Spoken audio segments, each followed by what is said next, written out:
Hello there, everyone. Osage Orange here, and welcome to another episode of City Building Saturdays. We are here on episode number 286 of this series. Do appreciate everybody who's come out. I hope that your guys' time zone, whatever your guys' time zone is most wunderbar. Do apologize for the late start. Had a family event come up, and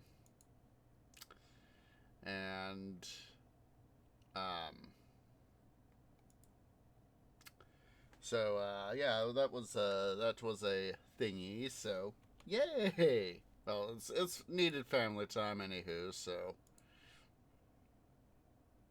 and um.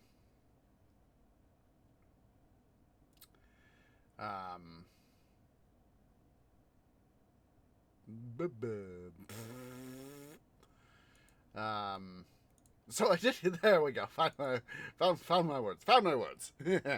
So I did get some stuff done earlier today, Saturday after work. So huzzah!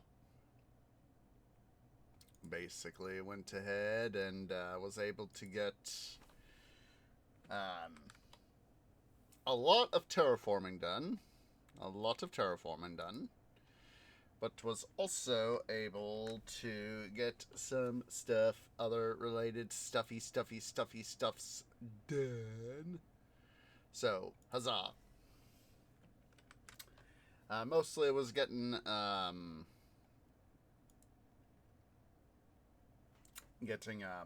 blub blub. Aside from the, come on, tree, use your words. Aside from getting the terraforming done, trying to help keep stuff going, and did some tweaking, and did add some stuff. So let me go ahead and get Skylines launched here. Come on.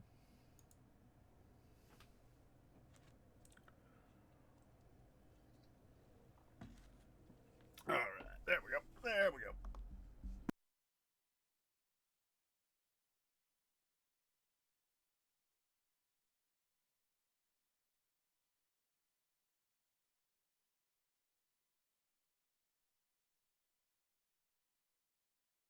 I had to adjust my chair. I was feeling getting a little low there.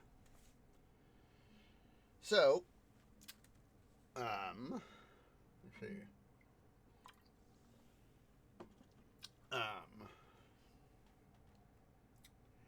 The come on, stupid cord. just gotta love it when your headset cord just decides yeah, yeah, on ya. So any hoozle, as said, I got family stuff that I had suddenly come up today. Tree Bro decided to, with Tree Parents and me, we decided to have a little family get together. Go to what is for Tree Parents and me, since we live in the same general area. And Tree Bro, unfortunately, just lives a little farther afield, but he was willing to make the trip. There was a nearby small park that we all went to, and we all brought a little bit of something with us to eat and a little something to share, and we decided to have a little picnic dinner. Yes, a little picnic dinner. And no, there we go. Okay. So yeah, we basically a little family get together. So anywho, what I have done is Lake Mead has officially been established right here. So basically, of course, I had to go through, and because of the way things ended up, I really ought to, at some point, future playthroughs of this particular scenario, this particular map, we need to make it to where I can essentially do yoink, yoink, and essentially have this moved one way or another. Probably move the highway over at some point. So, did get a few other tiles bought so that we could do our stuff. Got a nice little bit of bankroll of money, so that is, of course, wunderbar. Did some additional work here in Seaport Valley. And been thinking about stuff, and for Seaport Plains right here, this is, of course, going to be our leisure, a leisure area. I'm thinking that for the terrain modification, we'll just keep going this, like here, keep it fairly straight, or as straight as we can. Build this out a little bit, and go from there. But our first deal, we need to fill some of this in, so as that we can get our stuff going. Let's go ahead here. Before I forget too much. More.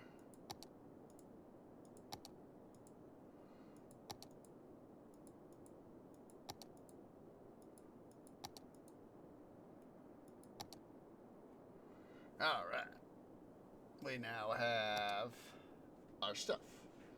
So one thing we're going to do is, let's go ahead and do this. We're going to go ahead, and I know I said I want to do this, but we're first going to fill a huge amount of this area here in. All this land. So, let's go ahead here. Actually, let's actually first do what we were originally going to do, actually. Let's do that. So, because we got some population demand, and I want to get that done.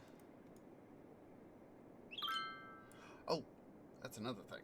That's another thing I've been wanting to do, too, is the, I was taking a look, see at, unique structures and all that. And had the thought process of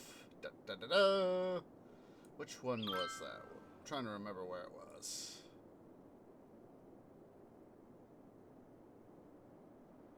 Let's see here. Unique structures. Where was that? I think it was 4, I think. Yeah, here it is. Floating gardens. 5,000 squares of organic and local produce specialization built. That is what I was thinking of. There we go. All right.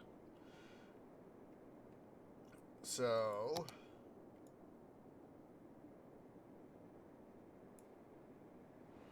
we will build some of that right in here. Or at least get started with it right in there. We'll first get that so we can start building up the area there.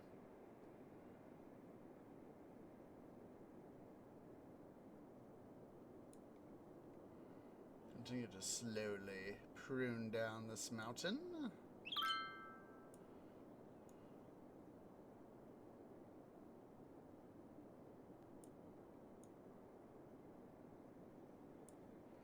Alright, so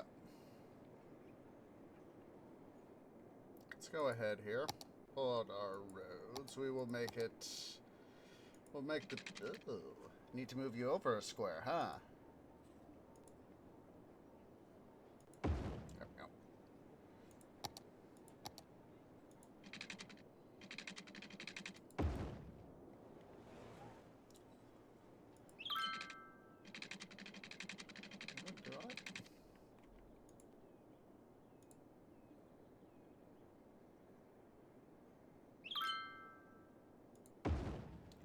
Temporarily adjust.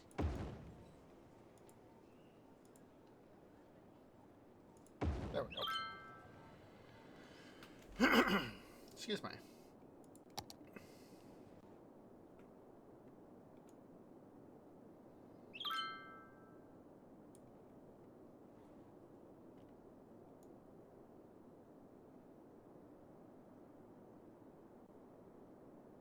was really making sure I had some money set aside for this little event, so...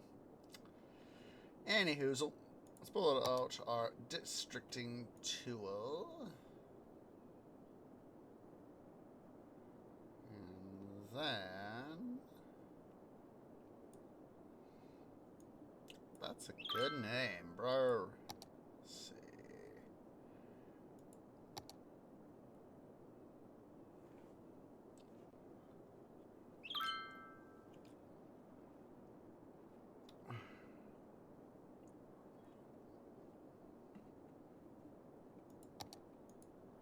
That'll be our start.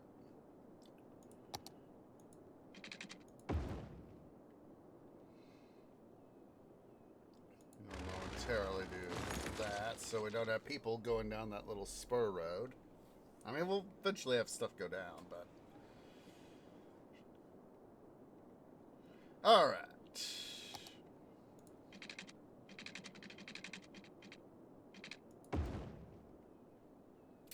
So let's go ahead here.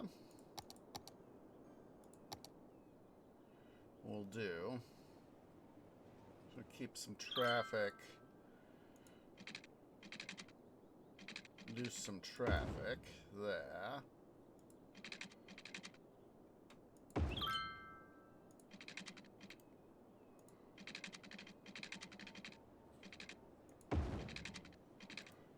Make an adjustment to this road here.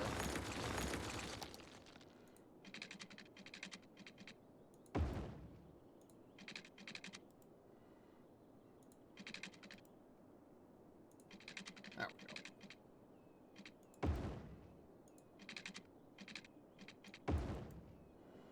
Okay, let's go ahead here. Let's go ahead and plumb in mains.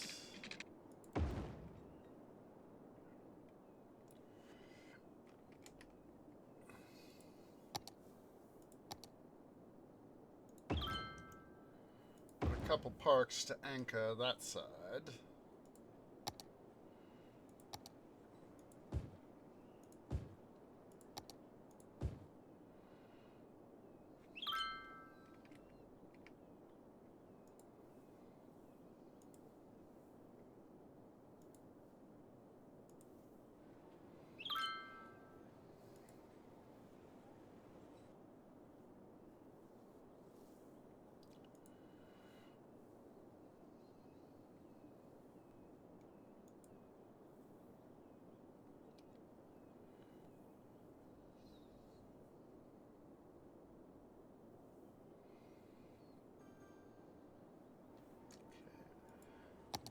Yeah, okay. That was like, I thought I had at least somewhere nearby what's it?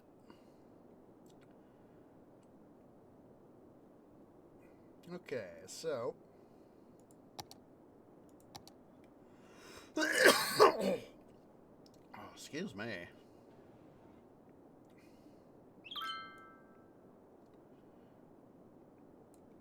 All right.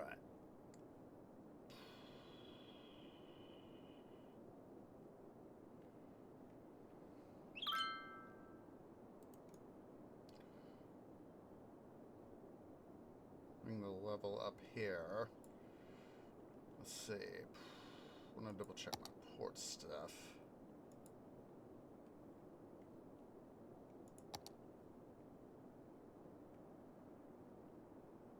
Did I really go? Yeah, we just might go ahead and just use this area as our what's it facility, our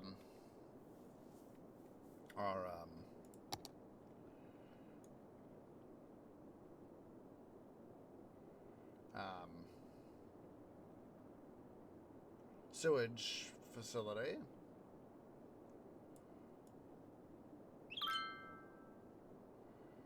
Fill some of this here in.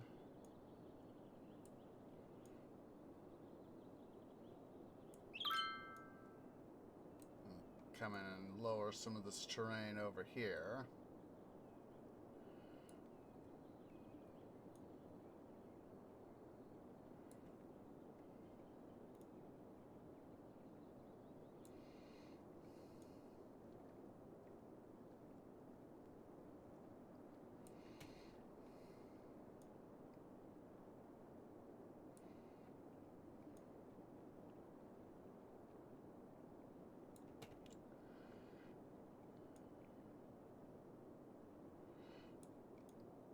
One thing I'm thinking about doing at some point is using some of this terrain here for like mountain lodges. You know, try to keep some of it. We might keep some of the stuff down here for the same sorts of things. Well, that will be future decision time.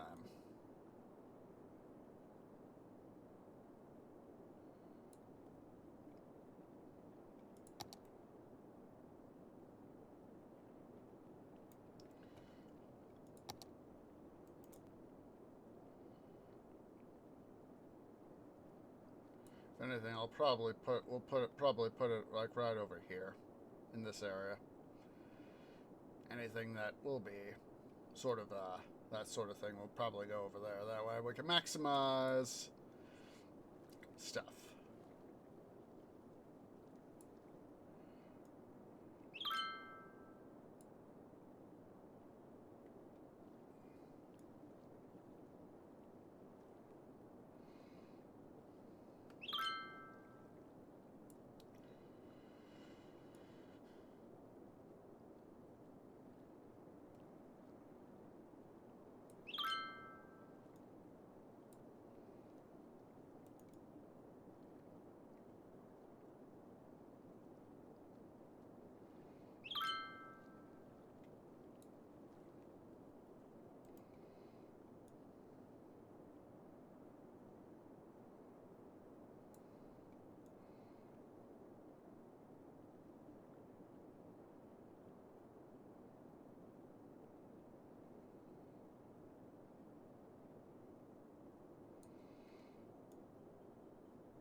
Okay. One of the things I thought of for all this jazz, and I'm going to have to redo some of it, but yes, the inevitable BUTT. I have the thought of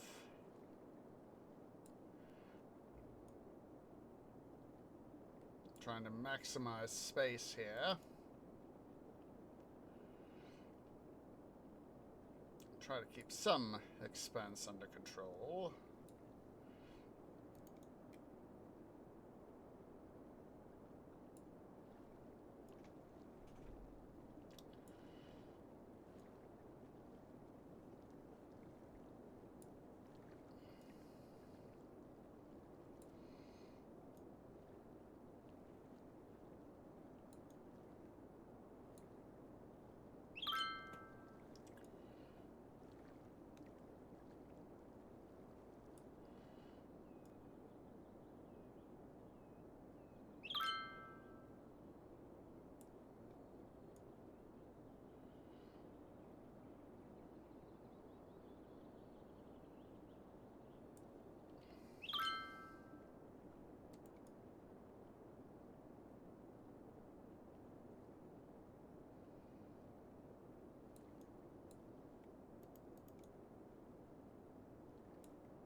All right.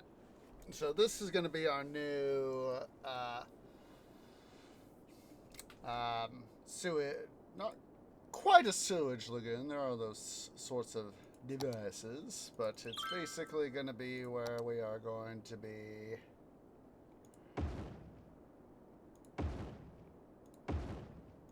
getting rid of sewage.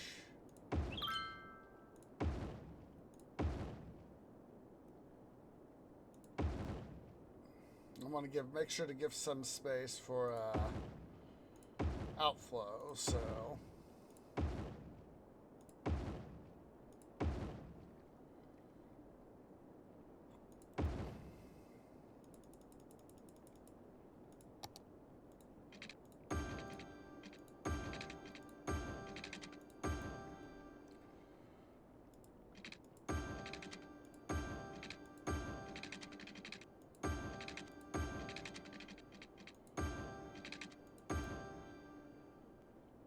know you guys need power.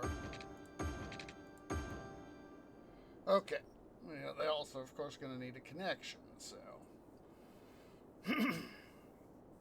Let's see here.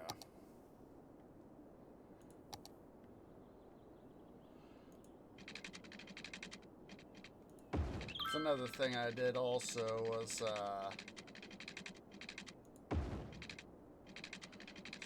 ahead here, try to go through more of the,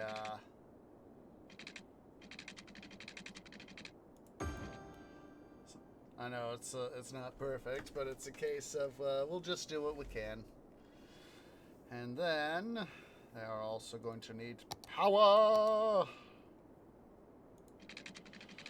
We'll just sort of drag it along in here.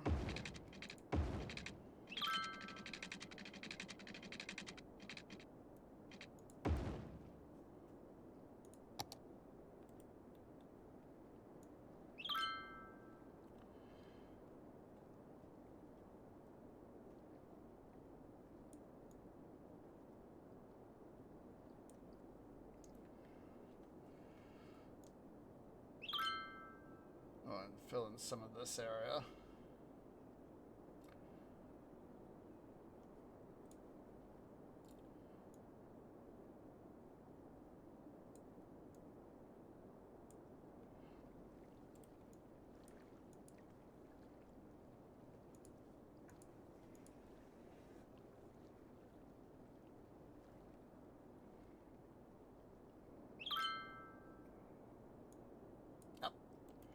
That was a dum-dum. I thought I'd reselected the correct height, but did I?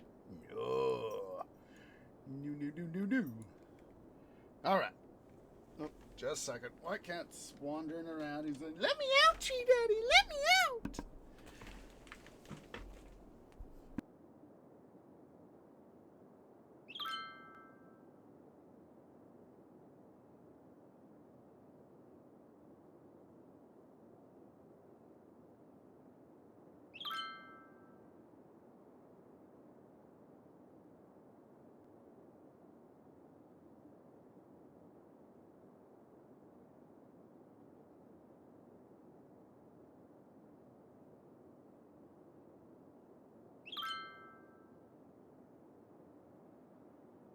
Okay.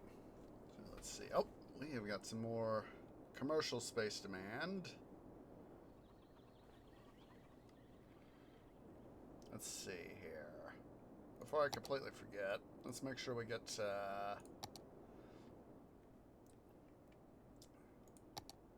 this road right here connected up. We'll make sure to upgrade in due time to the correct types. Definitely know I want to do that. This part right there, right now. And then...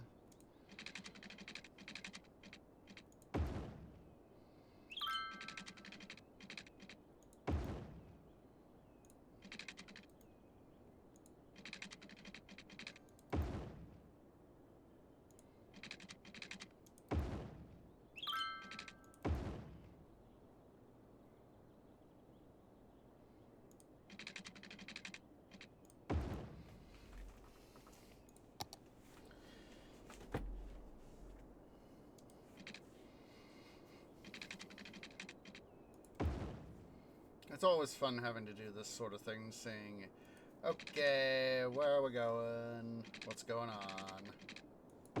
Yada, yada, yada.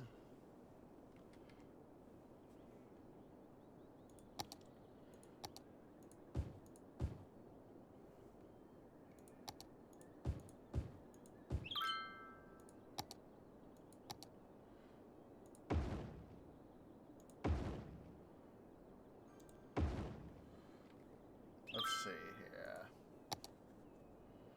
I want police. Make sure they get some coverage, bank coverage, to help make sure we get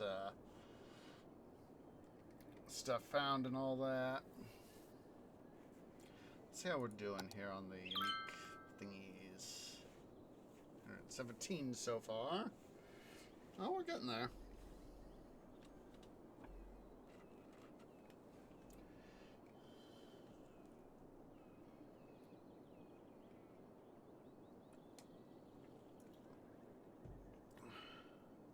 see.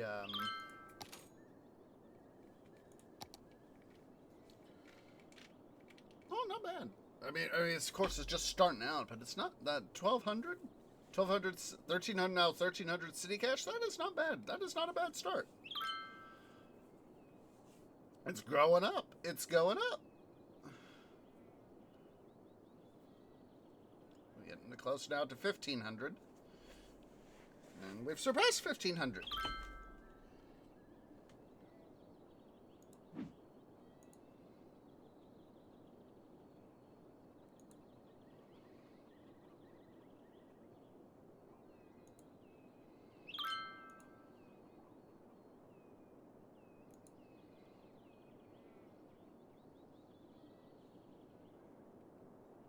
We're going to need some more people now, so let's go ahead here and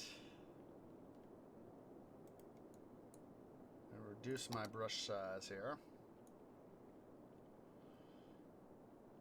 One of these moments where we need to do a little bit of fine tuning, but we don't need this giant frickin' brush to make stuff happen.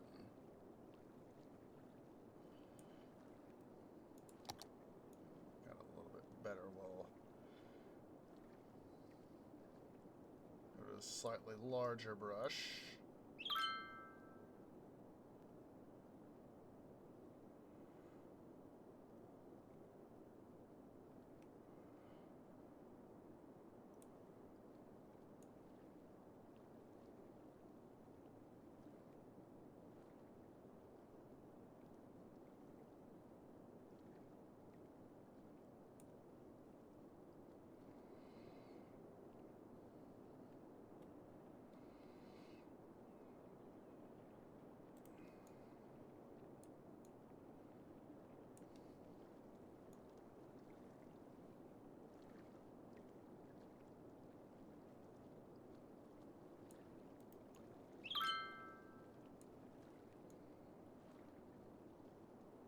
Just taking advantage of the terrain here, and we'll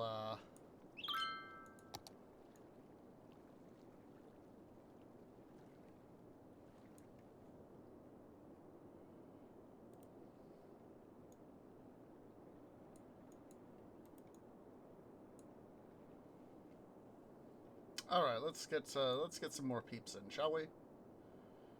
Also need to get some industrial stuff back up and running too. Some generic industrial zoning, that is.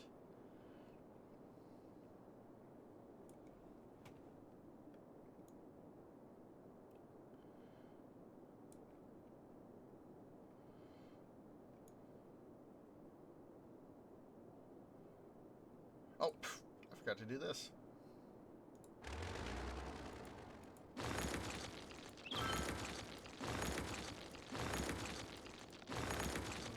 Other guys are now in service, so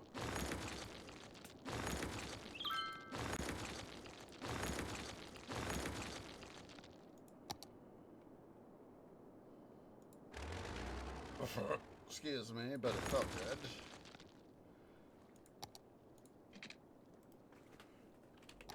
Oh.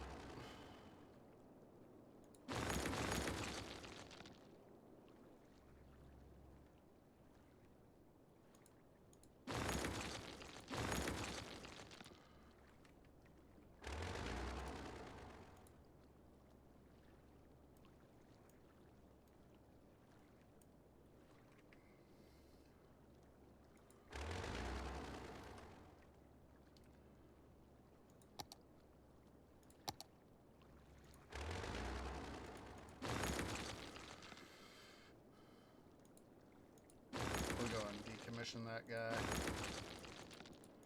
Probably be able to make enough off the rest of the pump system here to have it not be too much of an issue.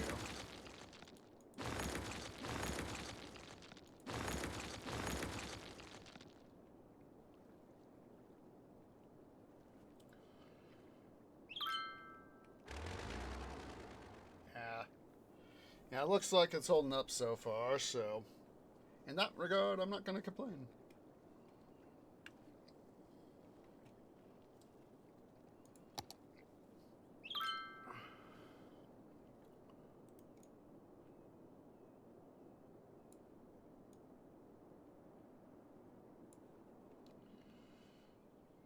let's see here.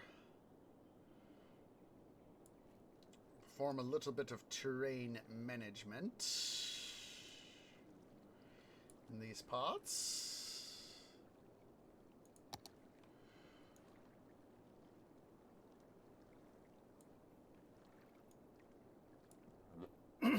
Excuse me.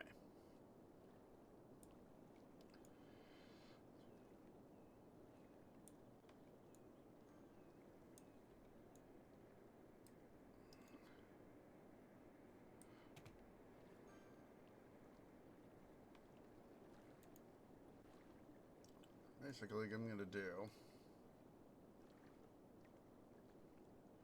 see if we can't get a little bit of a better flush of water going into these parts here. You know, sort of make it, you know, where it's more flushed into where I want it to go.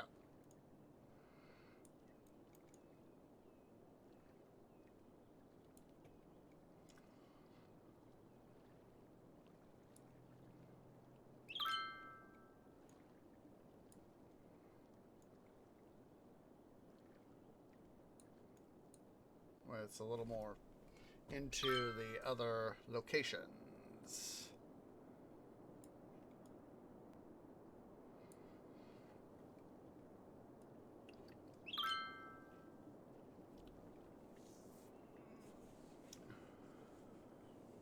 And as always, you know, if we have to install more water pumping stations, we could always do that.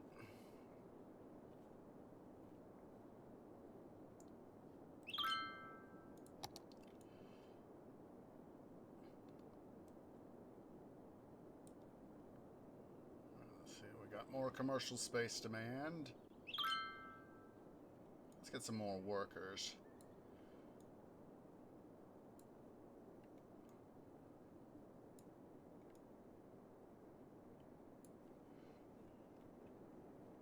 Let's see here. Before I totally forget, let's make sure we bring this road down.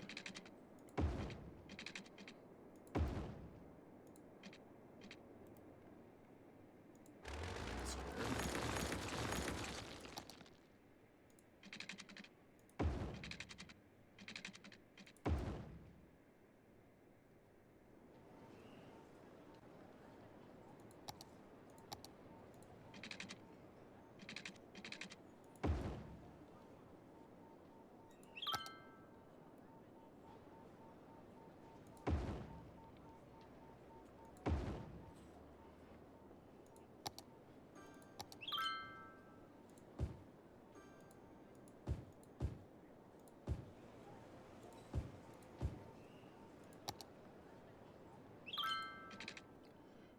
I would have to do this.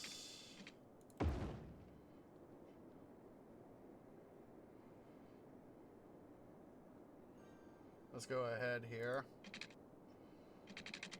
What I'm going to do is bring the area around this little what's it, and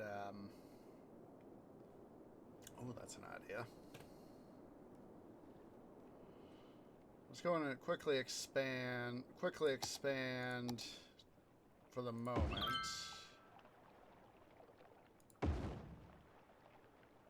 Just to make sure we have the capability to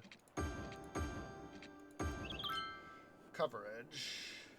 I'm going to quickly expand the Lake Mead coverage of water extraction.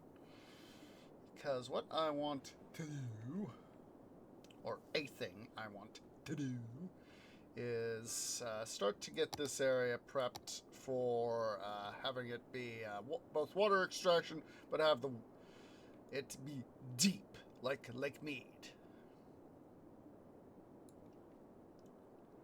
So, first thing we're going to do,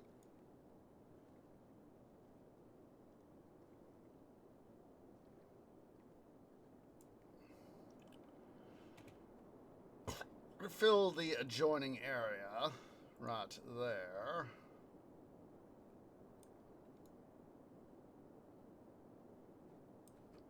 It's a little oddball little bits right there. Let's go ahead and quickly just sort of brush things up a little bit. Excuse me, but I felt good.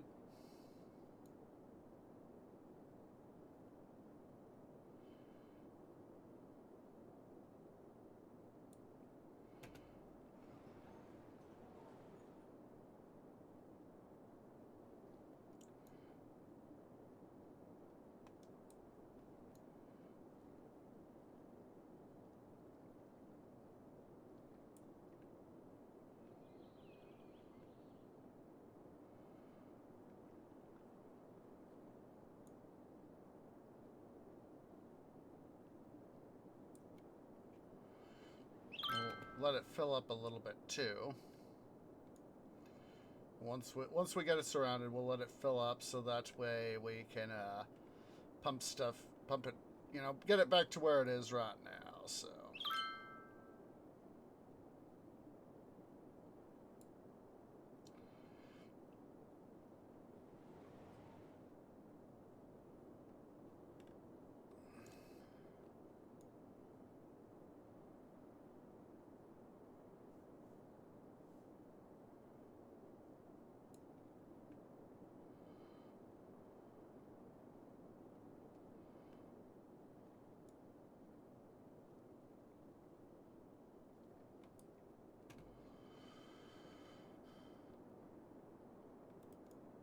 Let's quickly come in here and do a little bit of dredging.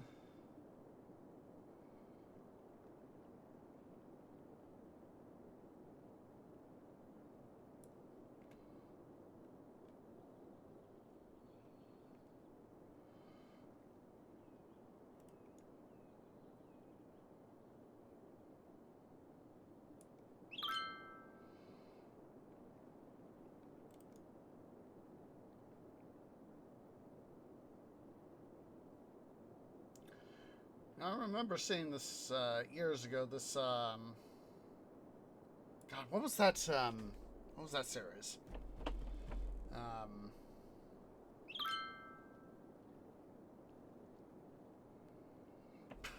Part of my canopy is just going the right now. But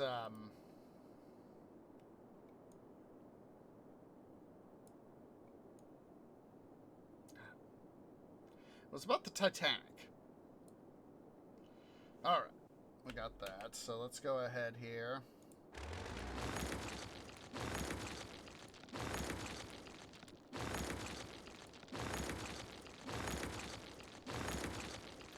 And I'm going to have to look that up.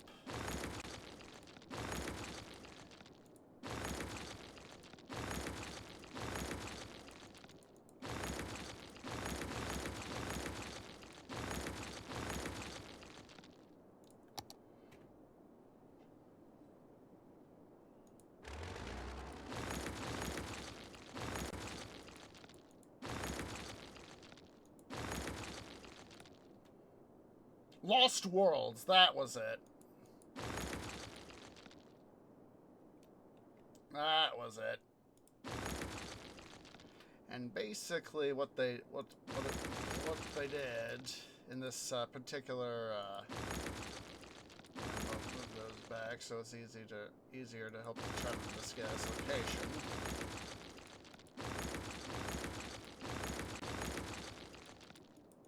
But basically what they did was covered,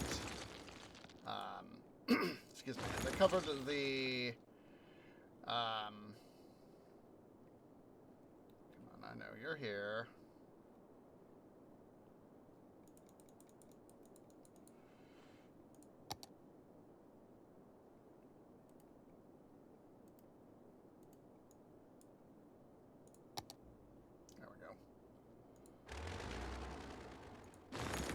They covered the construction of the Titanic and the impact that happened on the city of Belfast, what is today North Ireland. At the time, it was Belfast, Ireland.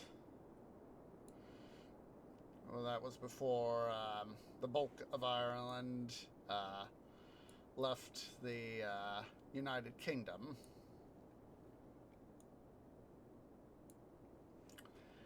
And basically, let me go find at least the Wikipedia article on that. Let's see here. Let's see here. Let's see.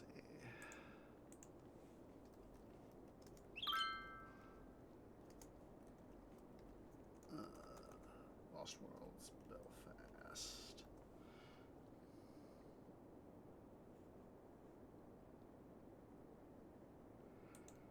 Let's see.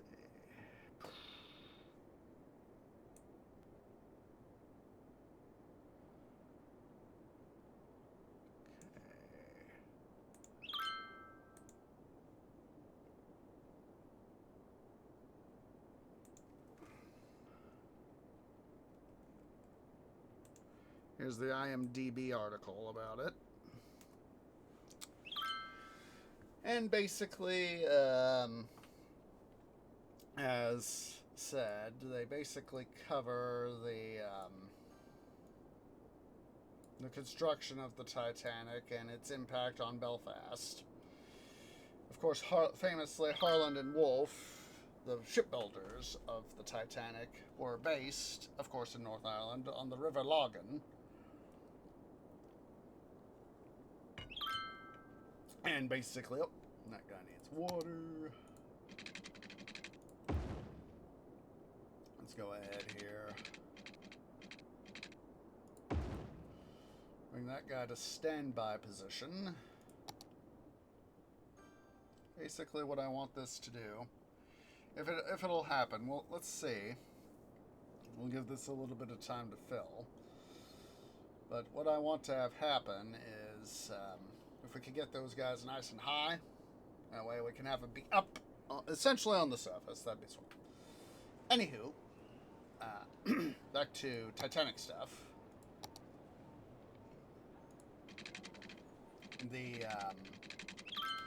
One of the things in the very early period of Belfast history is that let's see, we'll go ahead and we'll just reroute power like this. I know we got to build up our oil industry, but that way we don't have to worry about this guy being cut off, this area being cut off from power.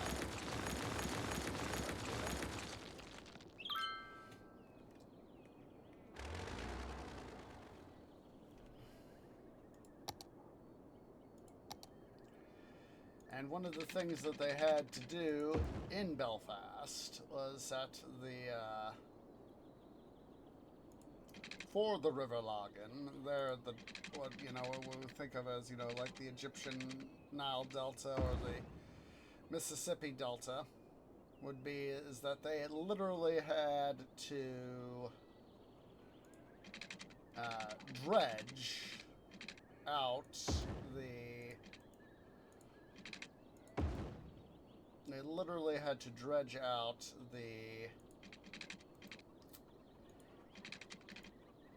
to make a suitable harbor. They literally had to dredge out stuff.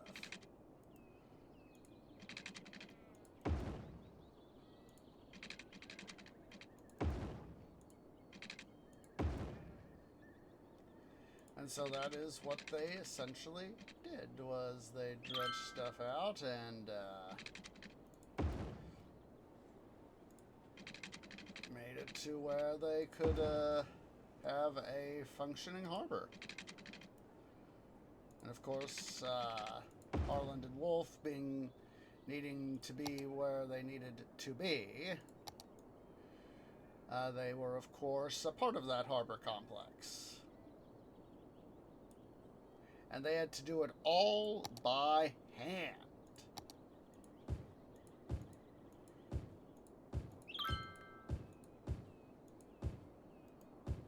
Let's see here, we'll make some low density stuff there too.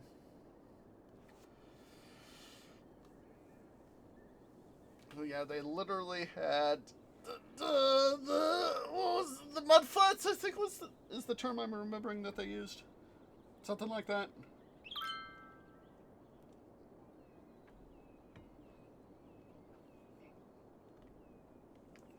Basically, they had to make things nice.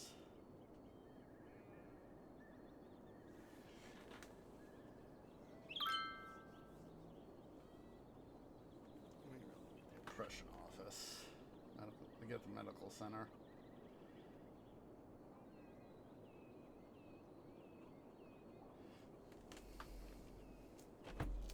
Over 1,000 abandoned buildings. Well, we can get for the oppression office, and to get the oppression office and the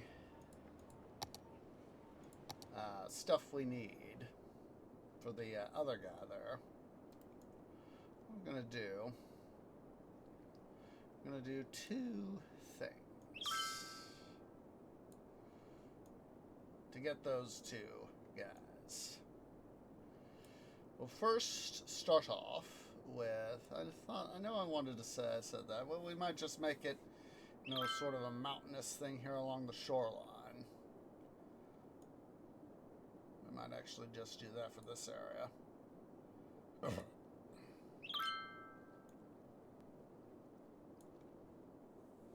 We're going to do two features. So before we do anything amounting to either of those, to get the both the telescope and the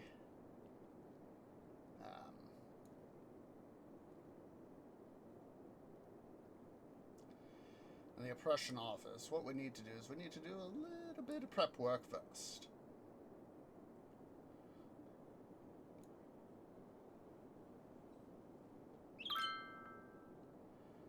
Basically, what we're going to do first is we're going to build this area, little bit of an area up. That way we can start to bring in more people.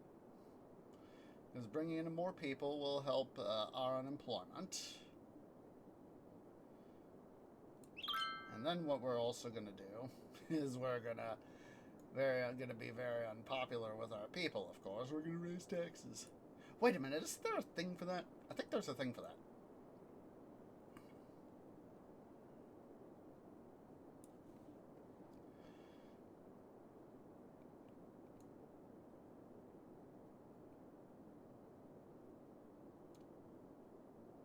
Oh, wait.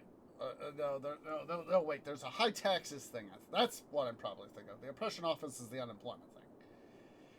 What? There's some tax. Oh, wait. Or am I thinking of an achievement? Let's check. Let us check. Let's see.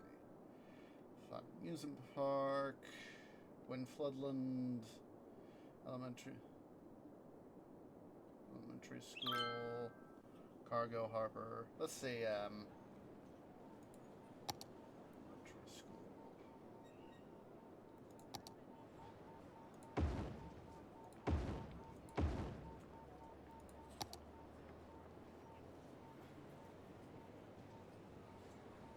Instances of university.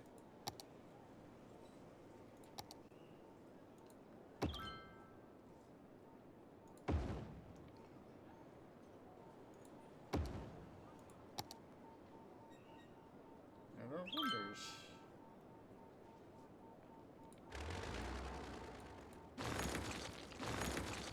Don't be sad. Ah! Oh! Dum-dum. Double dum-dum!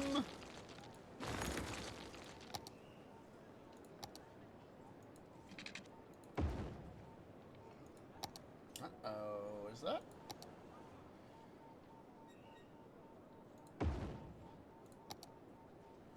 I hear White Cat. Just a sec, guys. White Cat wants in. He's warbling.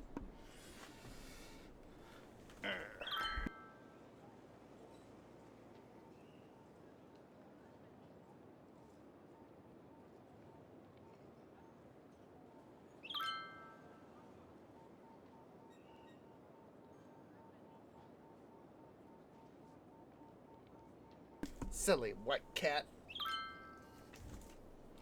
Okay.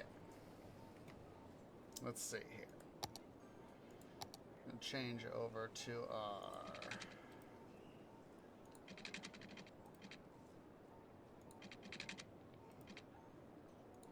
There we go.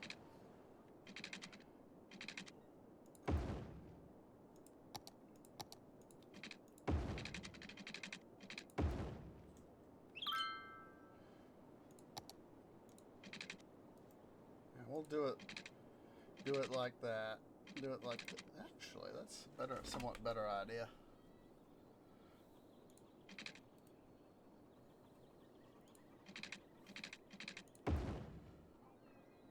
Before we go, we're going to rezone you.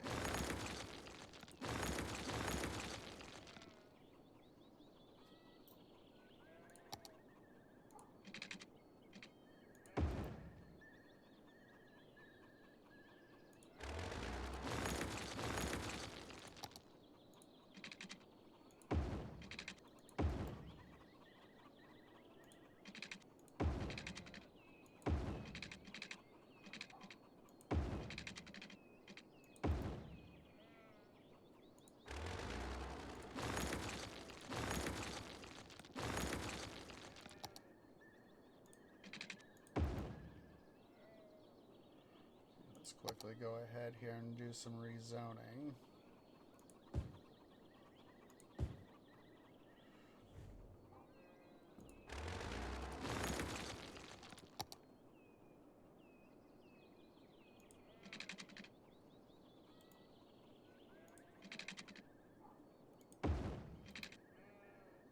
Go.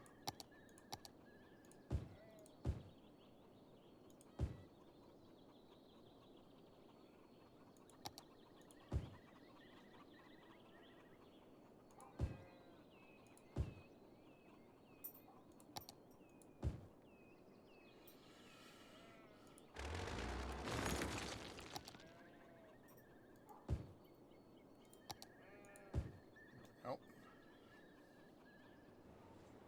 Basically, I just want the stuff to be a little bit more, shall we say, uniform.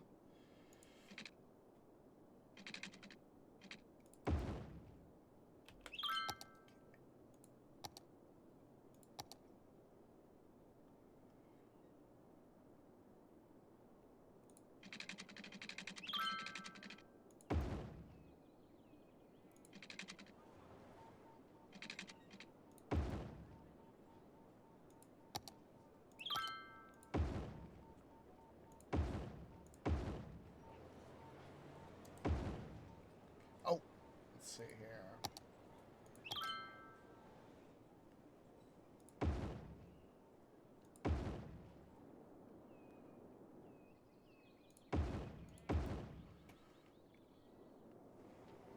All right, let's go ahead here. How did I get that zoned? Silly tree.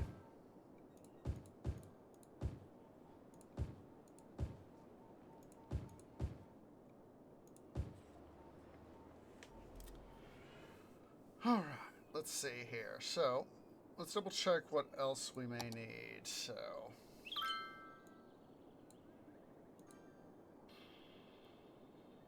National Club Airport, Academic Library, 5 public libraries, 300 city services buildings, on the way to that. Working on the floating gardens. Destruction with no casualties. Depression office, we're going to work for that.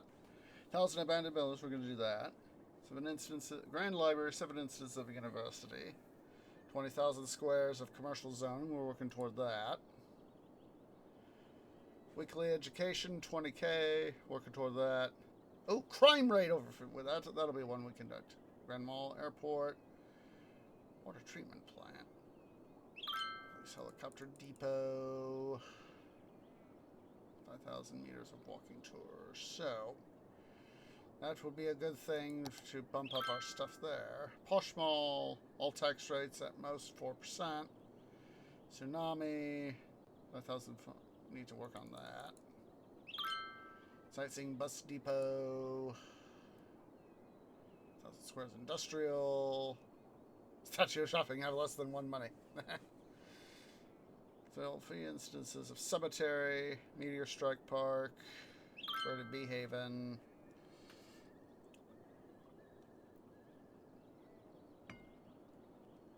All right. Doing the what's it stuff there? The cemeteries. That's going to take some time. So we are just going to set up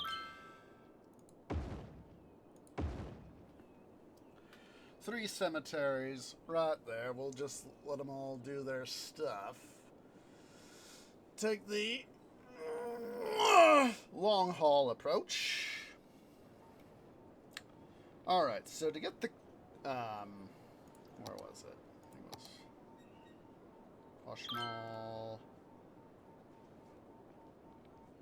Where was it? Courthouse, okay. So to get the crime rate over 50%, what we'll do is we'll make sure to take out our police stations. But that will help the crime rate. So let's go ahead here. We're going to save before we do anything else. Oh, up. Oh. Okay. Yes.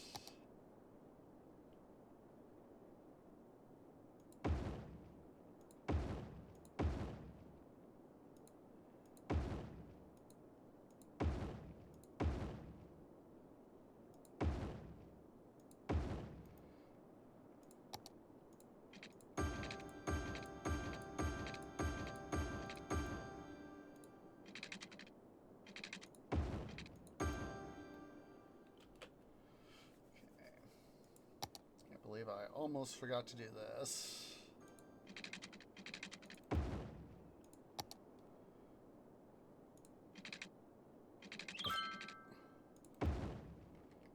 Let's quickly resave.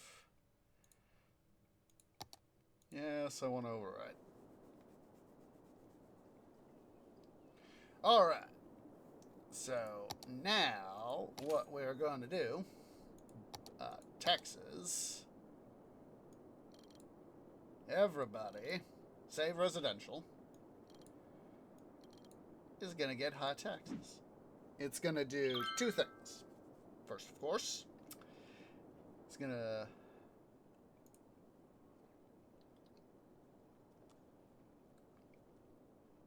do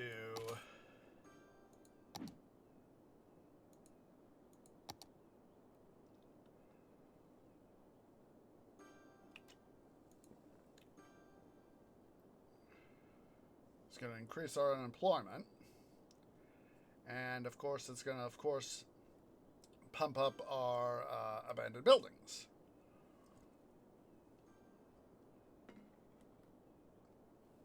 Might also pump up our crime rate too. We'll have to see. That's why we're going to wait on the crime rate.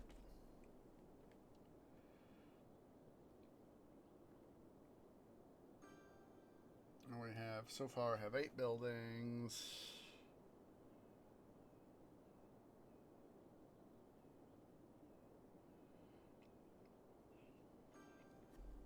Now, we will, of course, have some amount of employment for stuff.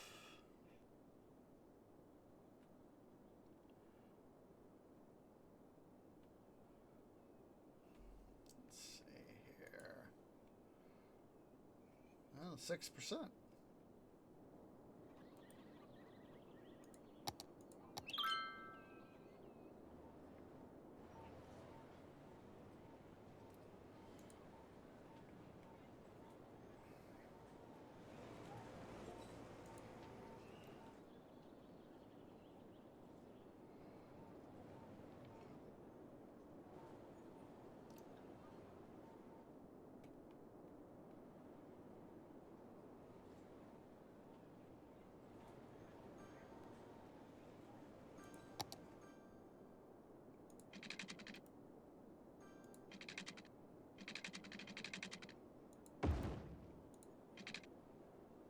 I'll be 5, but I think that one will be okay.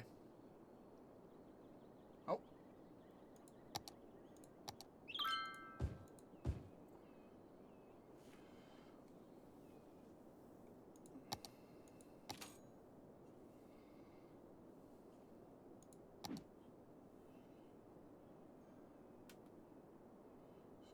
%.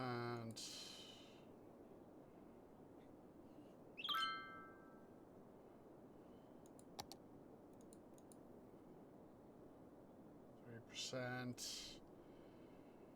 There we go. Starting to get buildings to shut down.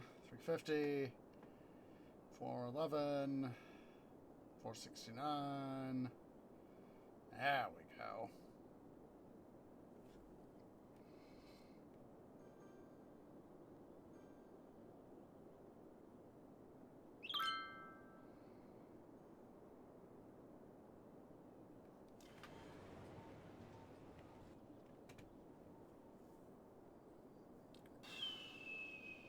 Quickly reroute some power here while I'm thinking about it.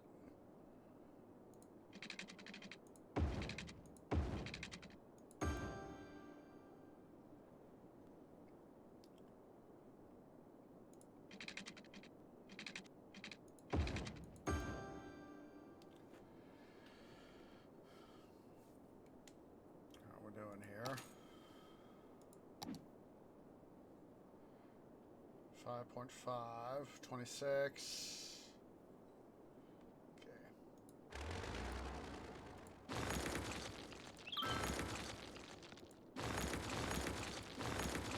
Something that'll help.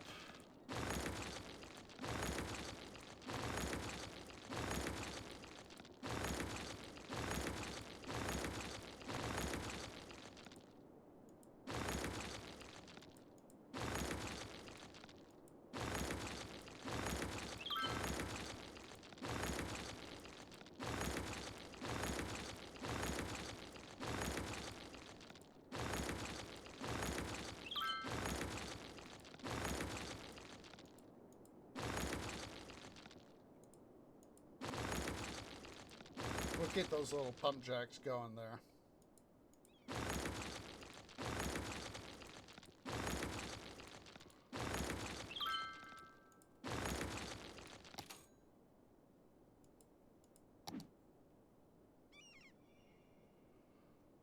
$4%. It's going up.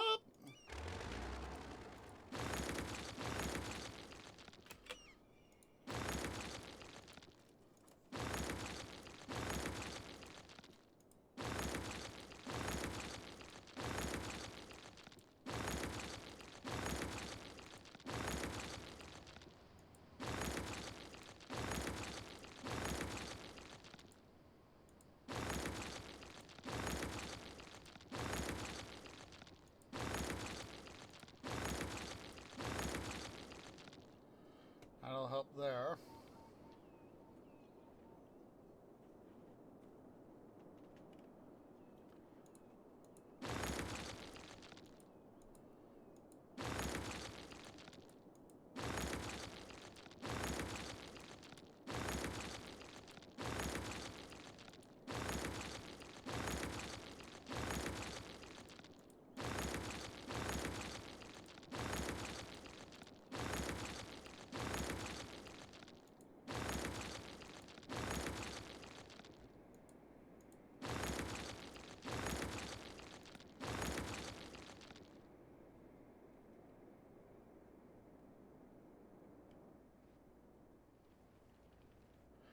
Let's see how this does for unemployment.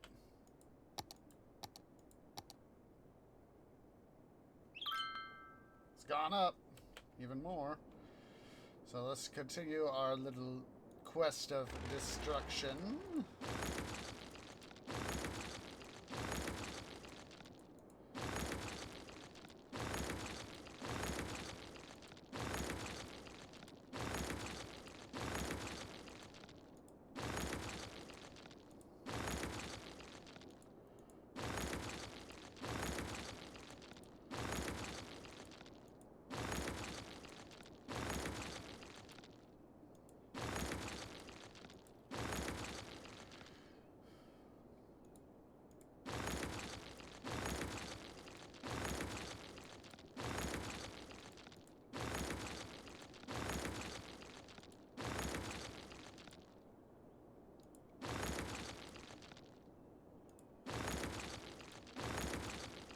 Actually, take some time and redo a little bit of this area here.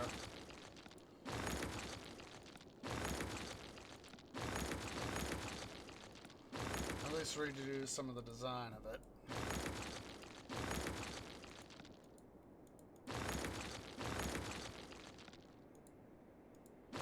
Because these guys right here are of a very particular position, I'm going to leave those guys up and running.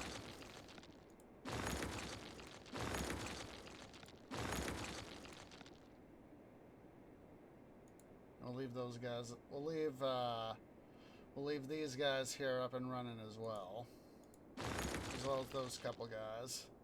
But the rest can go bye-bye.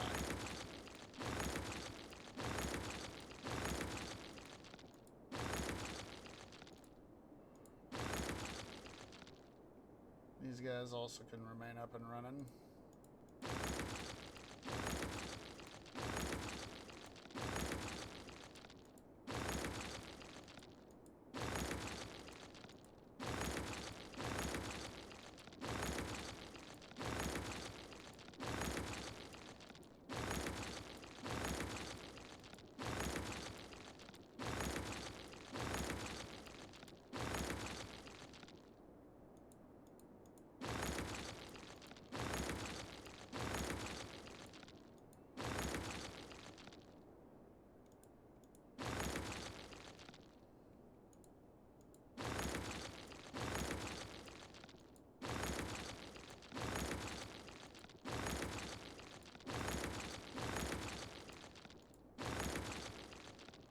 Leave the garbage plants up and running too.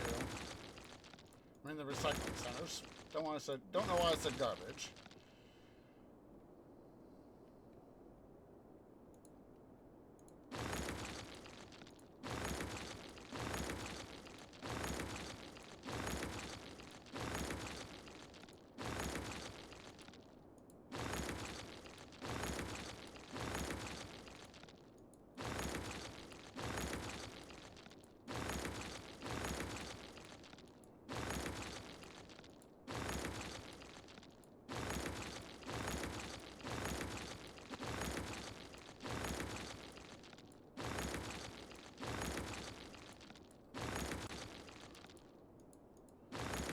Hopefully doing all this will yield some sort of stuff.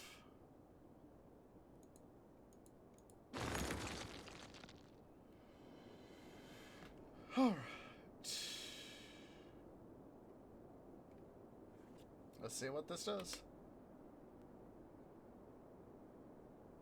38. Come on, keep going up, 39. 1, 2, 3. Come on, keep going. 4, 5, 6. Come on.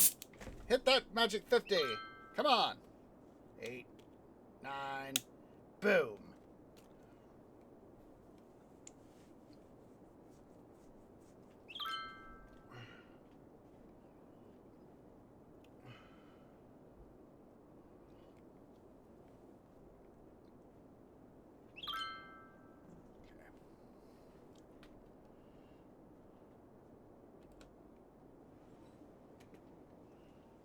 See here.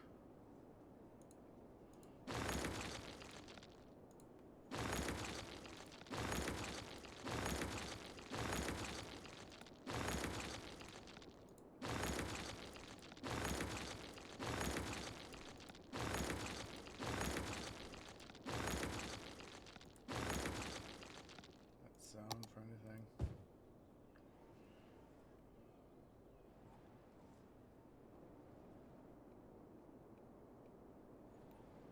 Where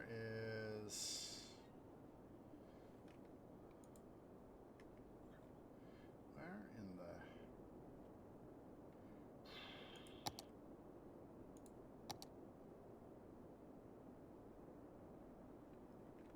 Oh, there's the main farm. I was like, where in the heck is the main farm building? Right in front of my face.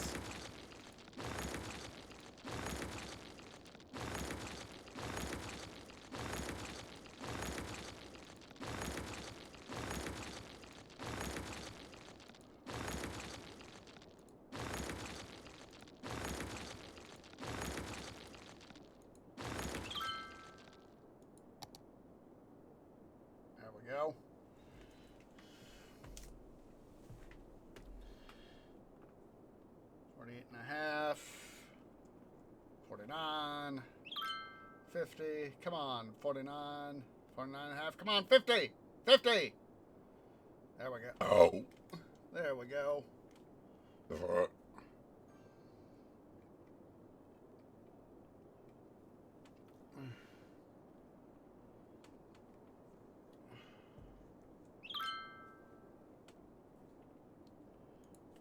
Since we have the money, what I'm going to do... An enticement. That's probably not going to help us out with the other stuff.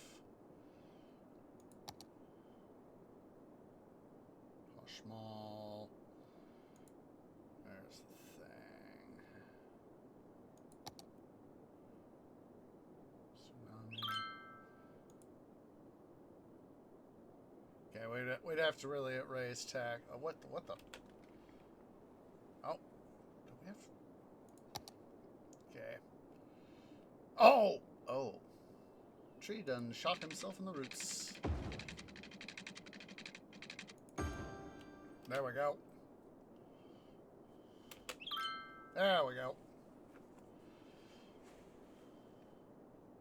We now have sewer stuff.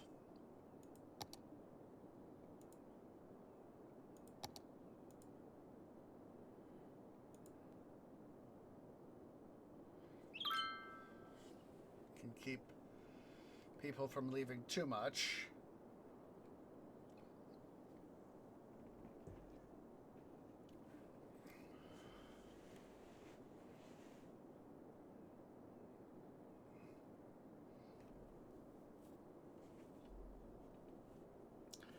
One of these things where, you know, you need to go through these very specific set of circumstances to be able to achieve stuff.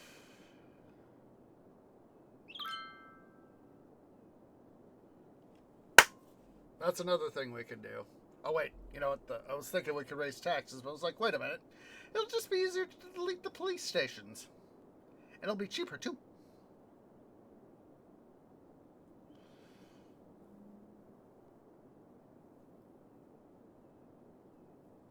Okay, we got it. Okay. Let us go here. Return everybody. That was at the high tax rate. Oh.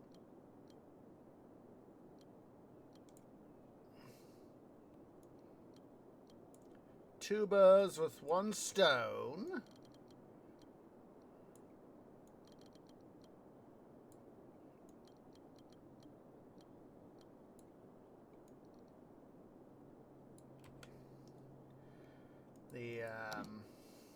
The one, what's the thingy? Where is it?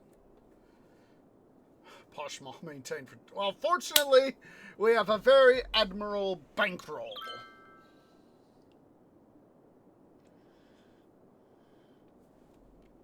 Collider.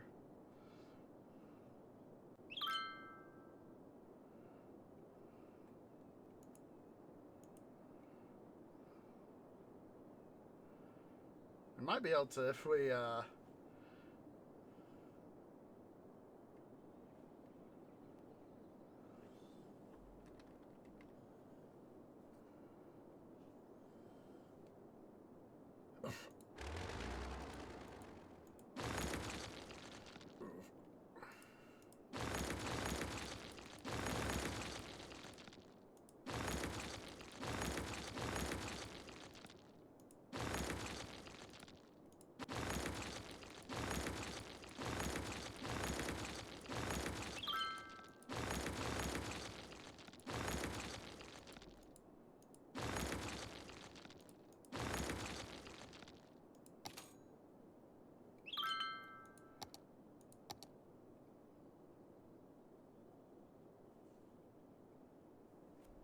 we'll just go ahead and do the thing.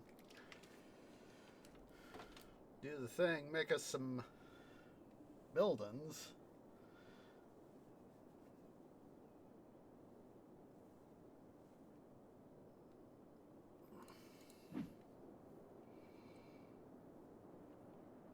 Oh, and we can help ourselves along by doing some terraform. Let's do some terraforming.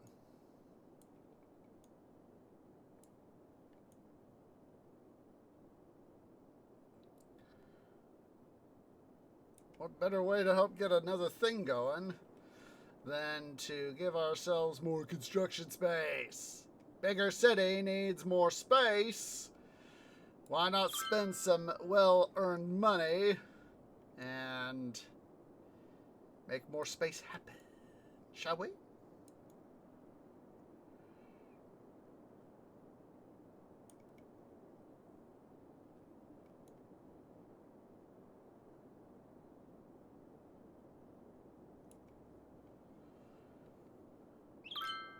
Money is literally pouring out of the city coffers like water going through a sieve.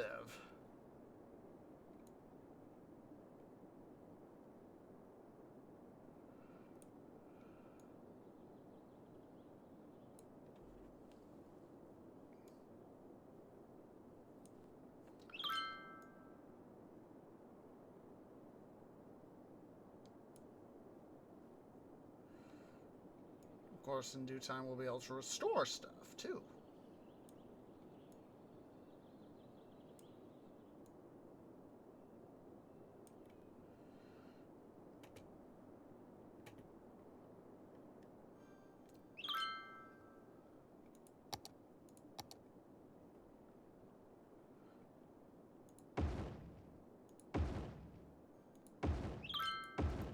Of course, with a lot less demand, there's going to be oh, and we need to do this, too.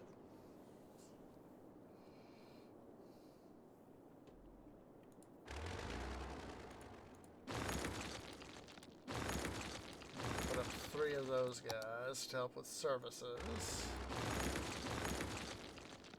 So we'll reduce the suction and increase the outflow here on Lake Mead.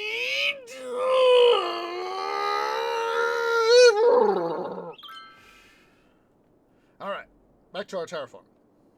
Got that done.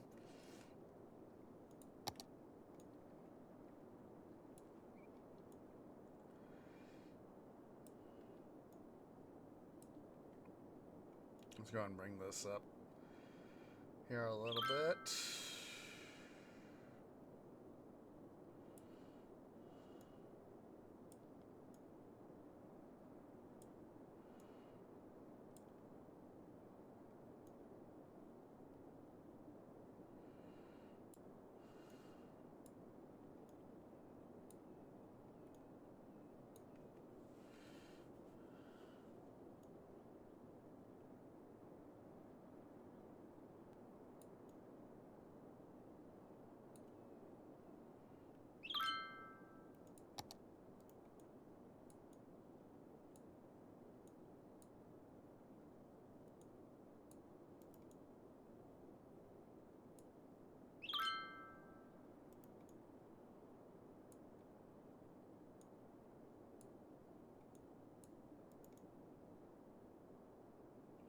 Some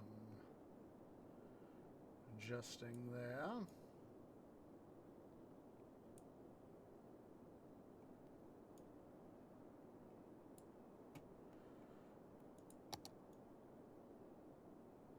Level this out just a bit.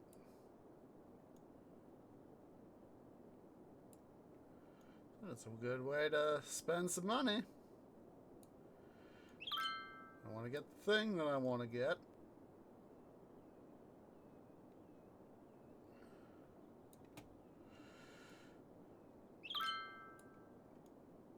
Better way to make sure we get the thing I want than to make sure we go into negative Landia.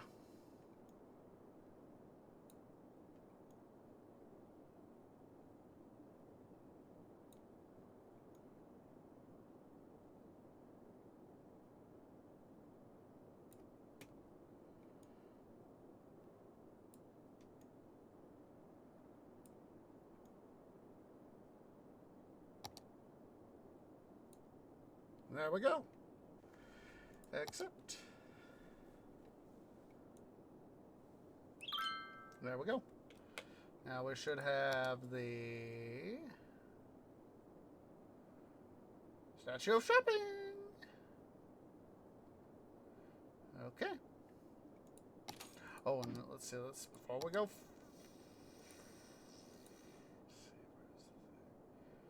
Safety, diversity. Construct airport, public library. I know it's here somewhere. In Floodland, cargo harbor. Where's the thing?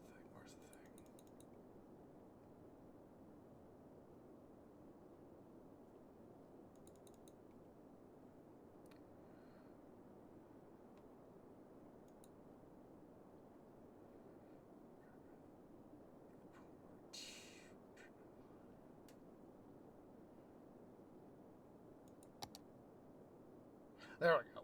Alright, we got to maintain for 3 more weeks. So we're going to be in Debtlandia here for a little bit, but we will soon, of course, be able to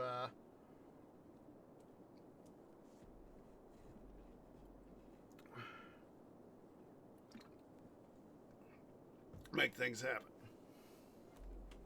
We're going back to the Titanic. We just got off on such a tangent here. The just dredging stuff up just made me think of the that episode of Lost Worlds.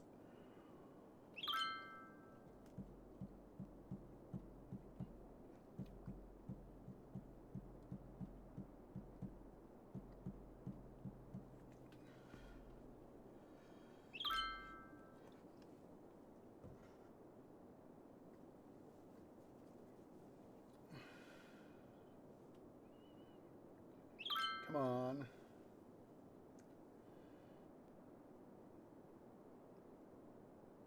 There we go. We got Posh Mall. Alright. Budget. I mean, taxes.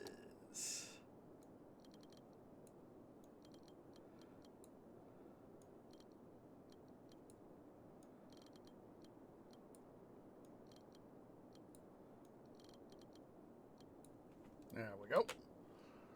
And with that, our deficit is going to go bye-bye.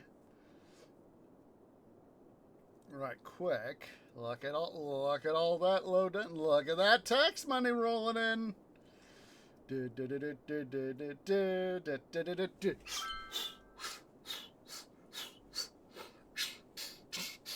It's like Titanic's reciprocating engines, There's the famous scene in the movie where, they've left Ireland and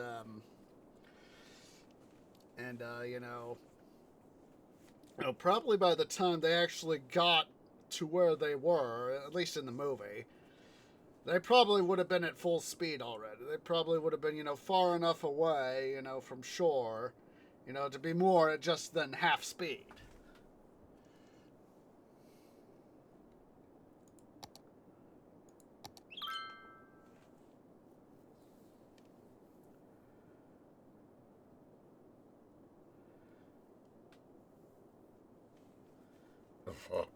All right. Yeah, I definitely want a decent chunk of this area to be our industrial facility.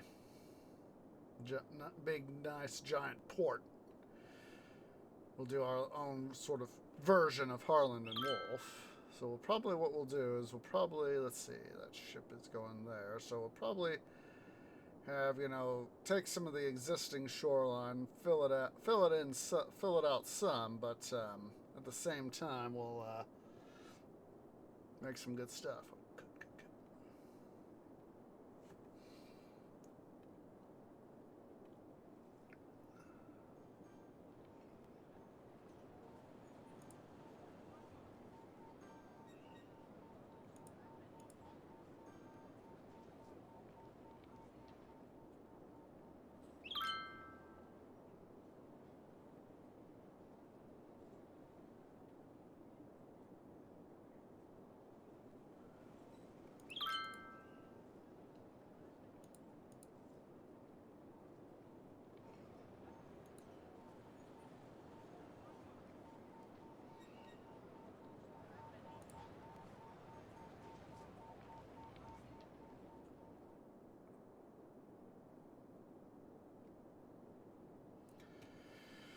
All right.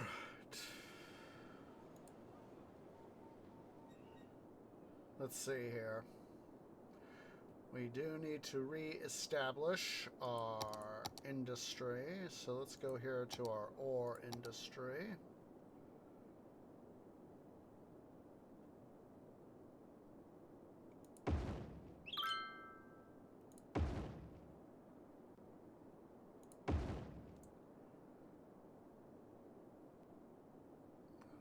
Money.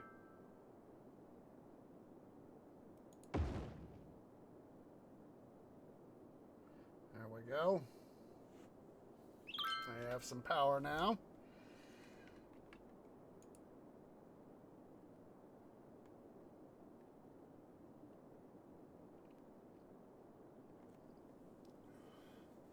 So let's see here.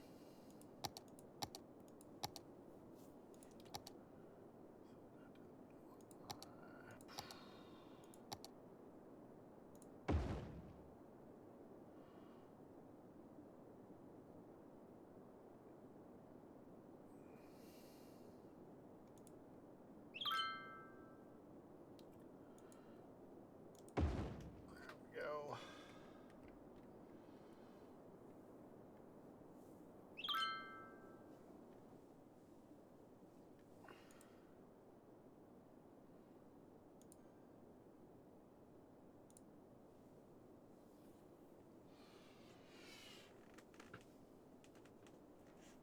So these guys start to get their business going again. Let's see.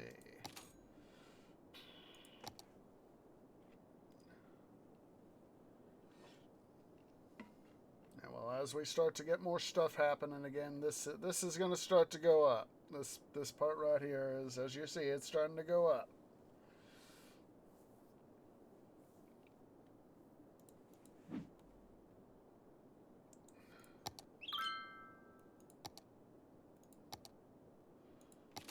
Take out. Oh, ooh. Where is our ore? Not even if I took out loans would I be able to afford that.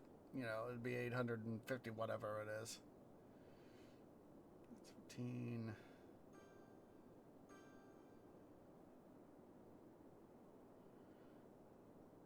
We're just gonna wait till we get some money, and hopefully we can sort of time it, quotation marks, to hopefully get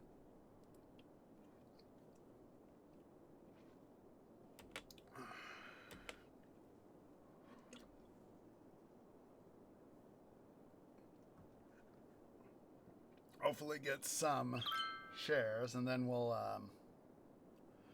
start really ramping up that building, which will help drive the share price through the roof, so as that we can really start to get a repayment on the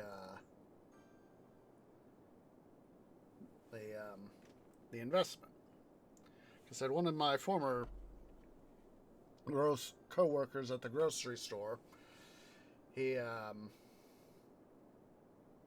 well, two of them were doing investing. I wasn't investing at the time, but I've gotten into investing. There was the one guy that, you know, was buy a stock, wait for it to rise, sell it. Short-term gain, long-term loss. Whereas the other guy does what I do, and basically buy it and hold it.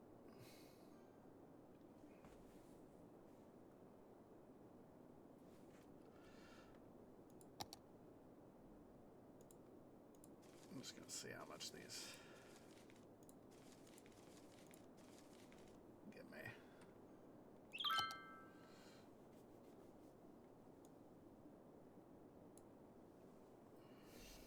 So we're going to have to do some waiting here for money to come in. I said in prior streams when we did this investment stuff, a lot of people, both these days and historically,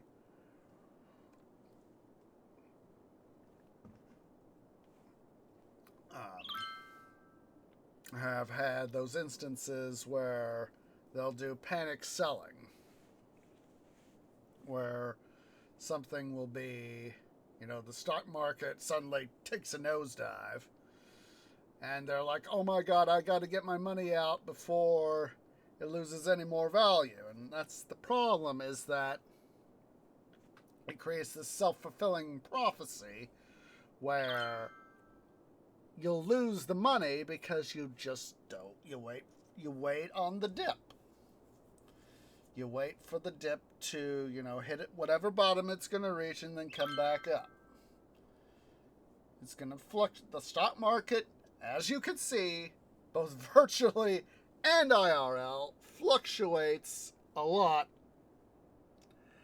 And there have been times, I wish I had the money. Wish I had the money. But it fluctuates IRL a lot. And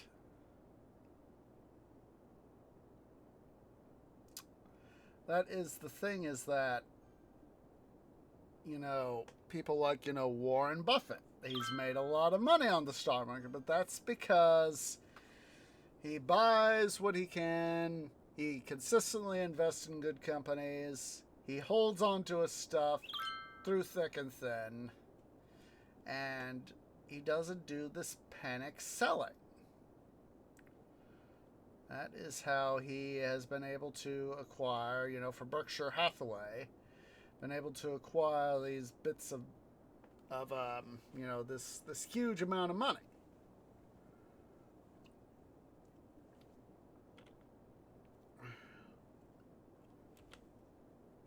Let's see, that should be investments.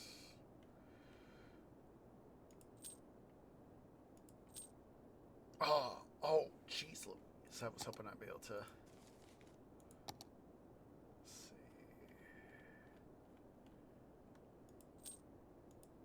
There we go. Take out that last loan.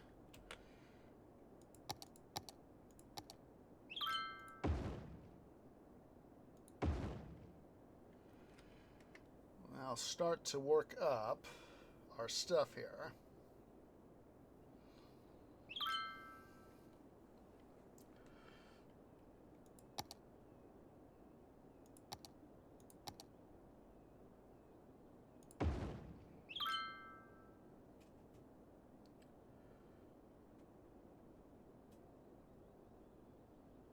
Just wait for it to come up.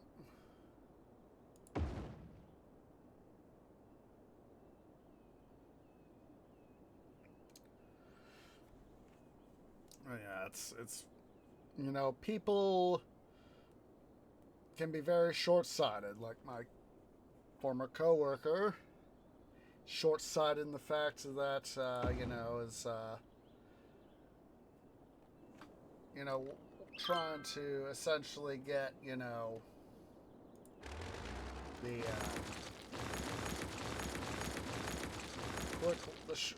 quick and dirty way to get a lot of money. We all, people, even me, excuse me, I have limited time on this planet. Even there are trees, that are very long-lived, but even then, trees can be very mortal. And having to deal with, that sort of mortality can be a very challenging thing.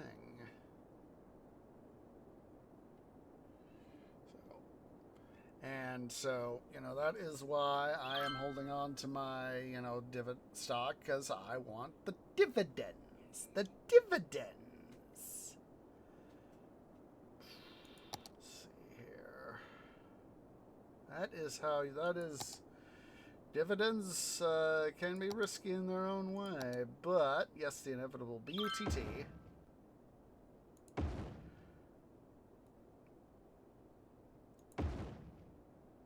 If you play smart,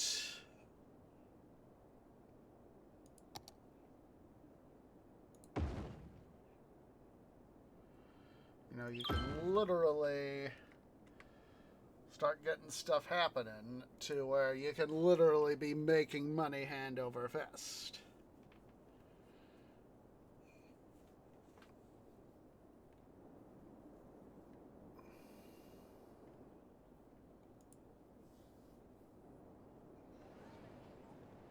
Let's go ahead here. So let's do that quick what was that one thing I'm thinking of? Tsunami, climate research, no, not that one. Courthouse, airport, construct water treatment plant. Let's see here. Water treatment plant.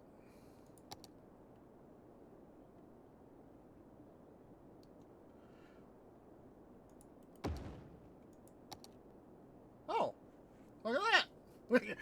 All we needed to do was do that and we got the tax office. Boom.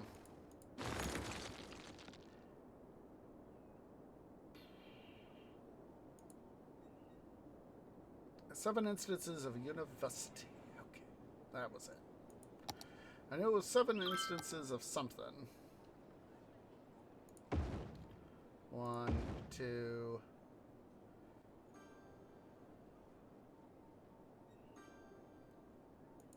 Come on, 3.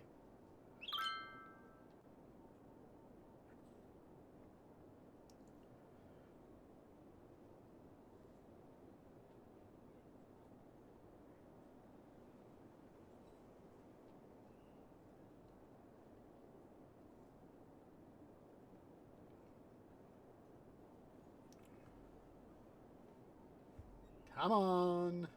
Give me the money.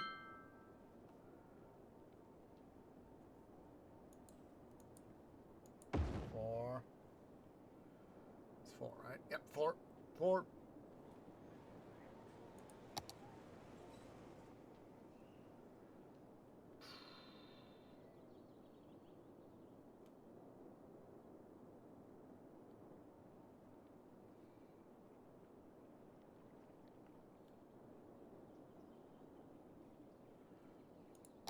Go and put some office space in here.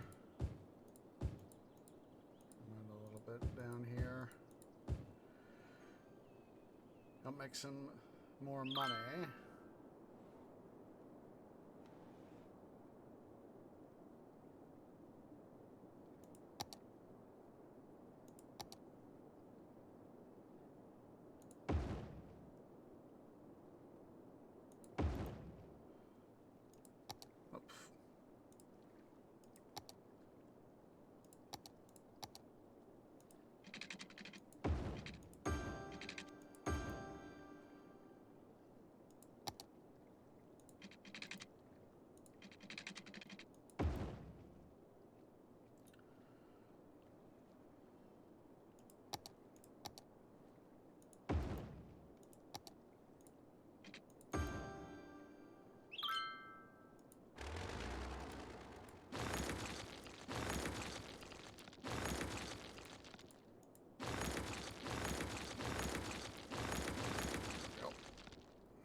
There we go.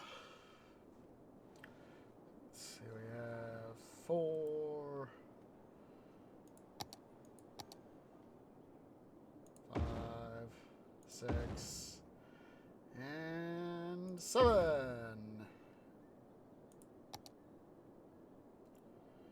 Maintained for 10 weeks. That's what I thought.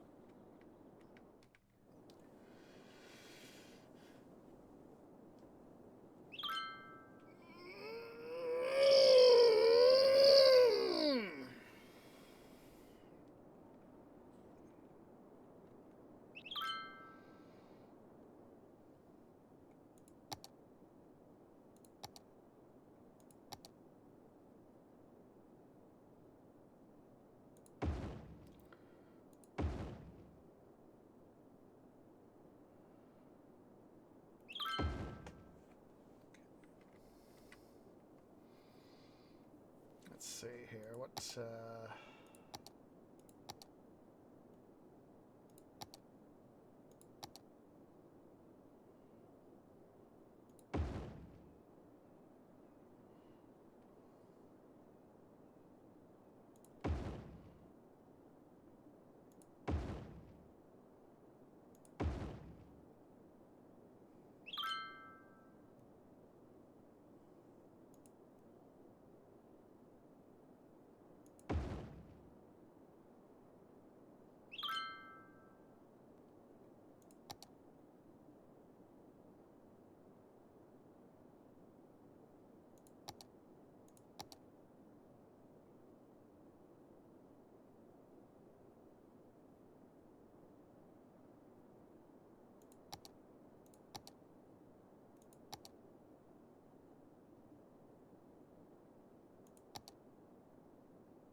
I'm just saying, what, if anything, can I fit here in addition?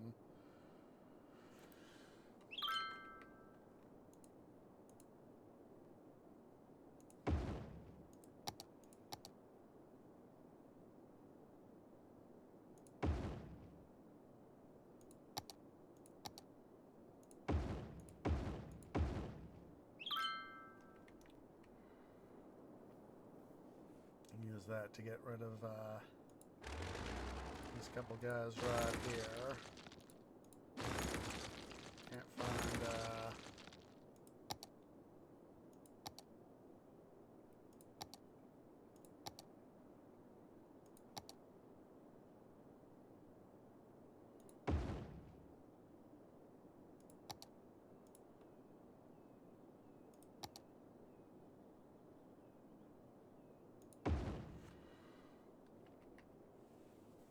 find a little bit of better stuff to fit in here.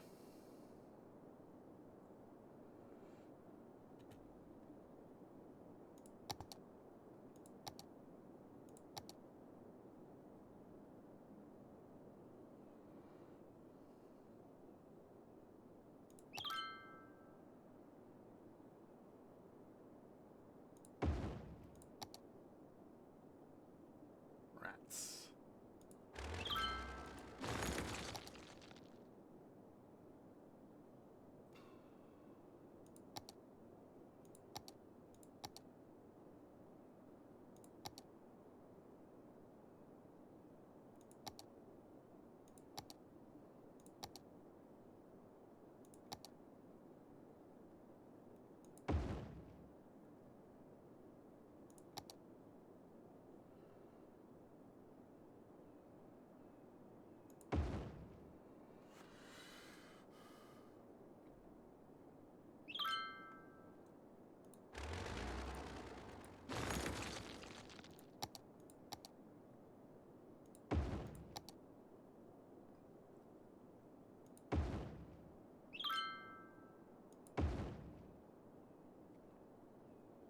Get rid of this guy.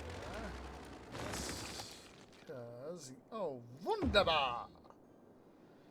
Wunderbar! Wunderbar! Wunderbar! We're slowly re-establishing our industry.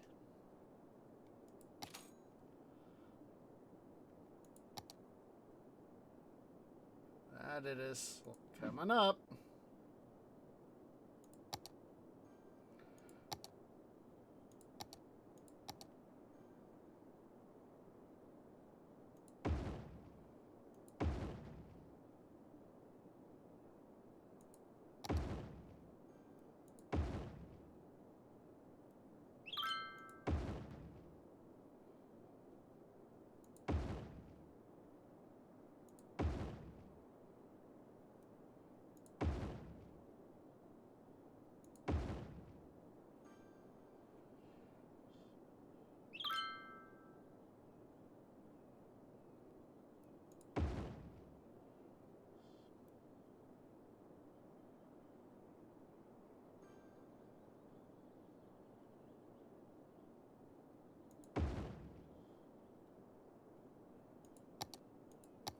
Wrong thing there, tree.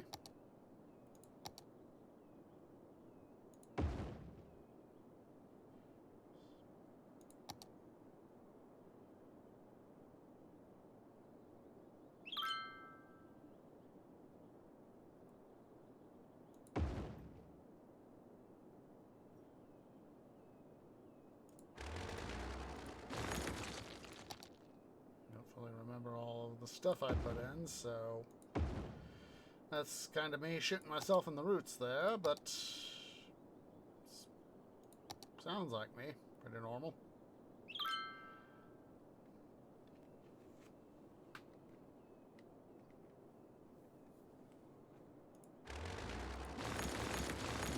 Remove that road there.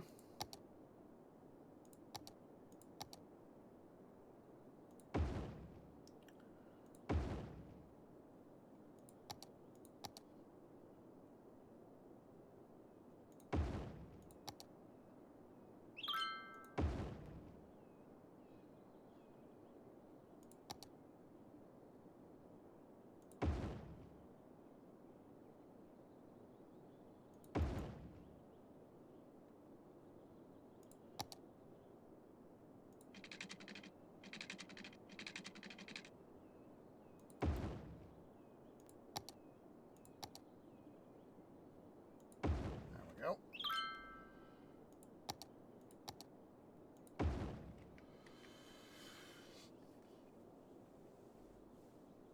You know that road there isn't necessarily the best place, but at least we can... Ooh, that is an idea.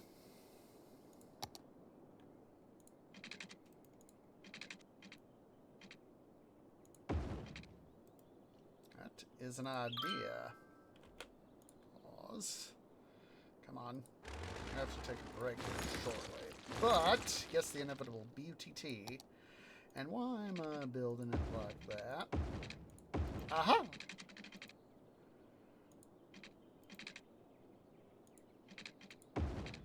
There we go. There we go. We have... Still have accessibility, but we have reduced an interchange. Well, 2 interchanges.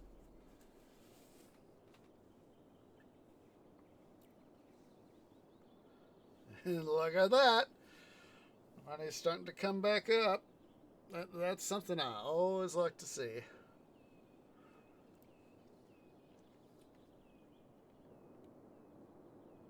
You know what?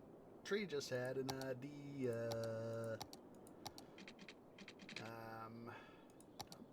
Build.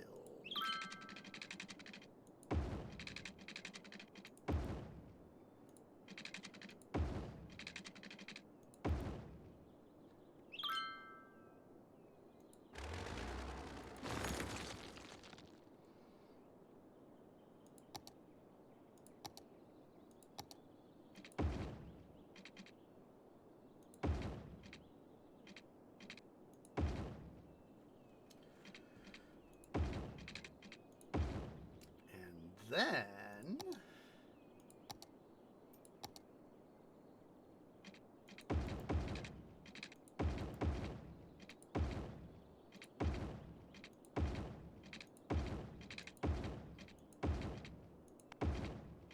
create a little bypass right there. That way they can go wherever it is they need to go, and if they do need to head back over to the whatever station they need to go to.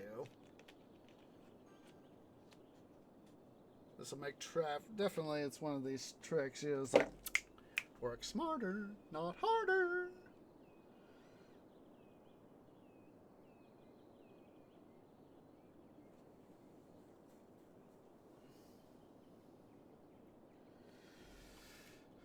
All right. Oh. Let's see. Do we have the thing? Grand library. See, that's gonna be need commercial zone. So let's go ahead here.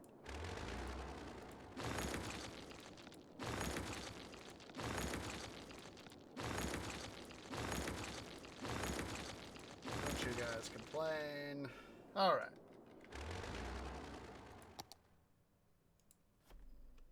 Go ahead and save, and we're gonna go ahead here. I'm gonna leave the game running, but we're gonna go ahead here. Let's go ahead and take a break, guys. So yeah, go ahead and stand up, stretch, get something to eat, get something to drink, use the restroom. I'll see y'all here in a few minutes.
Alright guys, it took me a few extra moments there. Got distracted doing up a little bit of our oil industry just before I, just as I got off, started break and all that. Thought, oh, we need to get some oil stuff going there too. And thought that, that would be, get some stock in that going. And go from there. So finishing off a bottle of bourbon bottle here from my friend in KC. It's unfortunately for both of us, IRL finances have kind of hampered that exchange stuff. So it is kind of, for both of us, it is kind of sad.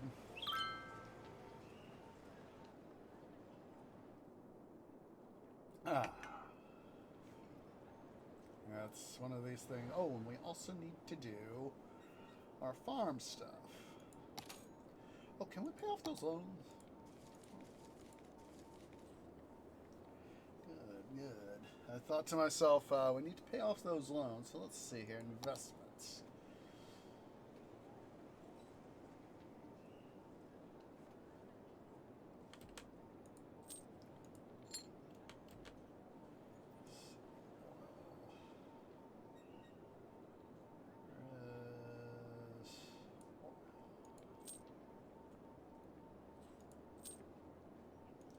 I want to double check the ore, generic, chirp air, farming. There we go.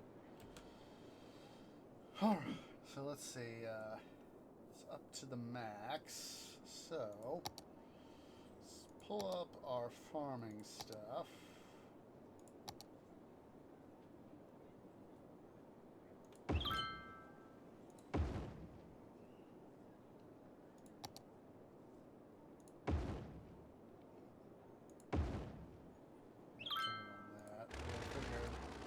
Wanted to double check that before I went building willy-nilly.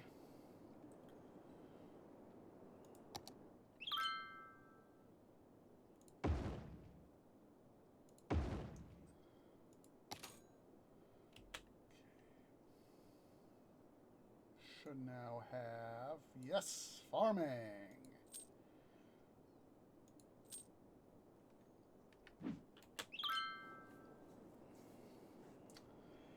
So now, yep, wrong tab.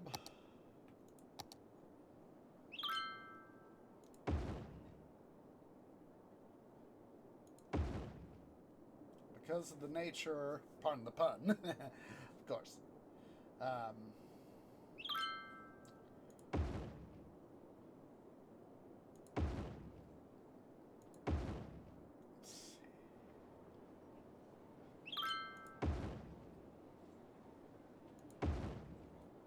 That's not going to work, so probably be able to put in like some minor roads there, so let's see here.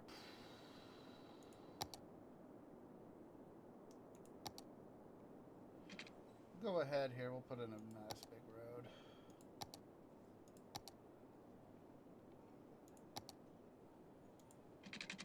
That is 1440, so it'll be 2880.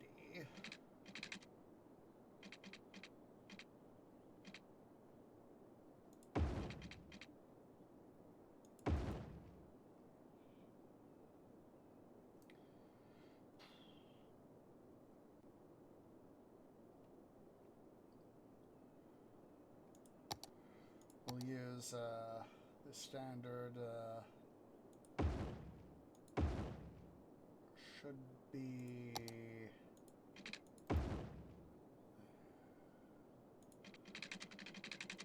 like that, as I remember.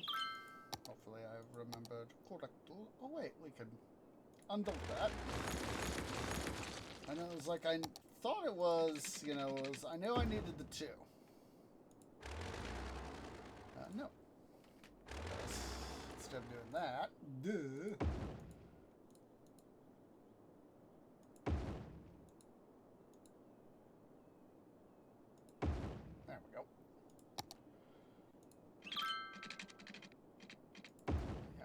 just basically gonna start to ramp up some of our industrial production. Excuse me.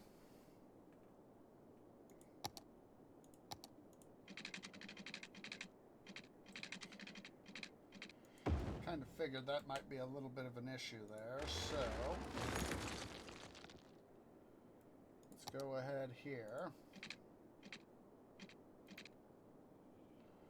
Monodirectional. Upgrade. Bidirectional.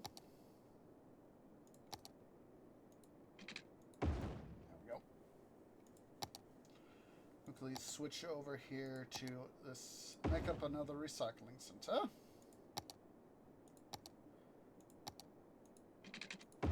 Extend that out just a little bit so as that we have access to what we need.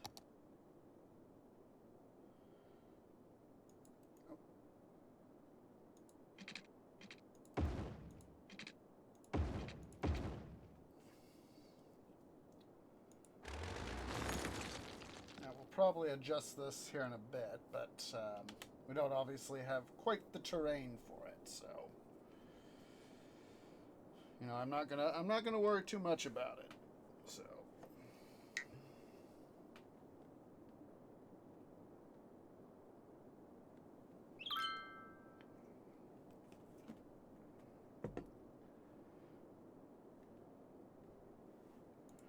let's go back here to our farming, and we will swap over to fruit fields instead of having crop. Well, fruit or crop anyway.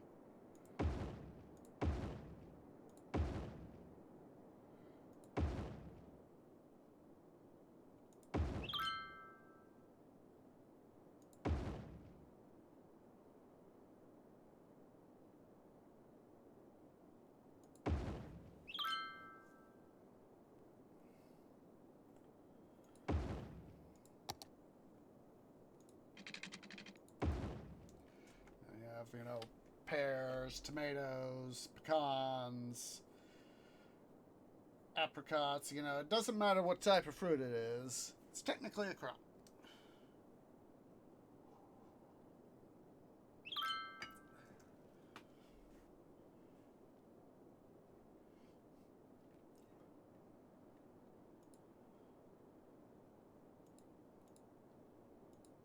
So we're going to name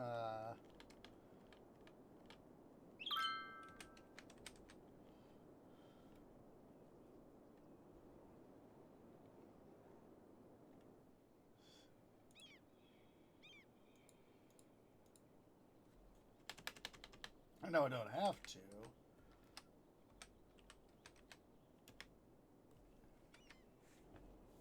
But we're going to do it like that.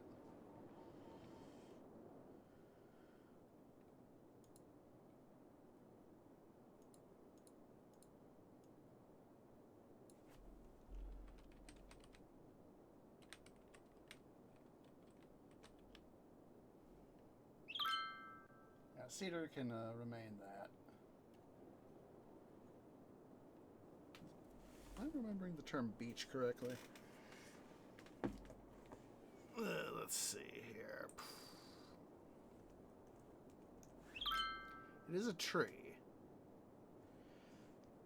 So we will let beech remain beech. Beech tree. And of course, cedar is, of course, I was thinking, isn't that a name of a tree species? I should know, I'm a tree. Now, let's see here. Farming is way up. Oil is up. Need to get more ore stuff, of course. Let's go ahead here. Let us continue, since we now have some money.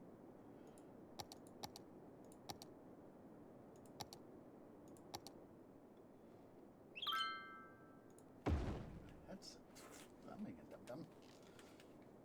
I was like, why am I hearing the chirper messages without hearing the other aspects? And I was like, duh.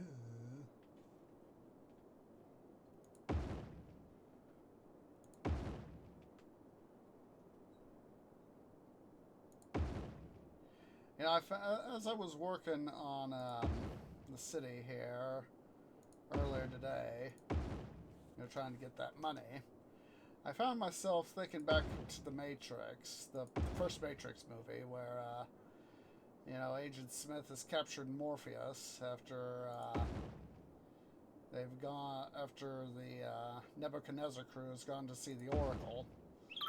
And, you know, he's talking, and Smith is talking to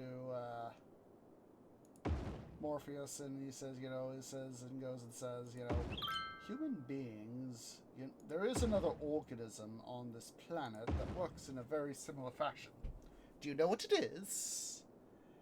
A virus. Human beings are a disease. You're a cancer of this planet. You're plague. And we are the cure. Rats. Can't quite fit that there like I was hoping.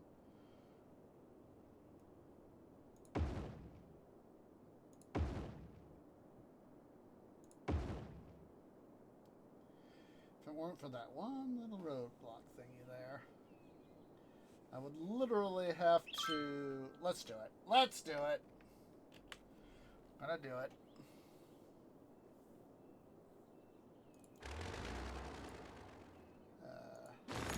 Demolish, demolish.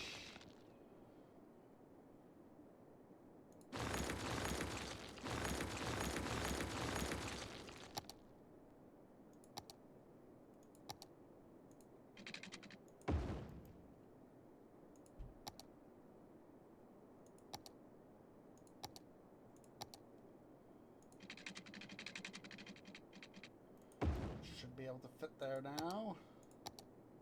Huzzah! Just by the one thing. Okay.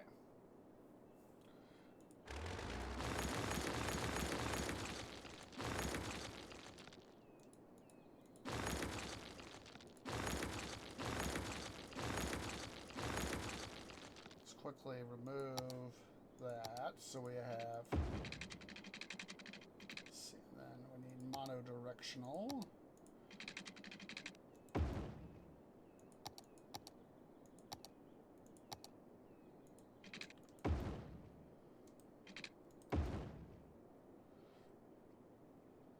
Then,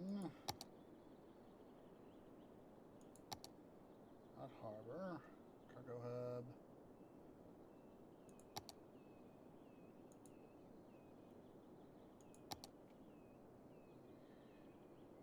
Why, look who it is. If it isn't Dinos the Goof. What you want there, Goof, son?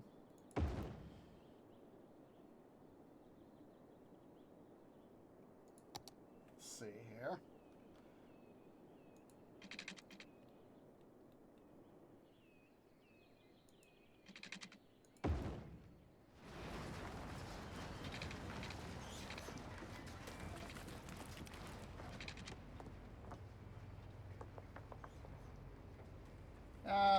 Work's been work. That's the way to... Oh, hello. Hi. Oh, bud. I've done goofed. I done boo-booed. Let's see here.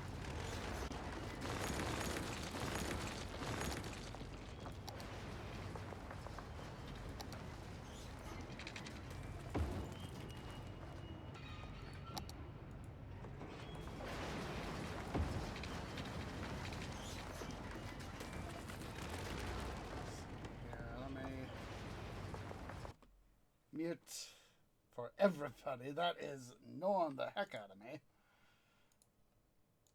As I'm certain it is for everybody. There we go. Flip that around. There we go. We got that fixed. Zoom out. What the heck?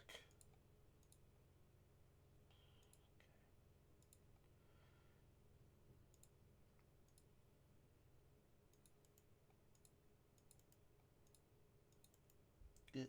Wunderbar.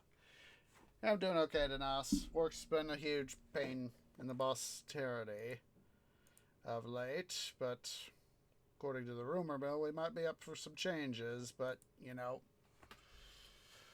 not sure, you know, it's rumor mill stuff, you know, you know, I take it with a grain of salt. I have to take it with a grain of salt. Because, you know, rumors can be quite false. And, I'm not sure if things are going to be, well, suffice to say, true. That's all rumors are, rumors. All right, let's put in a little bit of stuff in here. Make some, oh, that is an idea.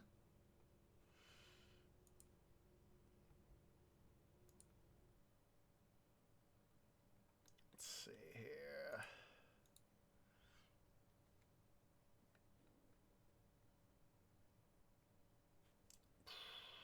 Okay, let's see here. Let's go back to our... Come on, there we go. Okay, so as I remember, yeah. Now, can I put in number of fiberglass plants here? I can. And then, oh, come on.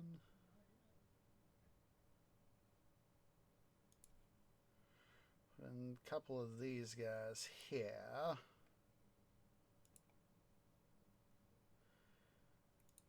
Oh. A little bit farther out and away now, so we can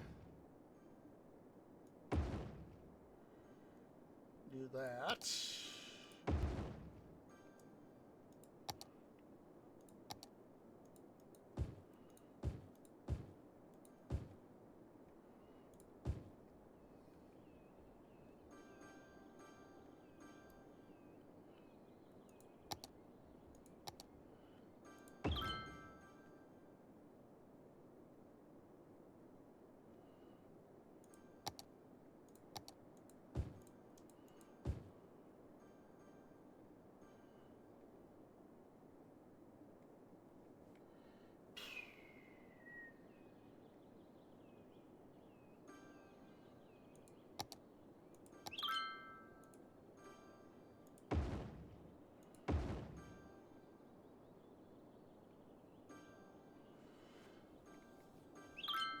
These guys evolve.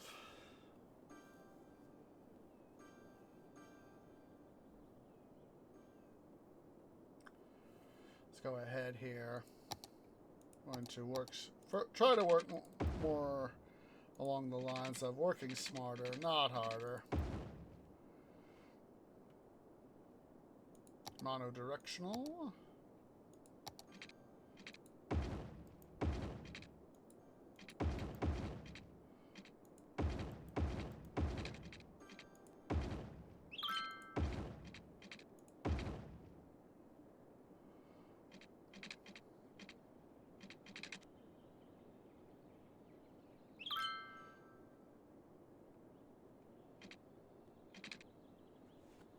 Try to have some degree of traffic control here.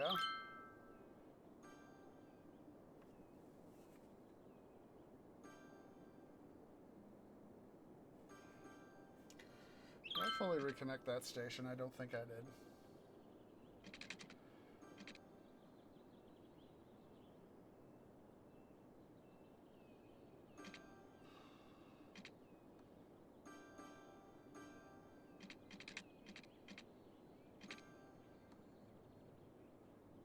For a reason, I don't think it's acting the way it should.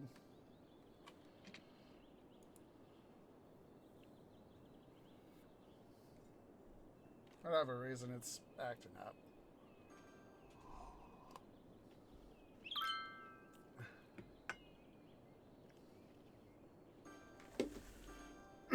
Excuse me.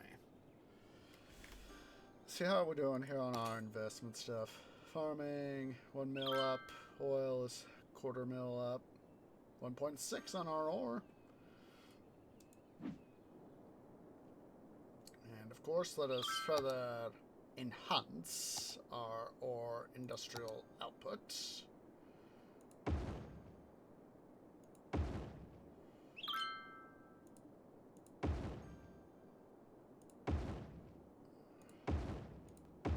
It is, of course, the more that we produce, the more economical benefit we gain.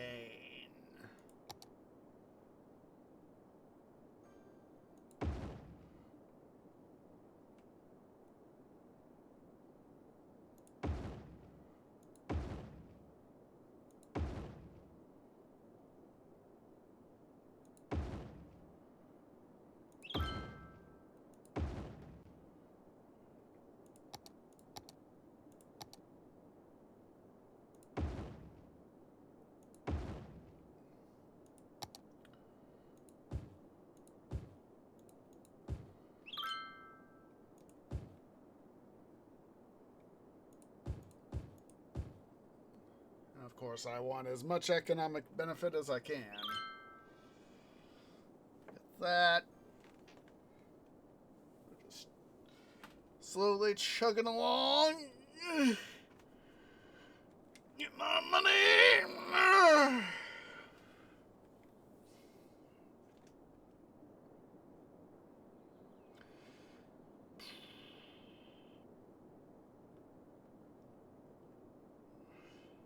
Meat is holding up, it looks like.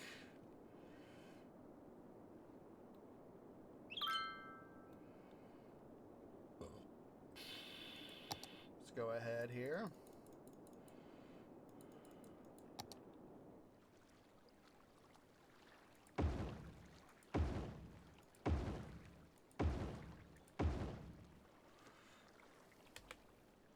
Let's pause right quick.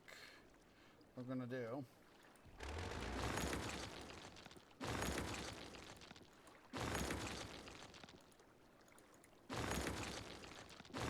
Just making sure on the water level height here. I'm going to go ahead and redo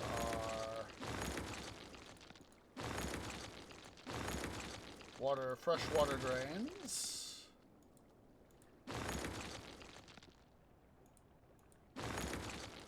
Do these guys too. Now that Lake Mead is up to the height I want it to be, unlike the real Lake Mead.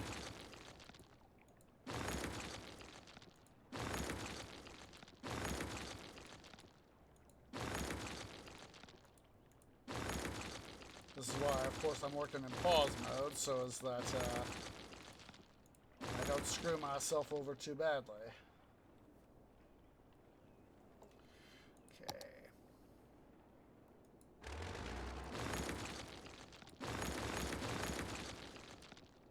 Let's go ahead and get rid of these guys so as that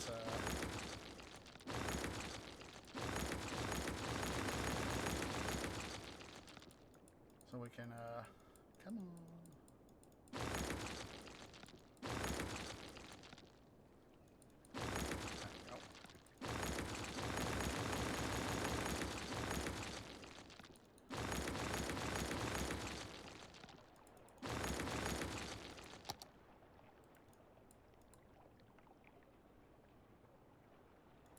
Okay.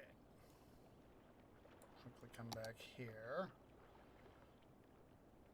Oh. Back up there, Mr. Mains. Thank you.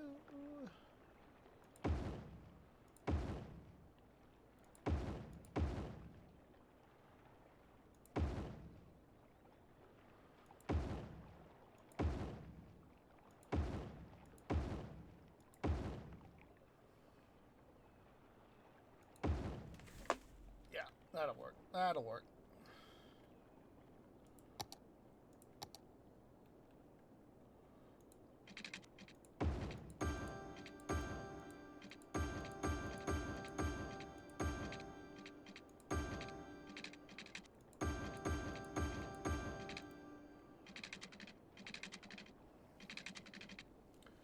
All right. Now we can move these guys over here.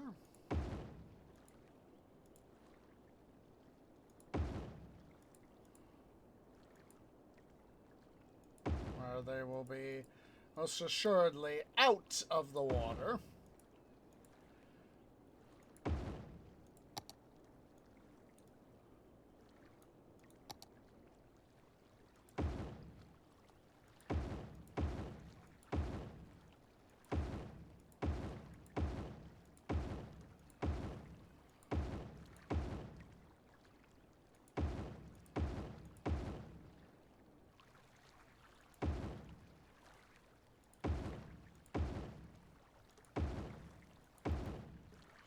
You know what?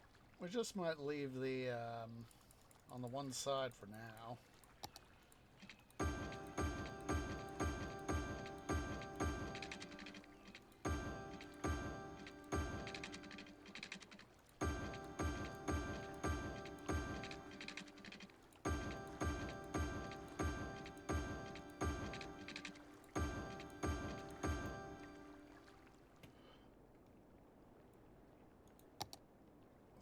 Here we might actually do have to do a couple. Let's see here.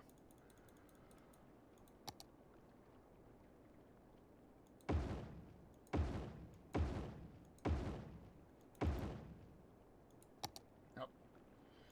Not enough to connect, so we'll just have to do that. But we'll leave these couple that I have installed here as our new permanent connection.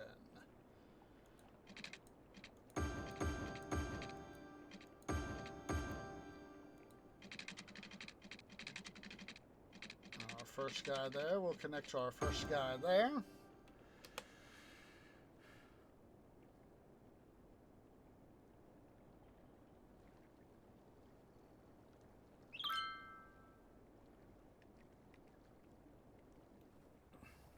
That way we can have a whole bunch of water pouring into Lake Mead.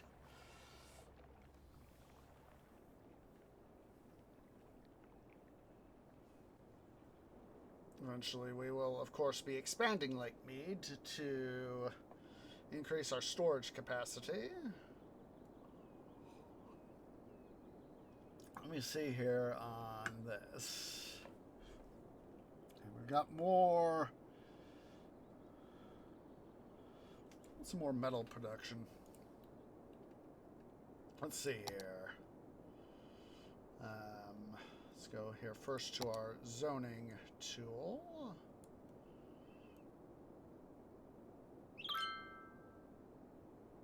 I'm not going to worry too much about that little bit right there. It's going to, at least for now, we might be able to slide some... Oops, hello.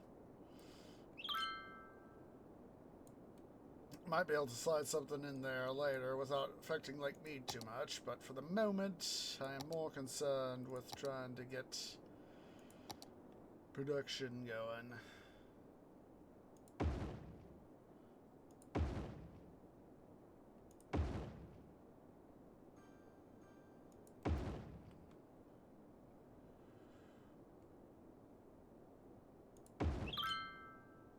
Don't you guys be sad.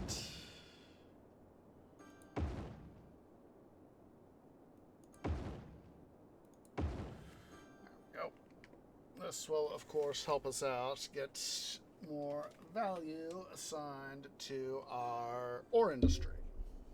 Help us make more money, and we just jumped up 10K.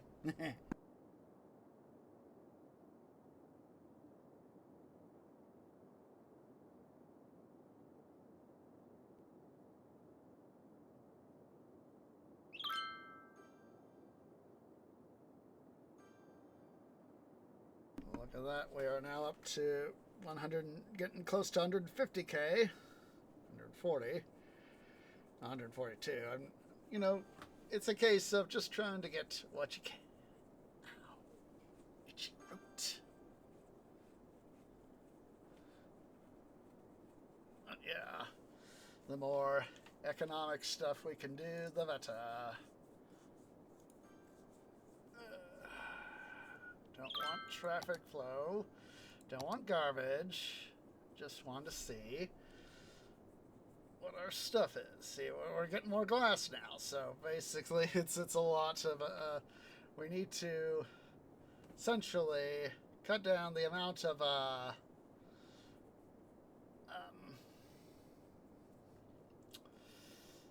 stuff we are producing, the amount of raw material.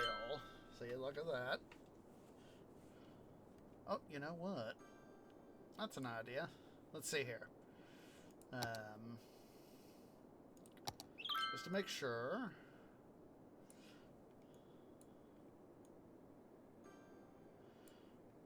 I don't think they have to be, but I'm gonna make double sure here.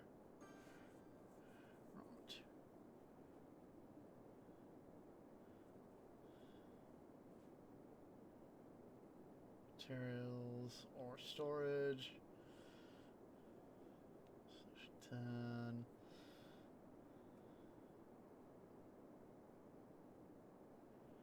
Capacity 600, 300,000, 400,000.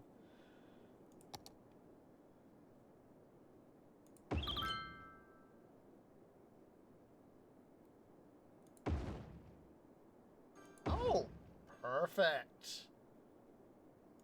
Here on the ends, it's these guys will fit. These guys will fit nicely.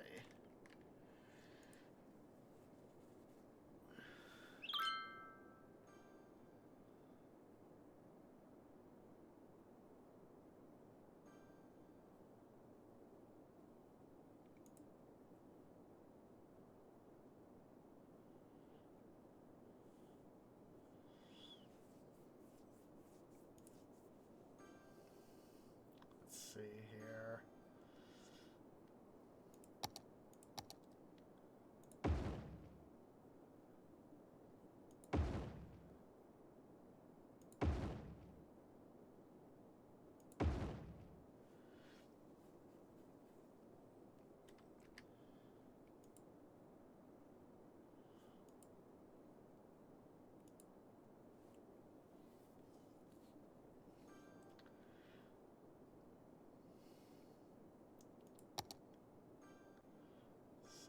Let's go and paint some more stuff right here.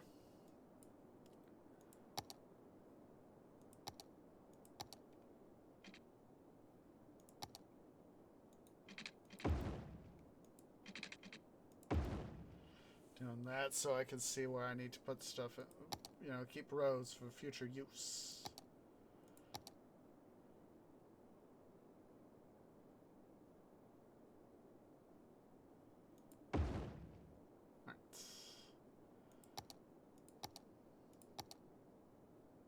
Wunderbar.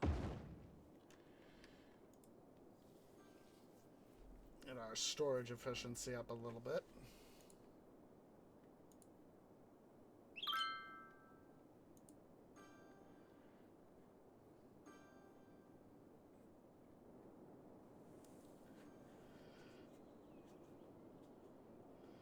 Let's see here. We'll go ahead and further expand our ore stuff over here too.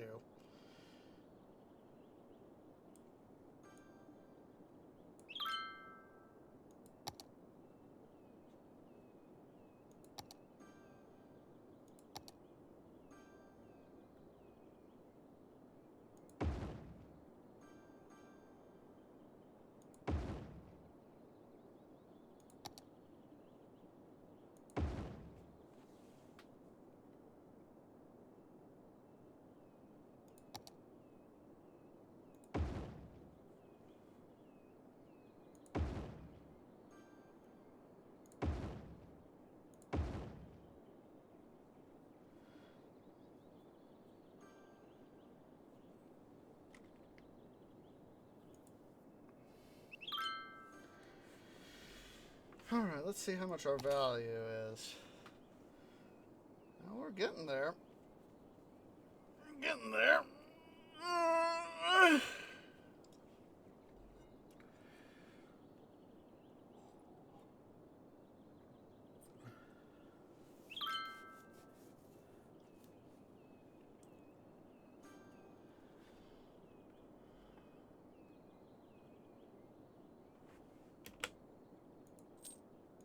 Sell our oil and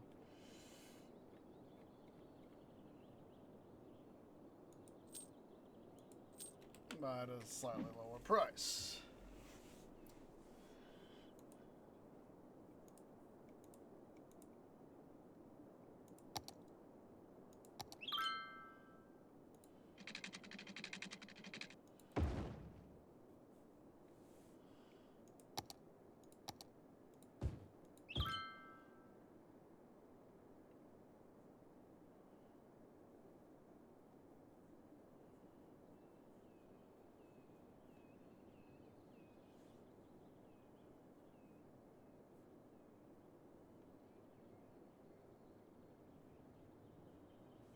think we need to redo this track here.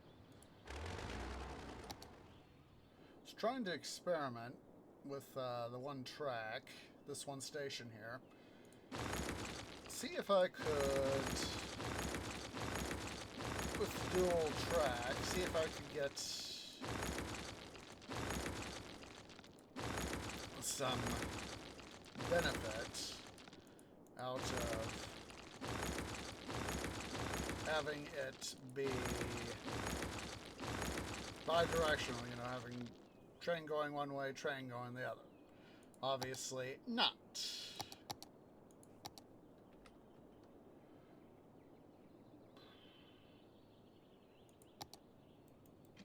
Oh, that's part of the reason. That's probably the reason. I got my tracks mixed up. That's why this station's not working. Well, we'll take out the track anyway and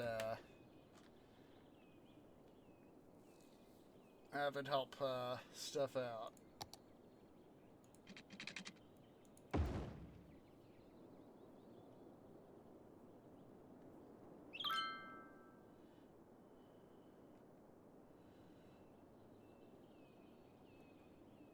We need, honestly, to have those stations be working to help get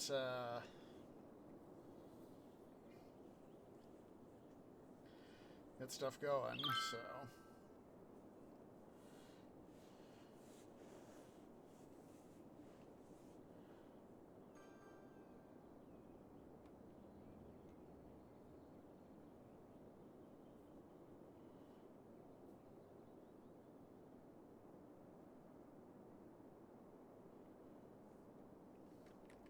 Of course, it's just better when you have a whole.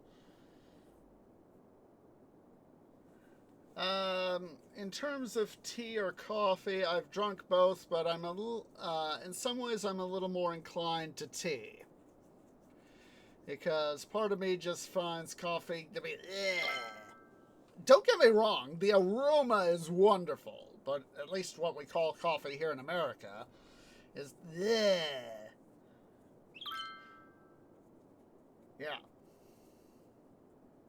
No, boo yourself, son! Boo yourself!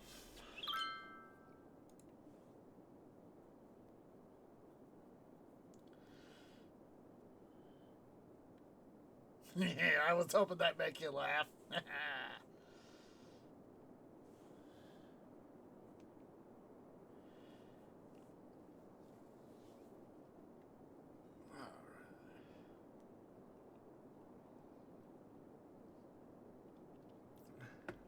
Like I said, I love having Lake Mead as our strategic water reserve. Trying to imitate, to a degree, IRL, so. Anywho, let's see. Well, this area's holding up. Now that I've had a little bit of rearrangement of the water system here, it's definitely holding up a little bit better.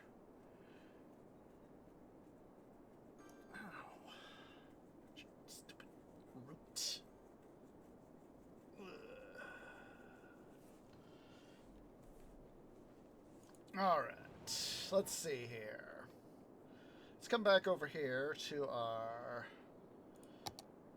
bio area. Our organic area. I don't know why I said bio.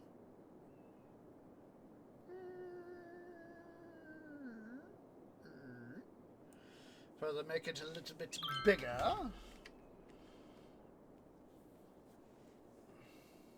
Let us go ahead here. Bi-directional road.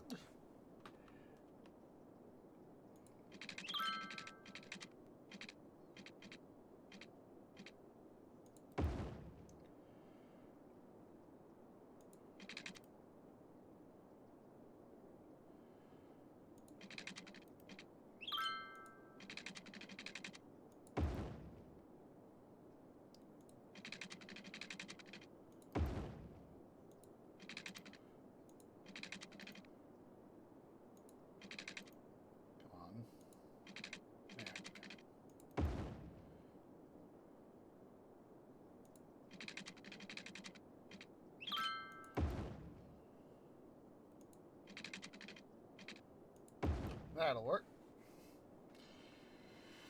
So, put in some medium and low density. I mean, high and low density, I mean. That is it. A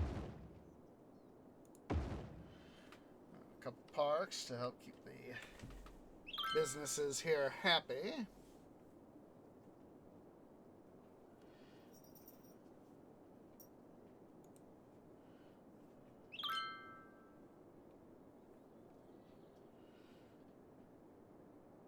And then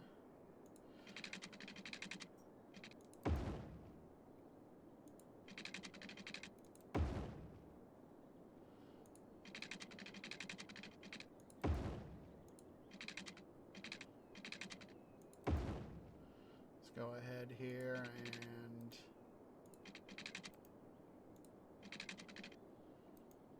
should start from here.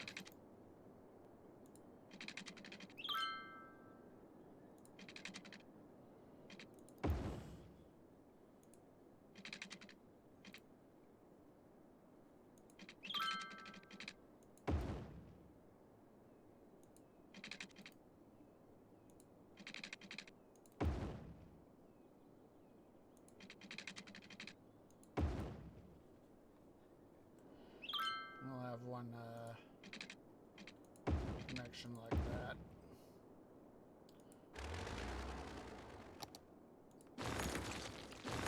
I suppose I know it'll remove some space, but yes, the inevitable BUTT. Rather have a little bit more. What's it?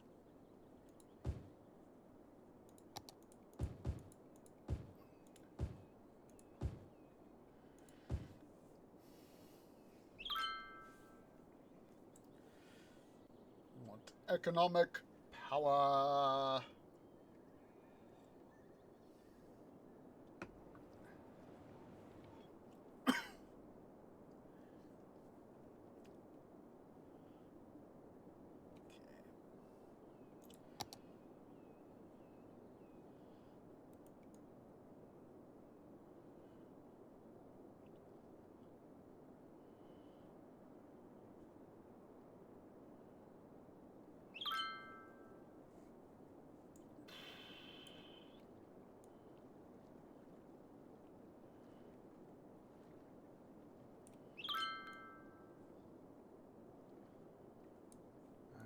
This area eventually will get brought up to grade, but for the moment, we're just going to level it out.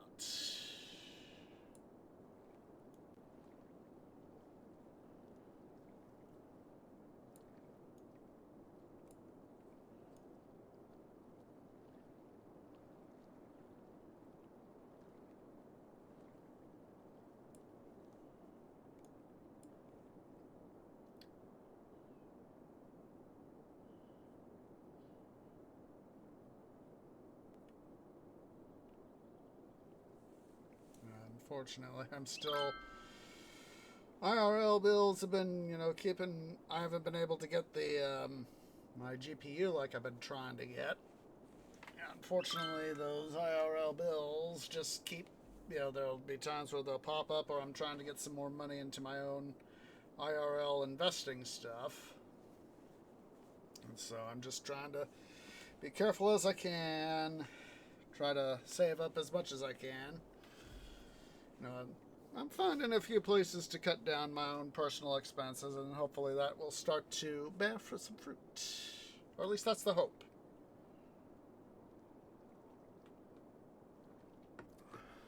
Let's see here.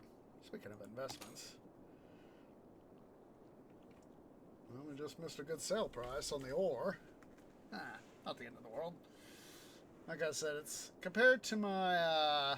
the one guy, the former co-worker at the grocery store, buying low, tried to sell high when he can, based on his dad's advice. I was like, dude, that is not the way to... Ooh, hello. Let's make some money.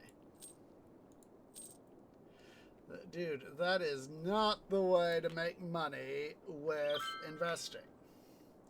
Yes, capital appreciation is good. That's what we just sold off. The stock we have is capital appreciation. Because the business is doing good, so the stock price rises. Don't get me wrong. That sort of thing is like, for me, that's okay. You know, it's a sign, you know, if your business is doing good and your stock price rises, it's a good thing. I just realized, what the heck is this doing like that? Be like that. But for me, in the long term, no. For me, in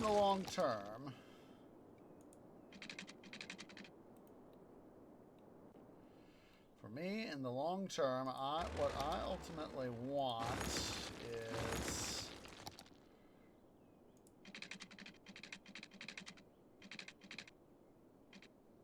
I do not want that. There we go.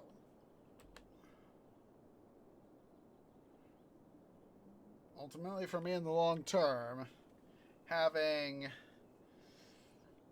stock appreciation is not a part of my long-term goals. Rather, I want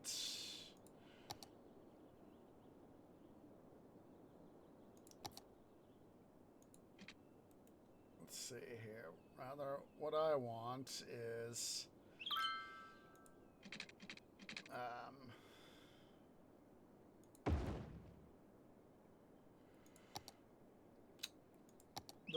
them dividends. That is what I want. That is what I want. Let's go ahead here. Something I should have been putting up for a long time now.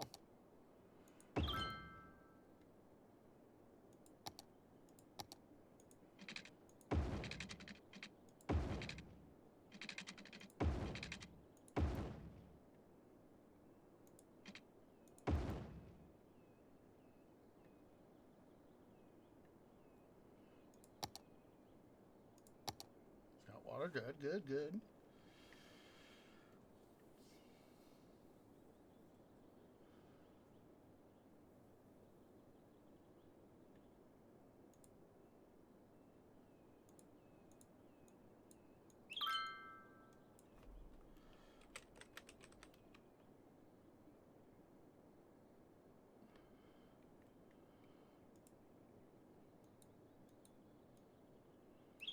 Rename this as Maple Interconnect.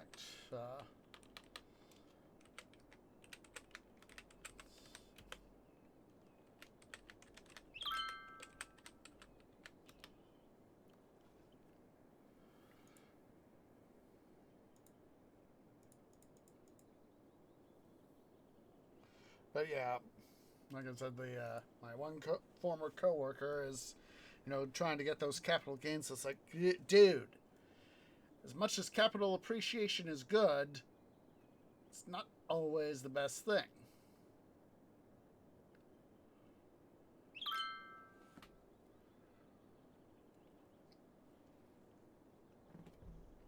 You know what? Let's see here. Second here.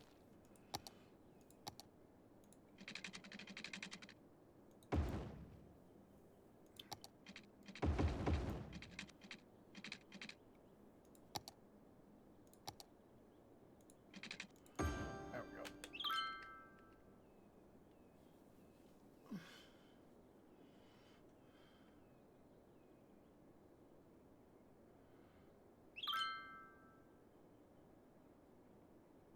Now, you see, it's moving a little bit better now. See? There's, I know that Dragoness has done a mod with it for when I've seen her play City Skylines. There's this road thing that she is. I'm going to have to double check with her on, her, when she's played CS1. And say, hey, when you've played CS1, what was that one thing that basically, you know, you can have this lane go here, second lane go here, third lane go here, fourth lane go here. You know, go from your outer lane to your inner lane. Each lane goes straight in. They don't worry about going through. You know, that's I'm going to check with her on that.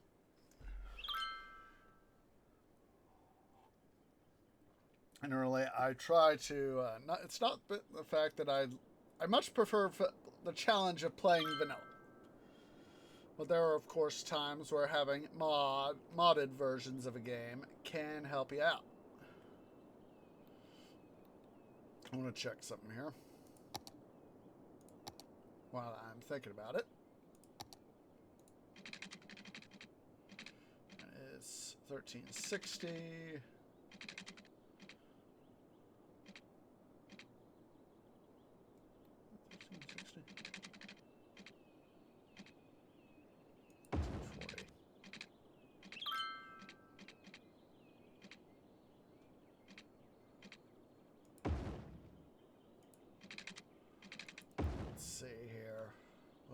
This fit. Of course, we gotta expand our industrial bit.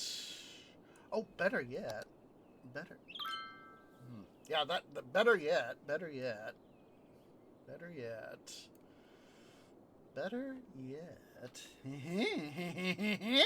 Tree, use your brain. Use your brain place there, son.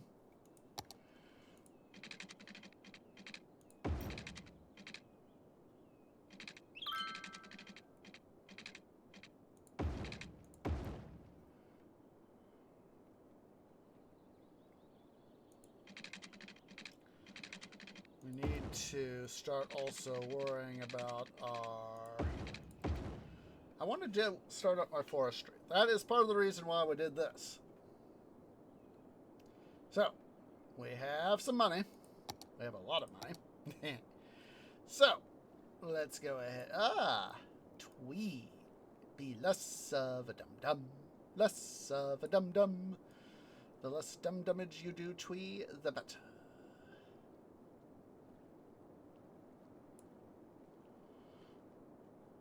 Let's go ahead here. Let us begin to work in this area. And of course, we're going to expand it too.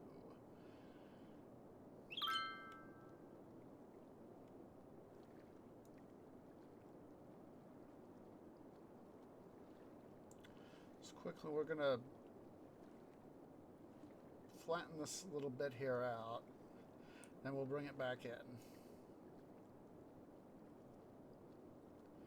Gosh darn it. One of the things that had happened earlier when I was worrying about getting some money built up and some stuff done here, I was thinking about the night. I've seen it many, many times, and I saw it started.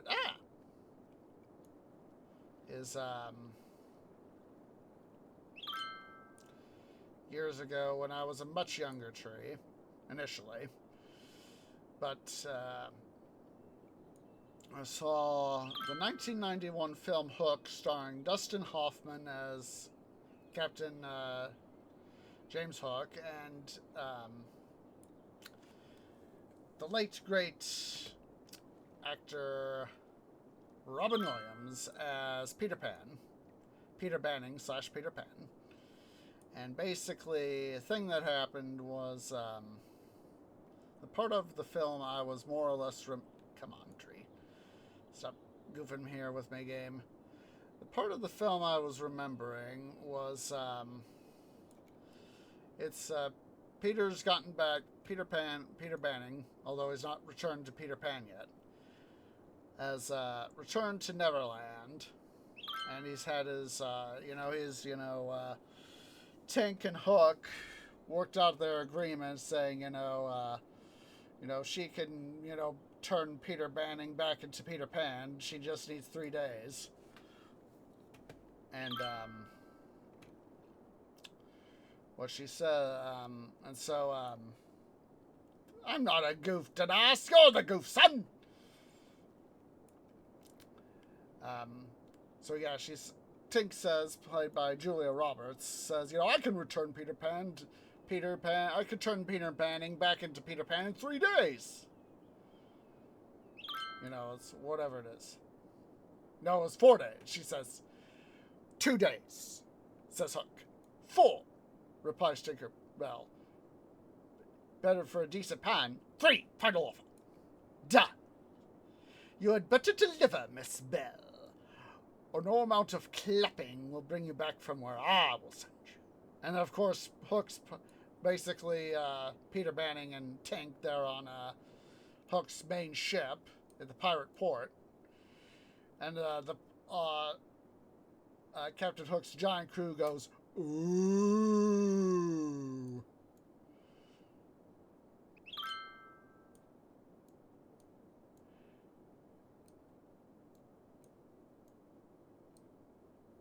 And then, I am not the goof. I am not the goof, Danas. We all know that you're the goof. So, anywho, then Hook goes into this little speech of, "Hear me, men. For reasons of good form, I have decided that so-called Peter Pan will return in 3 days to commence the armament of the sword. Smee, translate. In 3 days, we're going to have a war. A battle between good and evil, to the death." Of course, the equally great, late and great Bob Hoskins, very good actor. Let's see. He did a stunning role as Eddie Valiant in Who Framed Roger Rabbit. That role was made for him. That role was made for him. I just love it there when they're in the Acme factory, and both Roger Rabbit and his wife Jessica, they're going to be dipped by Judge Doom's giant mechanized dip machine, that's got the big spray on the front. Or eventually is going to be. Judge Doom's going to try to dip him that way. And, Judge Doom's Weasel Goon Squad, the leader, I forgot his name off the top of my canopy. He's pointing his piece at Eddie Valiant, and Eddie says to him, you like a good laugh, don't you there, ferret face? And the head weasel says, what do you got to talk about there, wise guy? Well, nothing. I just want to tell you something, that you got to know something about the guy you're going to dip. And then, he pushes the button on the thing that Acme had for his, his entertainment machine. And, it starts playing the music, and the Eddie Bob Hoskins as Eddie Valiant starts singing, and it's one of these fun little things that he does, and the weasels just start guffawing as he's doing all these foolish little things. He's got I remember he's got collects up some bowling balls or some heavy balls in his hand. And, he does a little verse and he throws them in the air, and, the balls go pong, pong, pong on his head, and he's going, and the weasels are just going, sort of thing.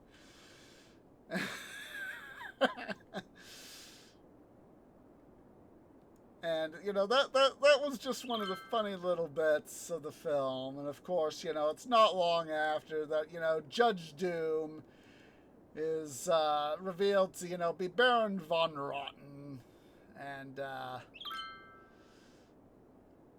Eddie remembers, it's just like those piercing red eyes and that high-pitched voice. And, he gets run over by the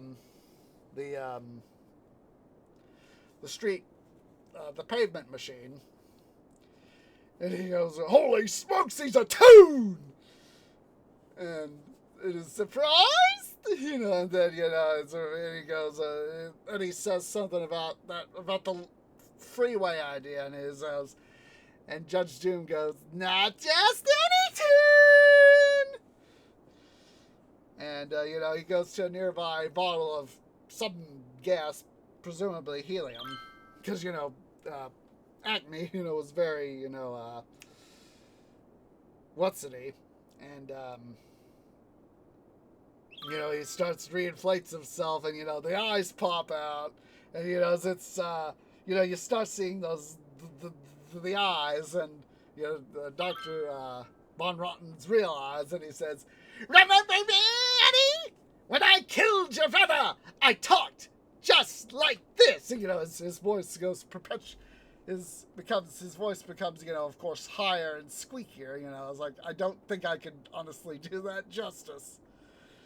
But oh my goodness, that was, one of those things of just like this. I was like, oh my God. And of course, hello over there, White Cat. Oh my goodness, White Cat one's out. Just a sec, guys.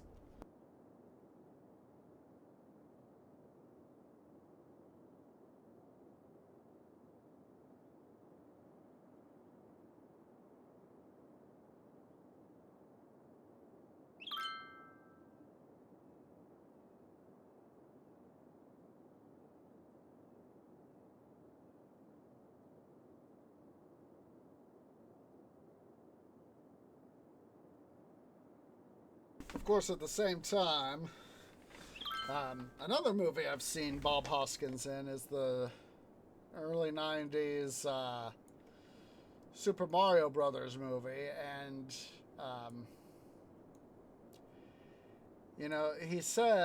Hoskins said that was the suckiest movie he ever got to play up role in. And it, looking back on it, I've seen it. It's been quite some time since I last saw it. It is, in its own way, kind of cheesy. And I know I haven't seen it, but I know that the recent Borderlands movie has been, excuse me, has been, shall we say, had a very lackluster box office performance.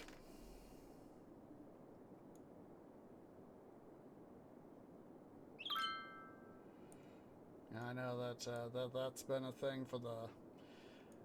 I remember reading this one article within like the last couple days, is that, and I recall that they mentioned the Super Mario Brothers movie, or some article I read recently. Said, that Hollywood still hasn't been able to latch in to being able to accurately translate video game content to movies. With a somewhat lackluster nature of the Super Mario Brothers movie and Borderlands. I gotta agree, is that there are some things that do not translate well. Yeah. Some things you need to have the right sort of not just the right sort of actors, but you have to have the right sort of director and production staff. I mean, take a look at what Peter Jackson did for Lord of the Rings. He was able, he obviously had to cut and modify stuff, but he was able to essentially take the gist of the trilogy and make it to where, someone like me, I had never read the book prior to the movies. I read it after. I haven't read my copy I got in the better part of about 20 years. It wasn't until I'd seen Return of the King that I went and actually got an omnibus version, which is the way Tolkien had originally wanted to publish the book, was as a single volume. But of course, published after World War II, it wasn't as financially feasible as it is these days. But Peter Jackson was able to take the film, take the content of the book, the essential content of the book, and turn it into a successful film. Of course, there's some debate over The Hobbit, and no, I don't have HBO. I used to have cable, but I don't recall if the cable plan I'd had once upon a time had HBO. I'd have to double check. Go back and check with the people that... Well, I have heard of that series, but I've never seen it.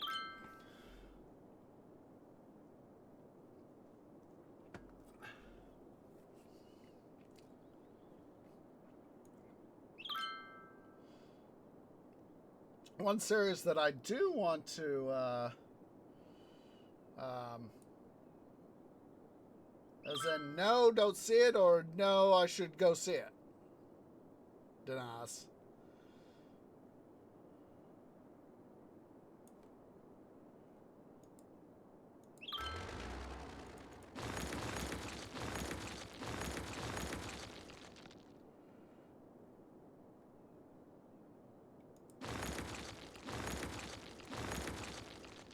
Oh, HBO TV, okay. Yeah, with the financial stuff I was talking about, I tend to not do the streaming services as much because, like I said, for me, I'm just trying to, do what I can to have stuff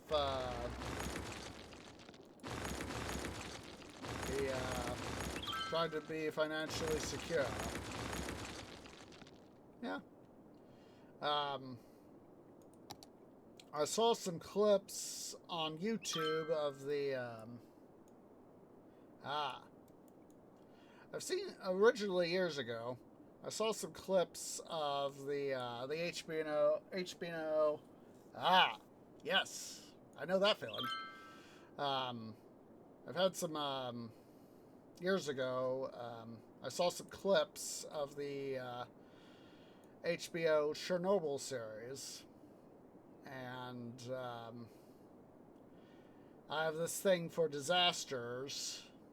This interest in disasters. It doesn't matter, Titanic, Pearl Harbor, Hindenburg, all those sorts of things. I love learning about disasters. And I saw a couple clips of the Chernobyl disaster, and then I looked up who was in it, and Stellan Skarsgård. I was like, oh my God, Stellan Skarsgård's in it. He's I know him best from The Hunt for Red October and the Marvel Cinematic Universe, and I know he's a good actor. Of course, he also played Baron Harkonnen in the Dune movies by Denis Villeneuve. And I was like, Stellan Skarsgård, oh my God, he is such a good actor. And so that is when I learned that, I was like, oh my God, that sold me on. So I went out and bought it. And of course, with it being a fictionalized version of the Chernobyl events, of course, it's, you have to, bear a little bit of a grain of salt in watching it. Cinematic adaptation. But Skarsgård as Boris Sherbina, oh my God, he did a good job. I think he did a very good job. Very, very good job. There's, I forget what episode number it is um, in the Chernobyl series, but um,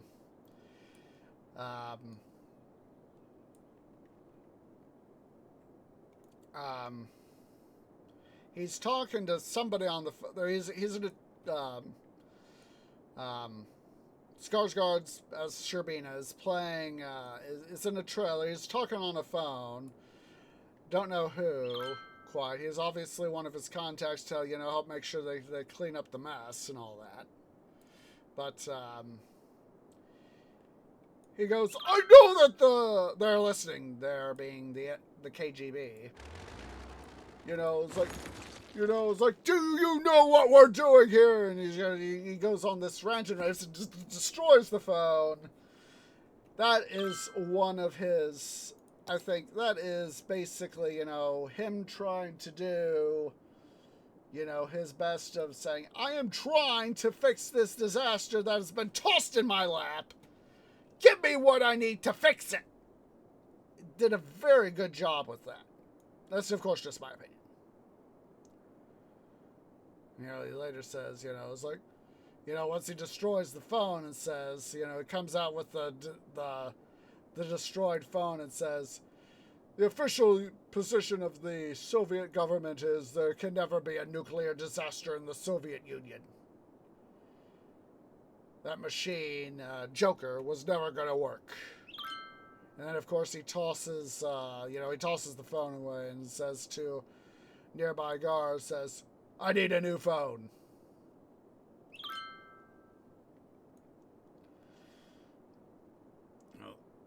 He's Stellan Skarsgård. He is able to play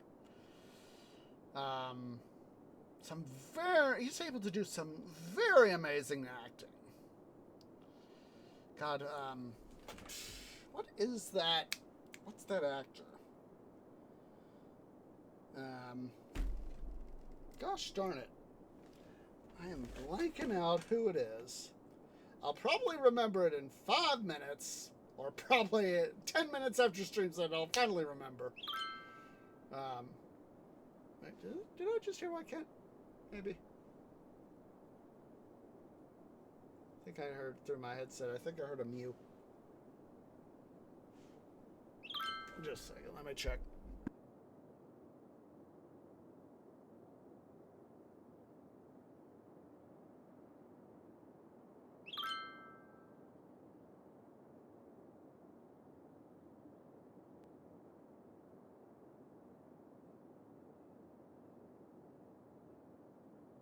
It was indeed White Cat. I thought I heard him mewing through my headset and through my door.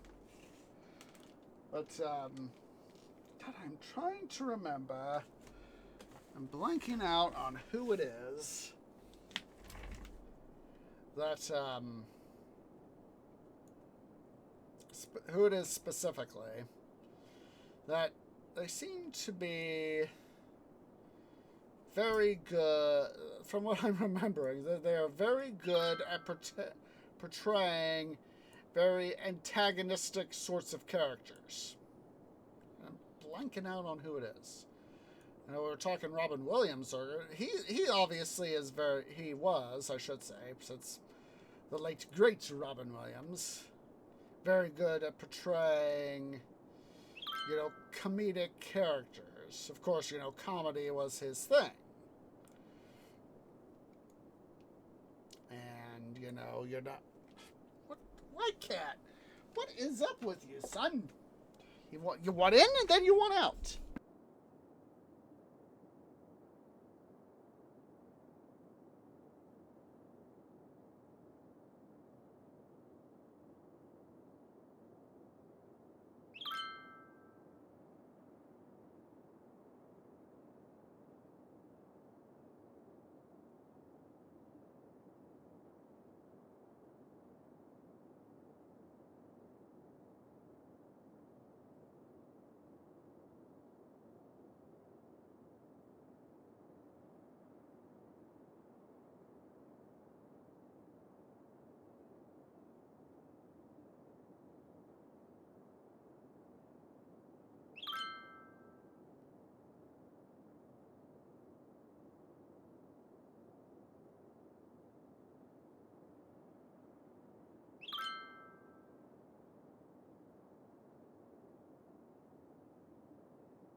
I took advantage of the situation of needing to take care of White Cat to quickly go use the little trees room.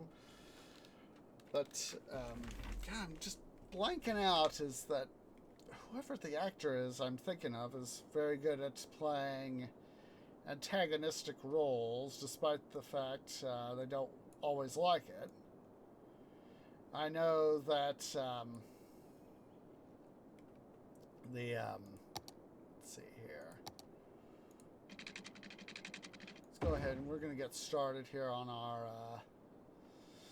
what's it area with forestry. There we go. Let's see here. I know that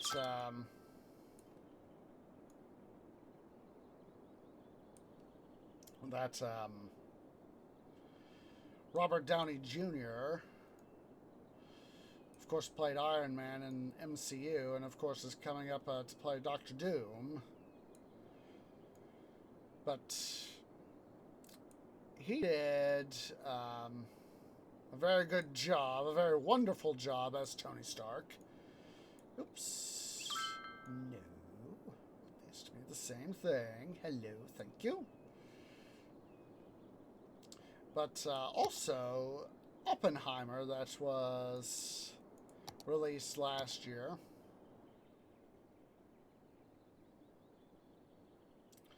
He did a very good job in that, too. As Louis Strauss, who was at odds with the real Robert Oppenheimer over the material of the Manhattan Project.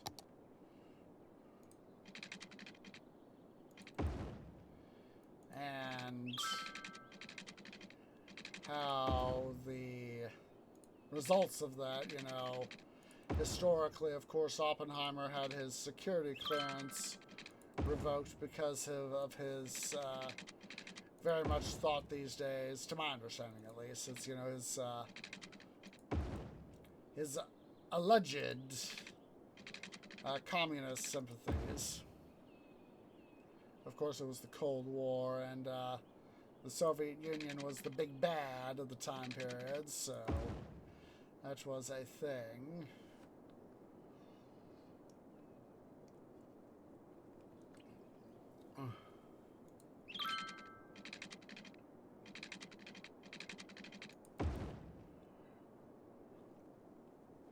So yeah, it's Robert Downey Jr. is a very versatile actor. He's able to do, you know, essentially able to do both sides of a let's see, let me quickly pause here. Basically, I'm going to drag this down to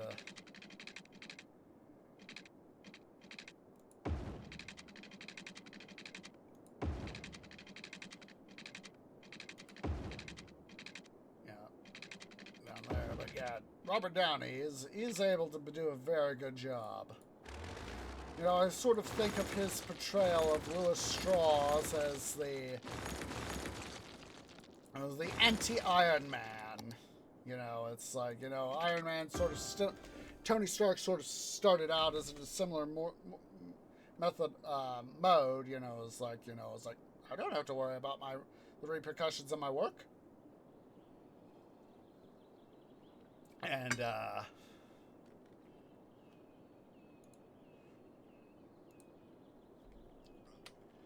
of course he, you know, came to the realization is that, hey, you know, I shouldn't be exploiting the world for my own personal gain. And, excuse me.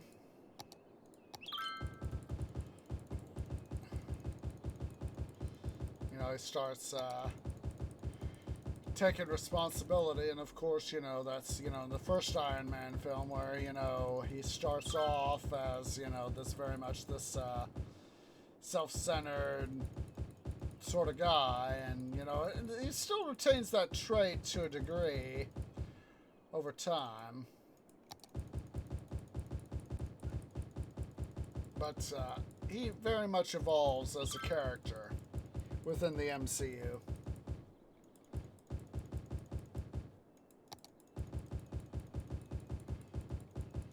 course, in Avengers Endgame, you know, the part where it looks, you know, like Thanos is going to win for a second time, and he says, you know, I am inevitable. Snap. With the nano gauntlet. And he looks and is like, no Infinity Stones. You know, Tony is then revealed in his Iron Man suit.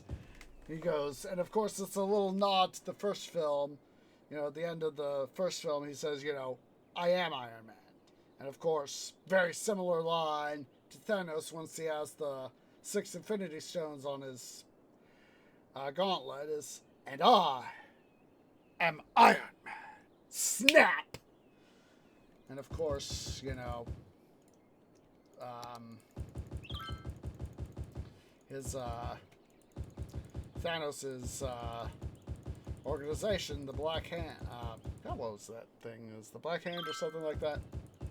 Not the Black Hand. The God, what was that? I am blanking out.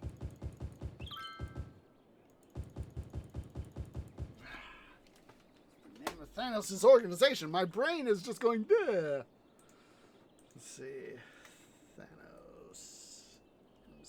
MCU.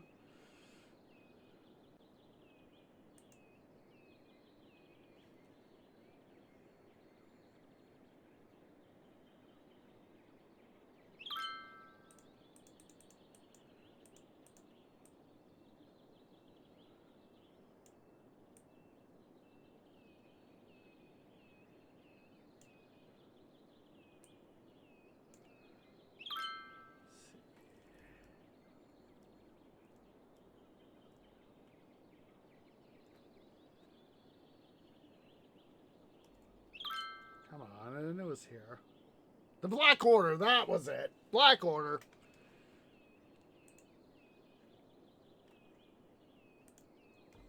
I was close enough. Close enough. I had black.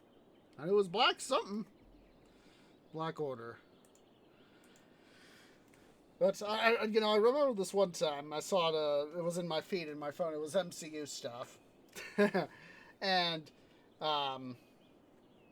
Tony had snapped Thanos, and you know he was dusting away, and why not double the resources? Think, Thanos, think. As he is being literally what's it in a way, dusted away. Let's see here.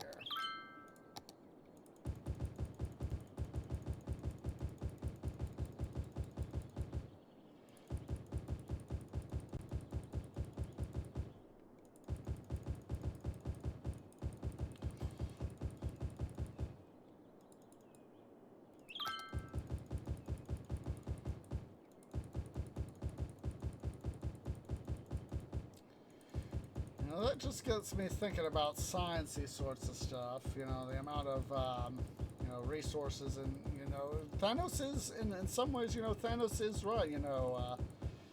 The amount of resources in the universe is finite. I mean, on the scale that we think of, it seems practically endless.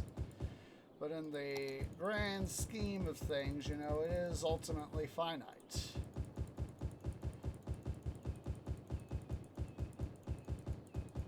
That's one of the things that I think about at times. I know that Kutzkazat did a video on white dwarves, and one of the things that could be done, for a very, very distant future humanity is use, because, like one day our sun will become a white dwarf. It depends on the mass of a star, whether it will go one of two ways. If it is up to a certain mass, and I think it's about the mass of our sun, or not much bigger than our mass of our sun. I think it's maybe 1.4 or 1.5 solar masses. A star will become a white dwarf. Where if it's bigger than that 1.5 solar masses, and it'll go supernova. And of course, that supernova arc will go itself one of two ways. If it's up to a certain mass, it'll become a neutron star. And if it's above that mass, that, neutron star mass range, it will become a black hole. And that's another thing they covered, is that there's the potential to gain energy from a black hole, but you have to do it right.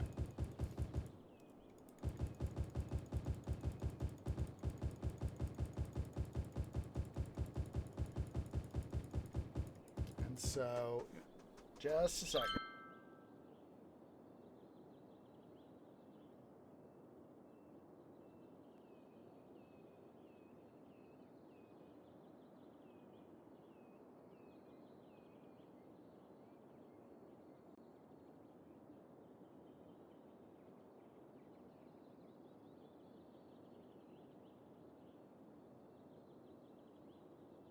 Sorry about that. It's White Cat again.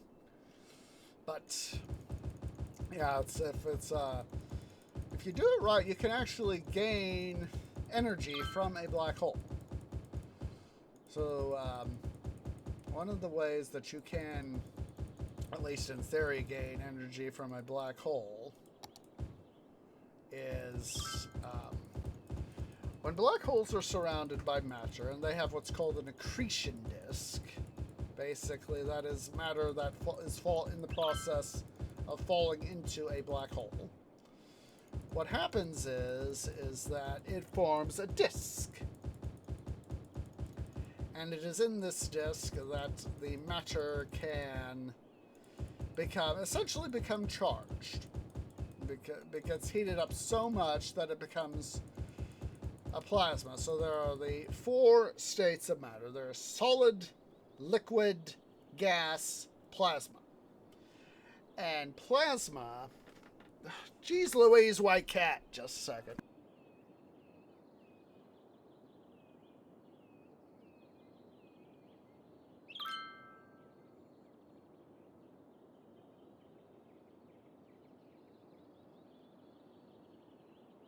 Sorry about that. White Cat, of course, again, being a bat. But going back to the thing, plasma is essentially gas, like gas and oxygen, CO2 in the atmosphere, and Earth's atmosphere,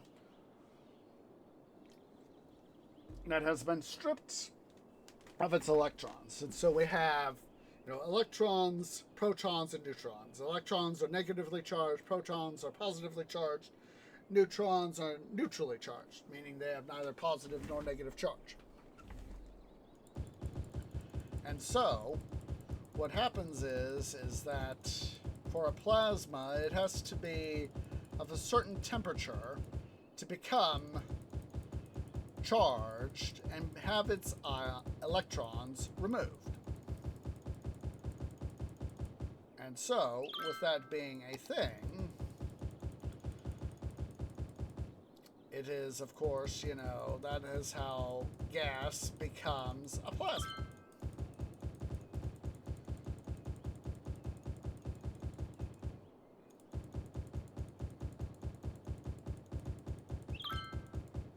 And with that being a thing,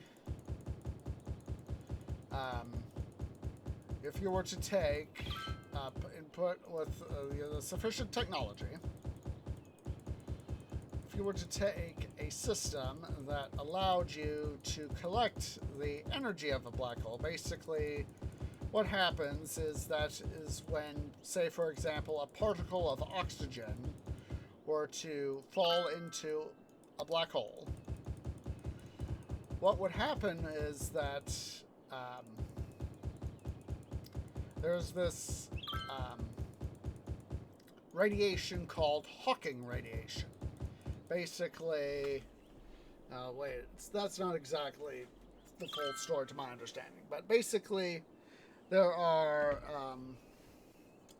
for example, protons and antiprotons that will suddenly, or matter and antimatter, that will suddenly, it'll pop into the universe, and because of the way things happen, they'll immediately self-annihilate. meaning the positive will say positive and the electron will merge, they'll annihilate, form a little bit of energy. If a particle were to form on the edge of the black hole, the positive and the negative were to come together, one form on one side of the black hole's horizon, the other on the other side, the one that falls is on the inside of the black hole, gets sucked into the black hole, whereas the one that is on the outside of the black hole gets to zoom away. It's a created particle. And so that is what we would detect as Hawking radiation, named after Stephen Hawking, of course. And so, what it is that would be part of the process of particles, getting, protons, antiprotons, one inside, one not inside a black hole, that we could collect that energy with the sufficient technology. Of course, say if we have a particle of oxygen that gets sucked into a black hole, and if it's getting sucked in on the accretion disk, and if it's caught in just the right way by the black hole, and essentially the Hawking radiation gets radiated, we could also collect that material as energy. That is, of course, how a decent chunk of the universe works. Energy is required for stuff to be able to function in the universe.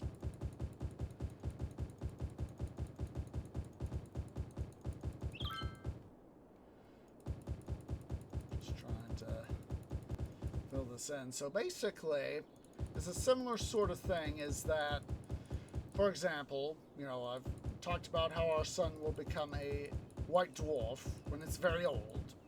Basically, what will happen is in about 5 or so billion years, about 5 to 5.5 billion years, approximately, it will enter its, in about 4 billion years or so, it'll enter what it's known as its red giant phase. Basically, it'll become a red giant because it will have used up all of the hydrogen in its core, and it'll start to fuse helium. And so that will force the sun to expand because the helium burns at a hotter temperature than hydrogen in order for it to fuse. And because, of course, the massive amount of weight bearing down on the sun's core, forces the pressures that allow the fusion of hydrogen and then eventually helium, and eventually a few other elements beyond helium. I think it's like it'll go up to like carbon or something like that. We'll go all the way up to the stuff for a neutron star or a black hole, which will be iron, which is, as Scott put it in their black hole video, or their neutron star video rather, is nuclear ash. Basically, it takes more energy to fuse iron than you would get out of fusing iron. But basically, what happens is that the sun will, the residual heat within the sun's core will be hot enough that for many, many billions of years, provided Earth survives, and we're not sure if Earth will survive, the process of the sun entering its red giant phase.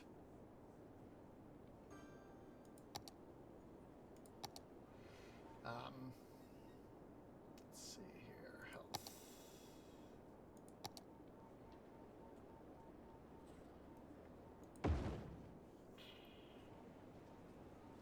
Basically, what will happen is that once the sun essentially goes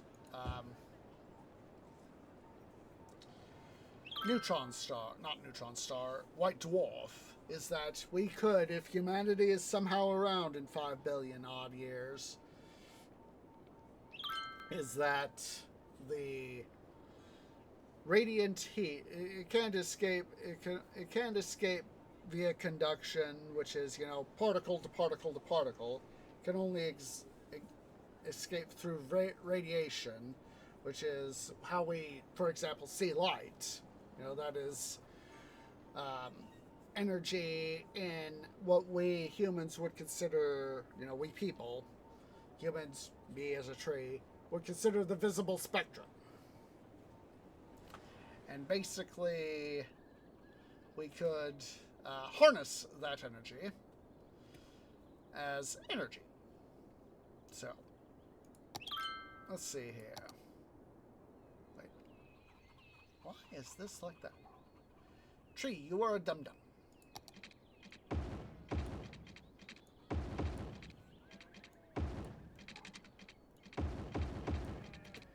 Let's bump up these guys' property values.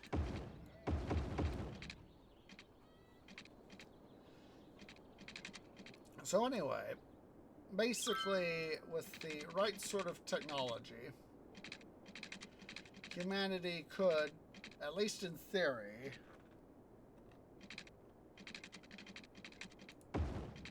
collect the radiant energy of a white dwarf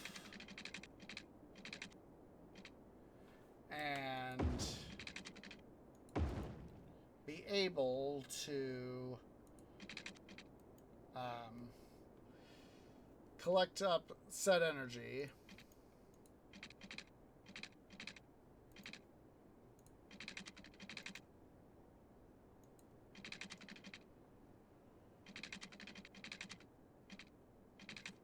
and use it to advantages.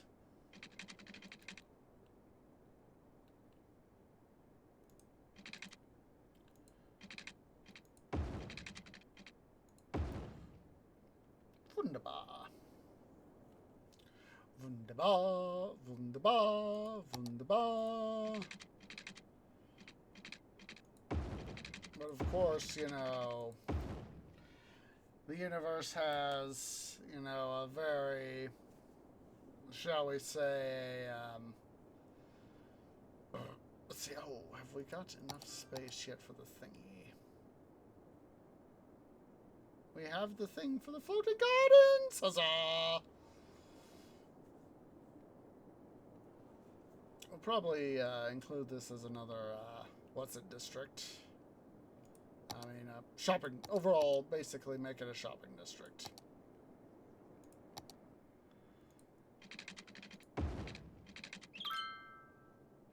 What the? Shouldn't be like that.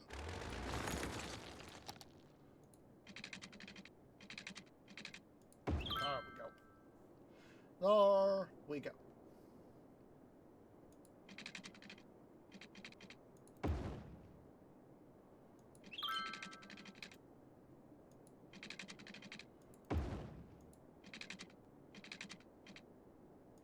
Ah, tree, not like that.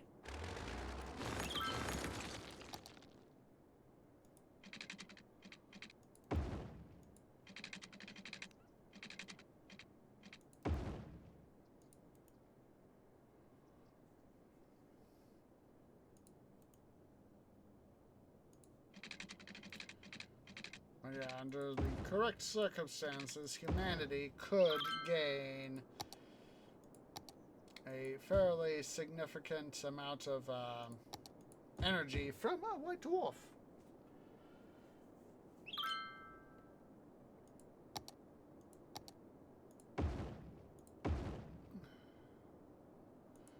But of course, you know, Tree, he can't foretell the future. Nobody can foretell the future. At least as far as I'm aware.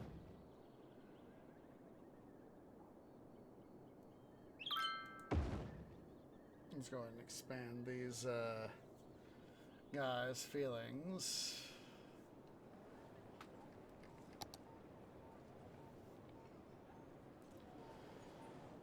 Alright. So let's go ahead here.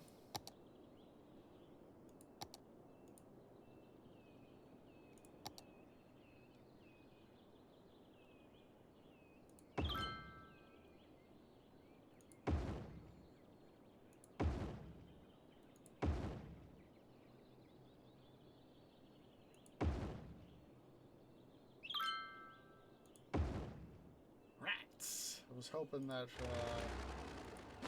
we might be able to have a road go that. Well, actually, we'll just do this.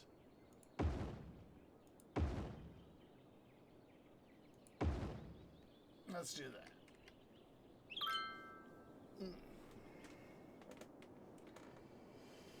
Alright. Let's see here. Let's check our stocks.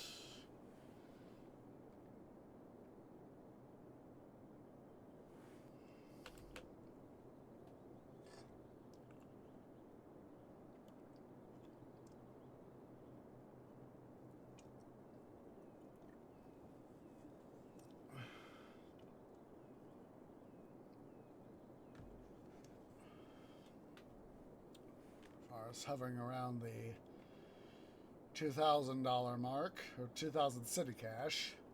There we go.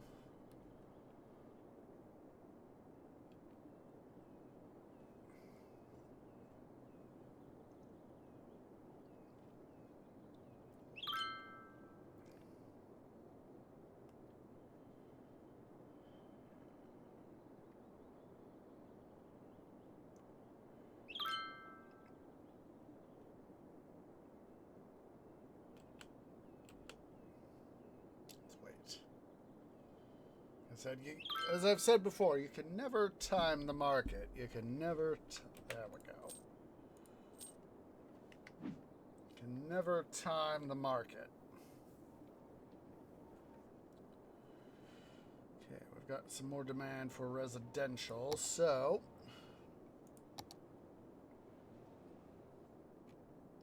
let's go ahead here. Suck up some more dirt.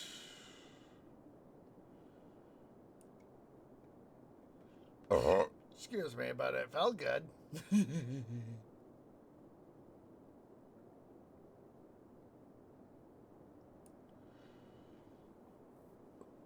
Excuse me again, but it still felt good.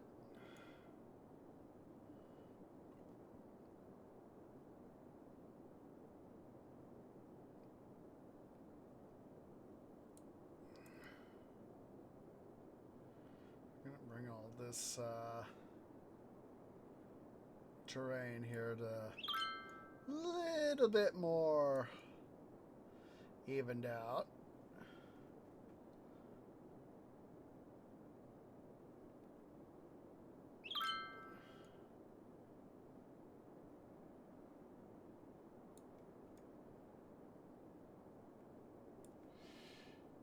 Oh my goodness. I just had a funny thought. There's I got to see a while back the film Pompeii. I'm forgetting who the actor who played the main role of what's his face, the Celt. I know is that he's known as. I'm forgetting his in movie name, but I remember that one of the gladiators he has to interact with is named Atticus, and Atticus it's portrayed in the film as he has to do like one more grand match, and he's gonna get to essentially be set free as a gladiator. And of course, it was in the Romans' plan to never actually set him, quote unquote, free.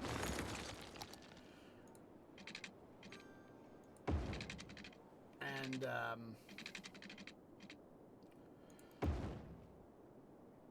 so as Mount Vesuvius is erupting, it's just depicted as Atticus, he has to face off against this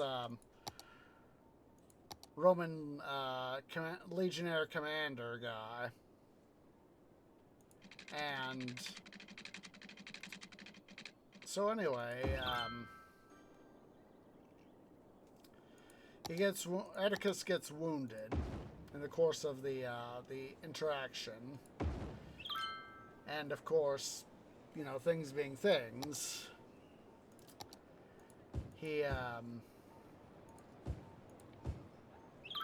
gets he does get to a certain degree of freedom at the end, depending on how you take it. But he goes and says, it's the famous attributed line of, "Hail, Emperor, we who are about to die salute you."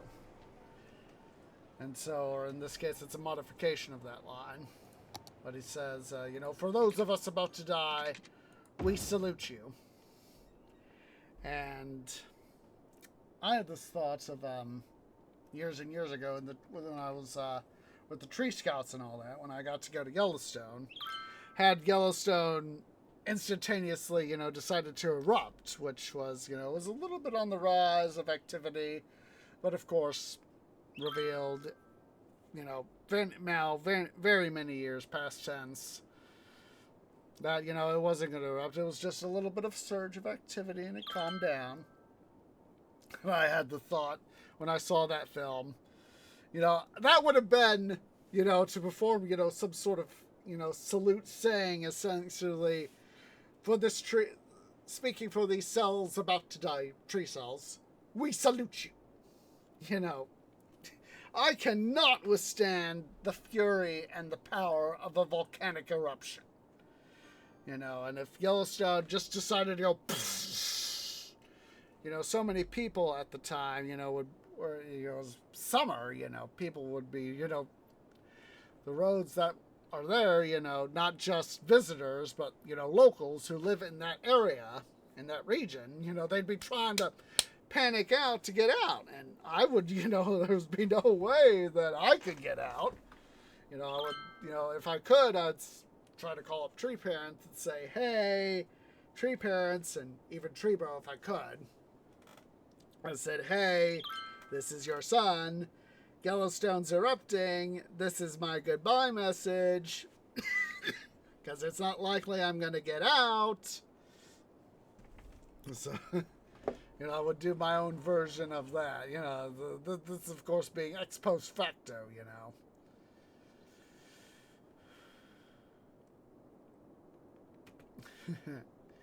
Just kind of think about that sort of thing, All right. Let's go ahead here. Let's get some stuff going here, and we'll go ahead and take another break here in a second. I, for one, could use another break, and I want to go a little bit longer, even though we started late. So, let's go ahead here and save. And change it up to O. So yeah, guys, let's go ahead and everybody stand up, stretch, get something to eat, get something to drink, use the restroom, and I'll see y'all here in a few minutes.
Okay, guys, tree is back.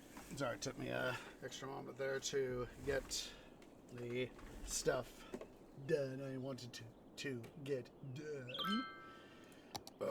Whoa, excuse me, but it felt good.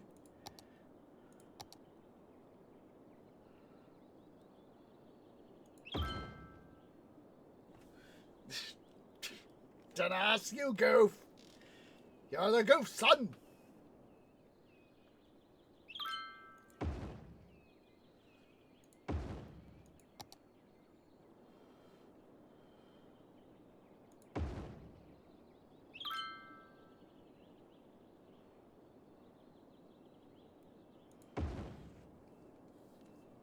All right, let's see here.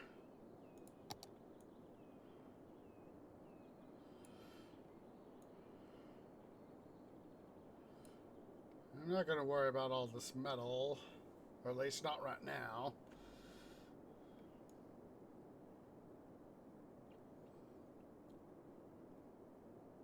Going to go ahead here and get this logging area a little more run up in terms of production.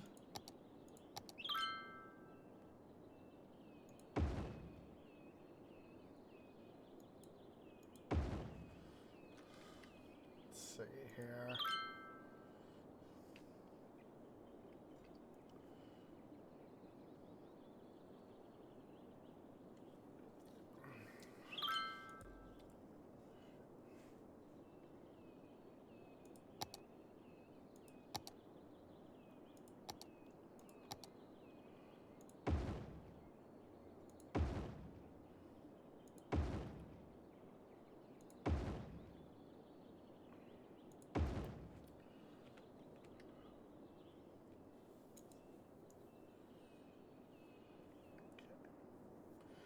So we need some more peeps, so let's go ahead here and we're going to do that. So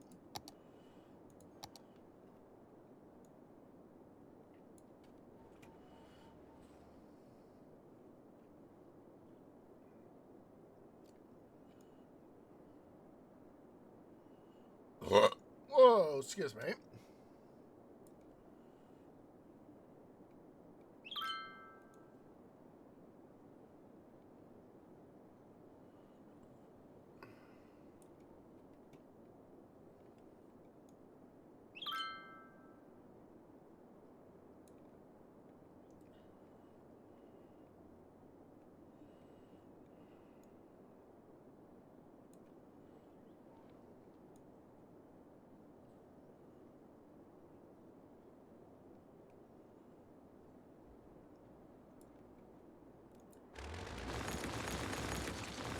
Get rid of all these rocks here.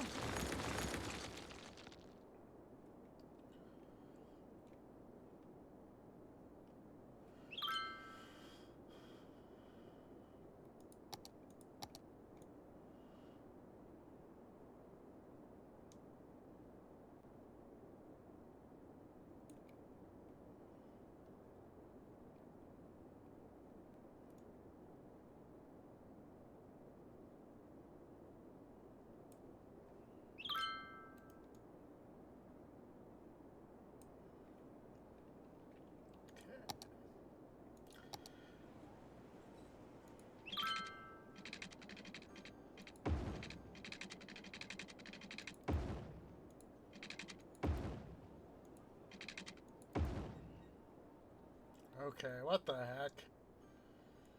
That should not be askew like that.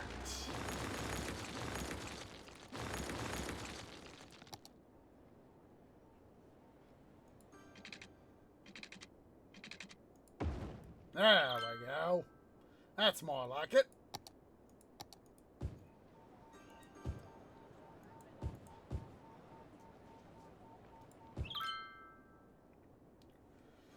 That is far more like it.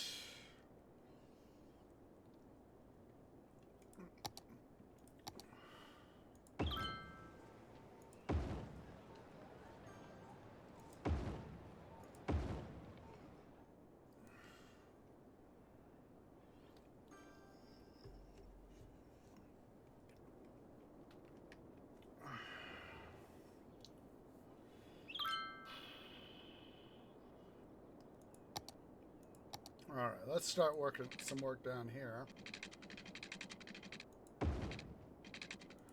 So I did have an idea of some stuff we can do down here.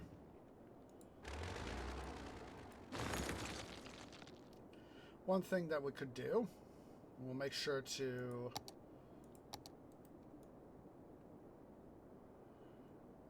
dredge out a little bit of sea floor here.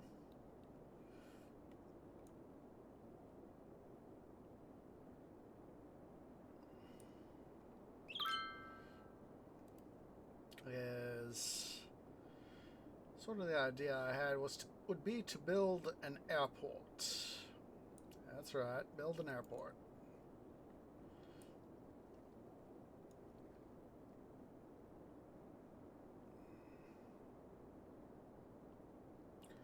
Figured this would be a good area to, with all the stuff going on, that would be a good area in which to have some visitors be able to come in and be able to have some fun with that sort of stuff, you know?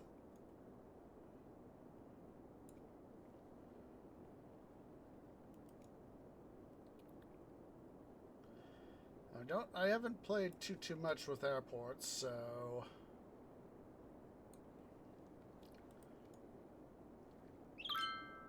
be a little bit of a challenge, methinks.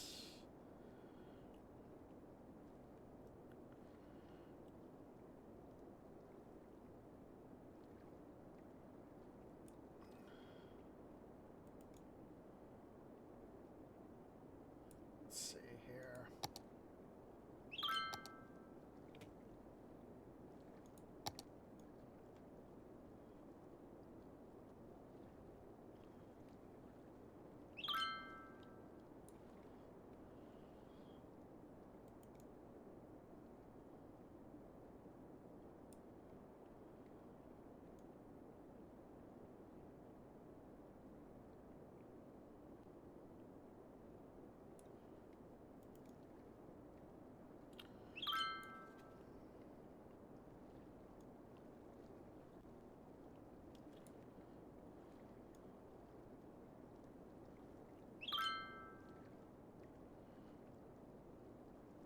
Make sure I leave a nice wide little area here that's been dredged out.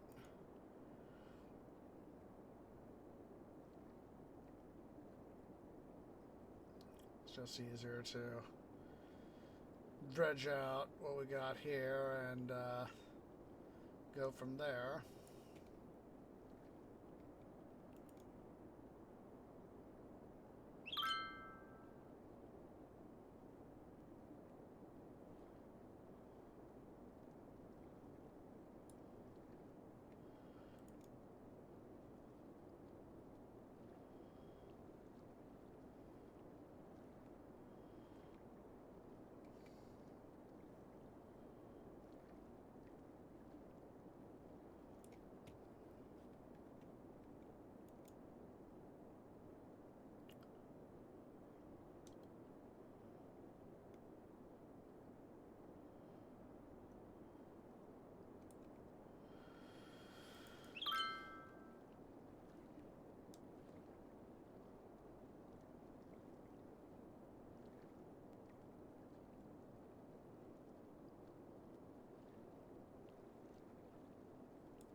Of course, tree being the tree, he loves his massive earthworks projects.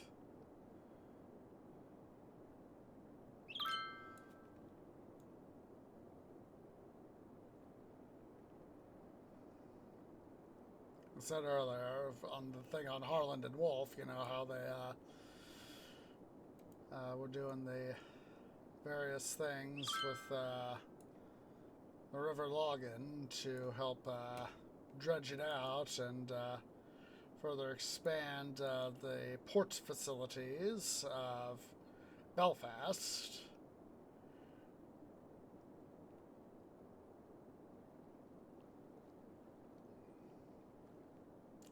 So essentially what I'm doing here is doing him.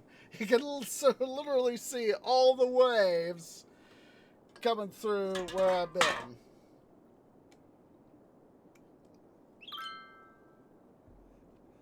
It's just like the,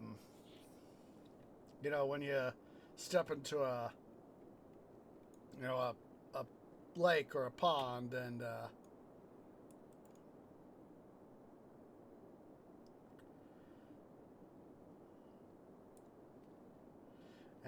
you get all that stuff, the reverberation of the water.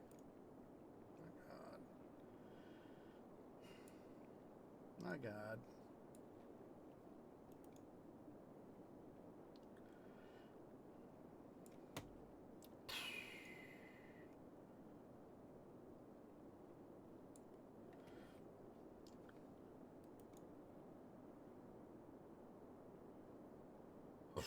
Whoa, excuse me.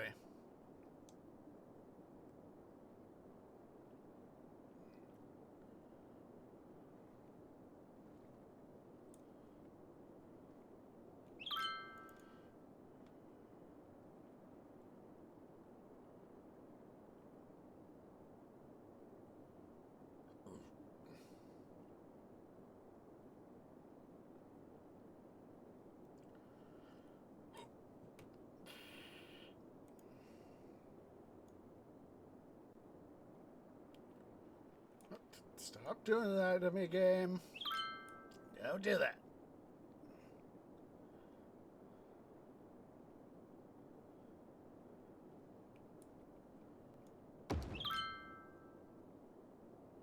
Good. Wunderbar.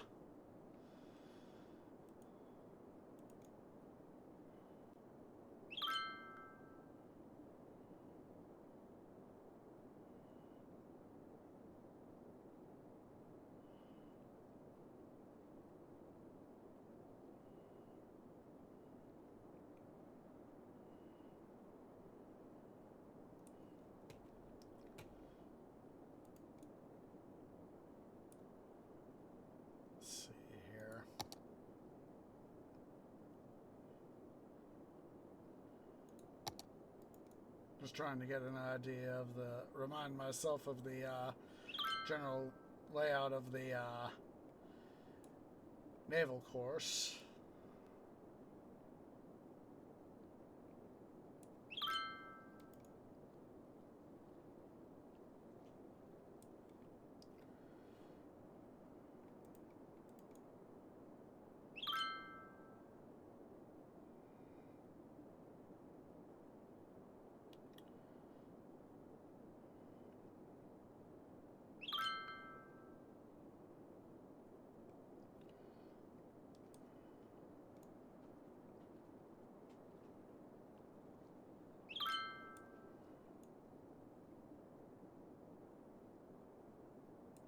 Wait.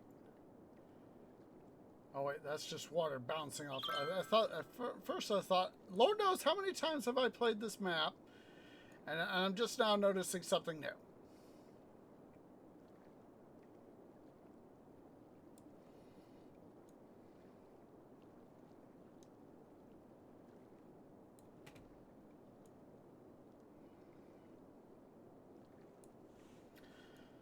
I'm just going to follow the shoreline here to help give myself a little bit better view of what I need to do.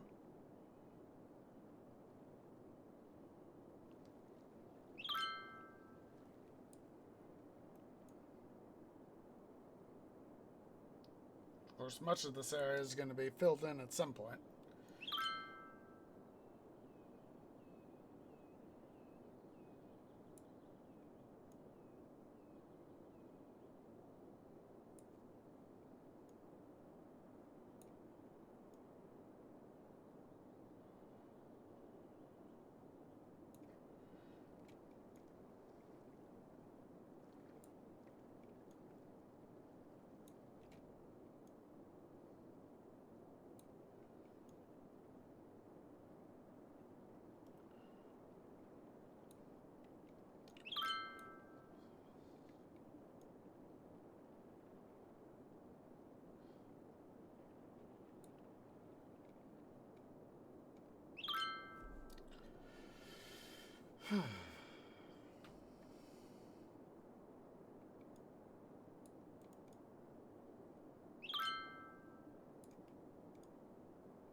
We're getting there.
I honestly need to give my twig fingers a moment here to rest.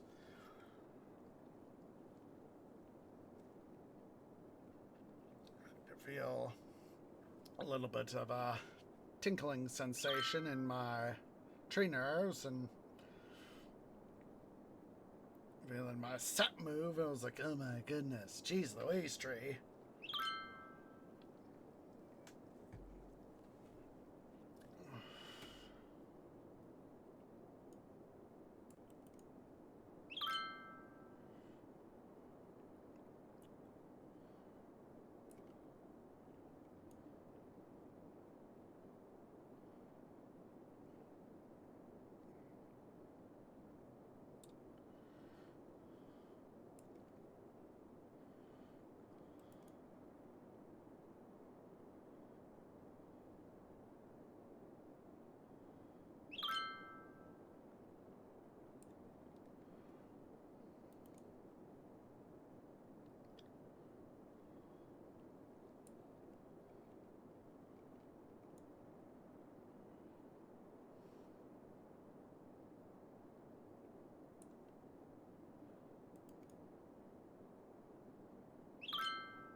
You know, I remember reading that they've actually, for the Panama Canal, they've actually added a new set of locks.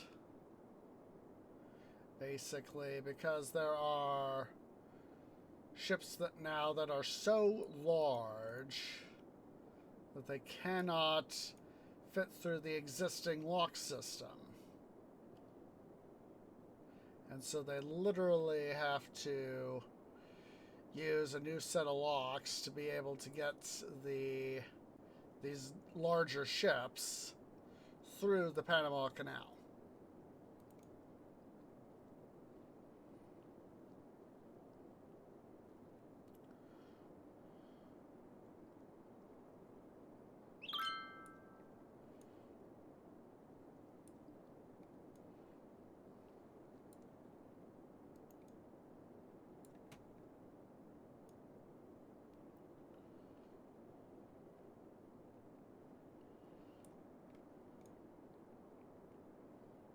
This is so interesting when you think about when the Panama Canal was originally built over 100 years ago, 120 something years ago now, or at least construction started on 120 something years ago.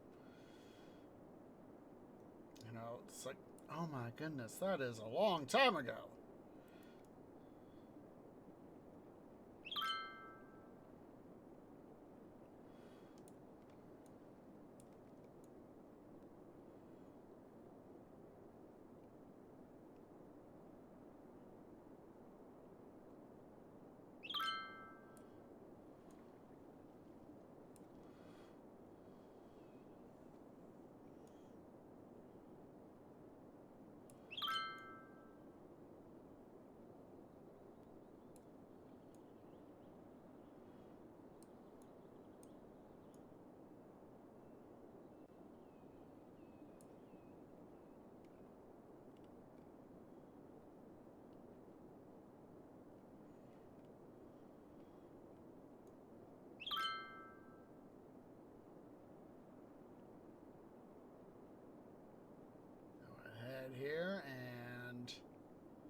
I do need to get something amounting to the start of the airport. I'd love to start that before we end the stream.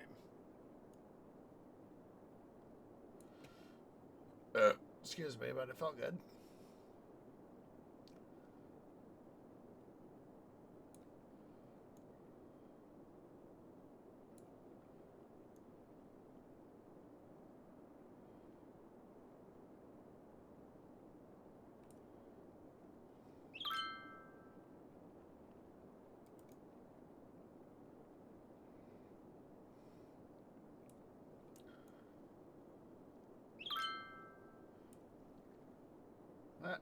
This area is starting to turn green. Wunderbar.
All right.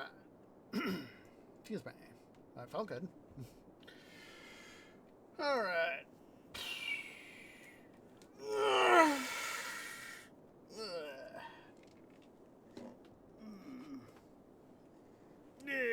Stretchy, stretchy, stretchy, stretch. Stretchy, stretchy, stretchy, stretch.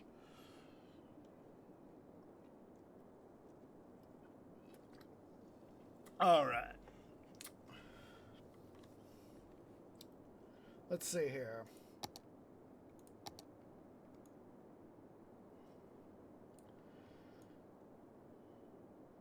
Go ahead here and add to Seaport Plains a nice chunk of additional territory to cover. But of course, a decent chunk of this is, of course, going to be sucked up by the airport. So, what Tree is thinking is that we'll have some facilities up in here. We'll have a road. Let's go and make a road that will come down here. That'll allow us to access stuff down in here, but most of the airport's going to be in this general vicinity. So let's go and get that started.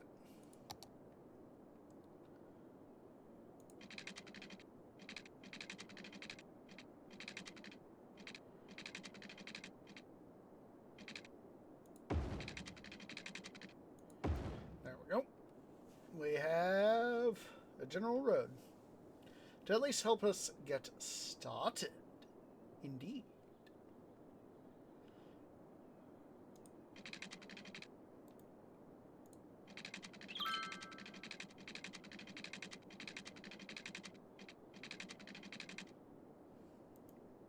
Oh, how did they... Dum-dum. I just saw those guys blink and I was like, how do you guys not have water?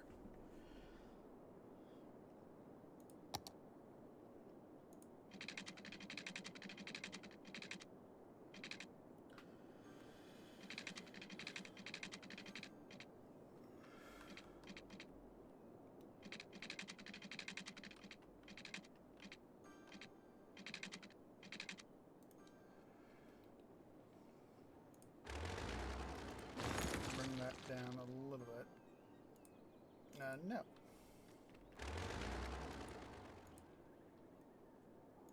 There we go.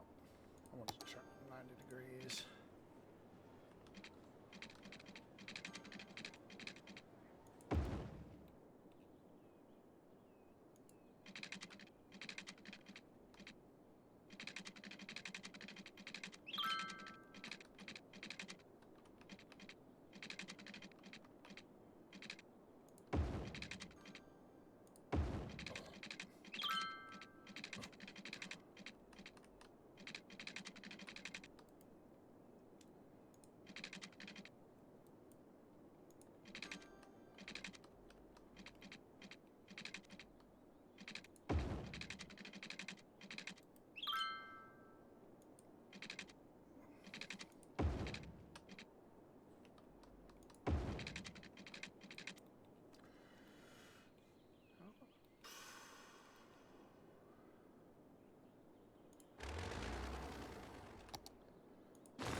Oh, that is an idea.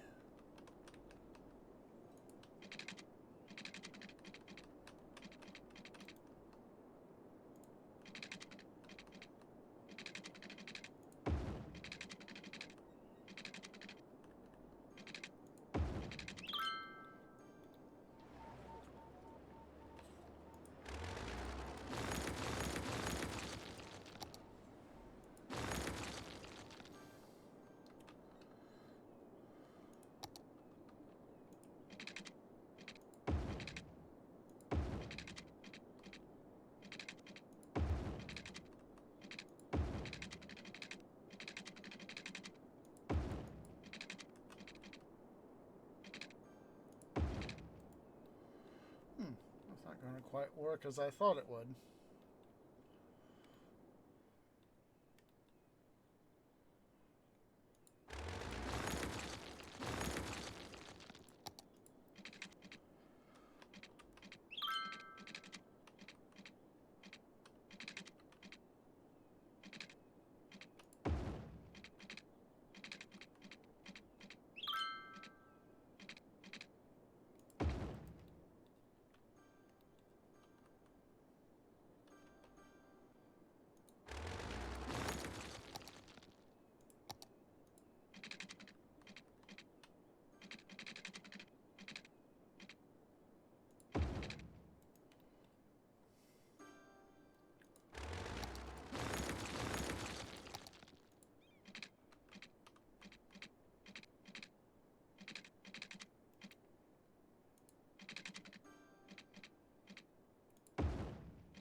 That is too steep.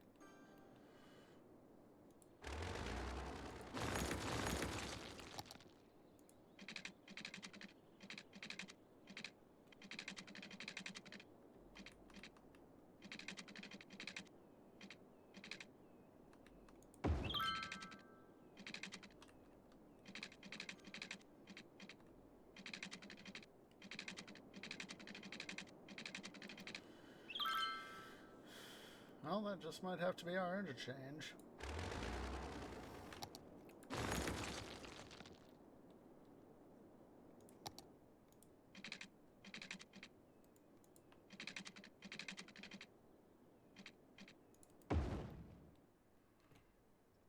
Or at least, what the heck? Okay. That was not expected.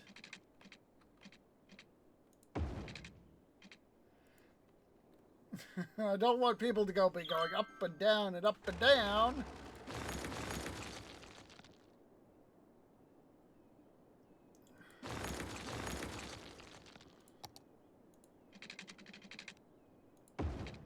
There we go. Better.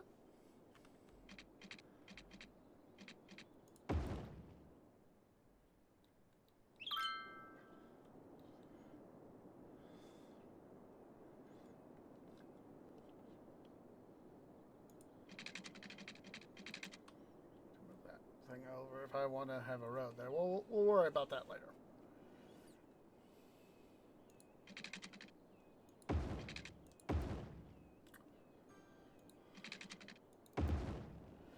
That way we can have multiple ways on and off this part of the system.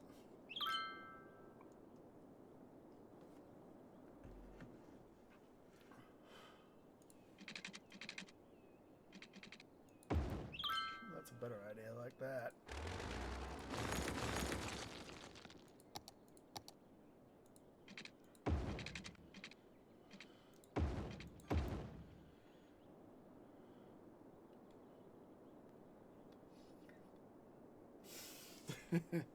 Just a sec, guys. I'm gonna stretch.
Needed that extra little moment there, guys.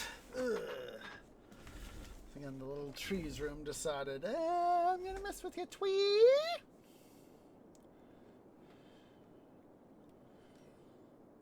Excuse me.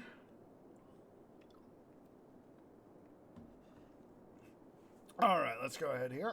I'm gonna start our aeroplane zone.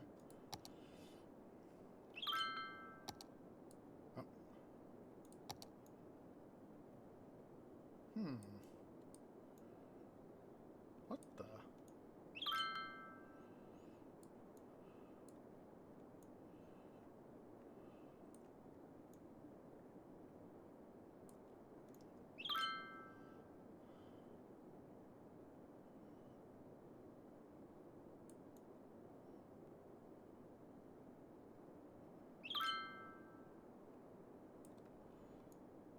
There we go.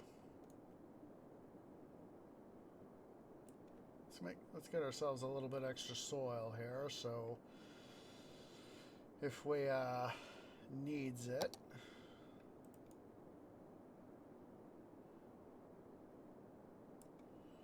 I would rather have it versus not having it.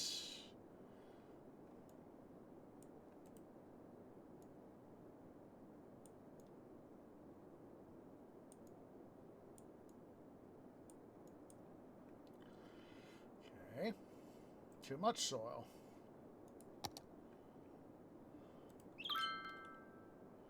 Let's go ahead and do a quick little dump.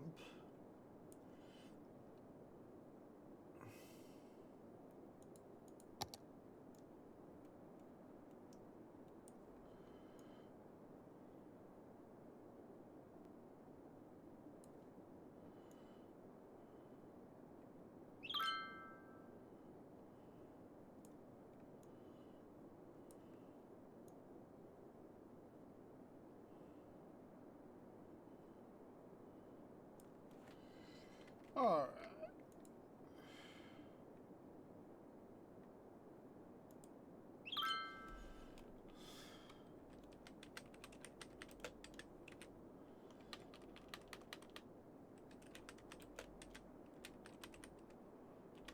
Oh.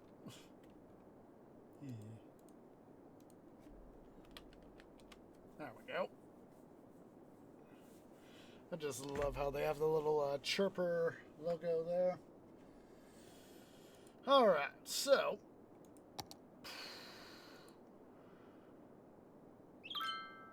port area. Yeah, I know. Store terminal.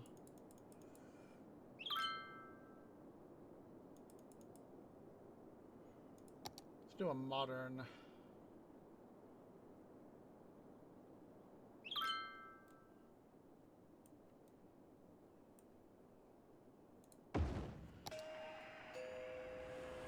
Oh, go away.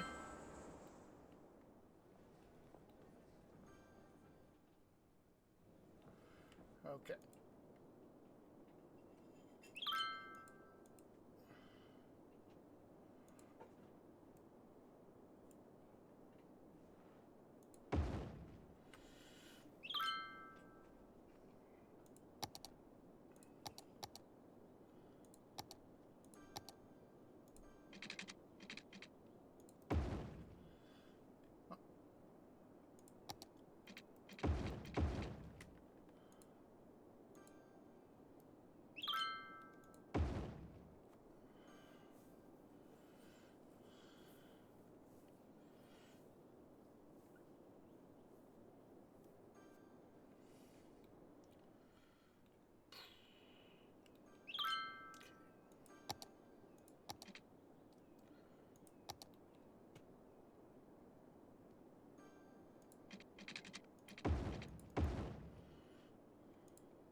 Okay. We now have our first portion of the terminal.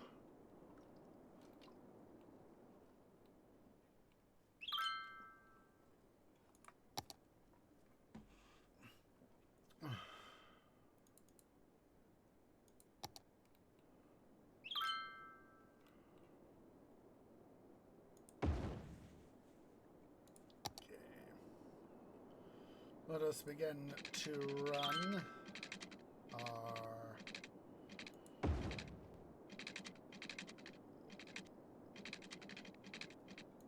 stuff, our mains.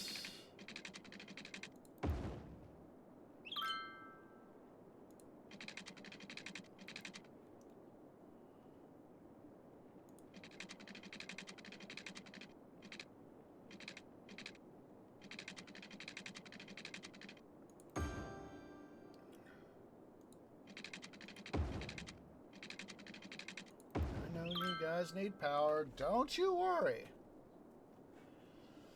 Alright. Let's see. Need some concourse action.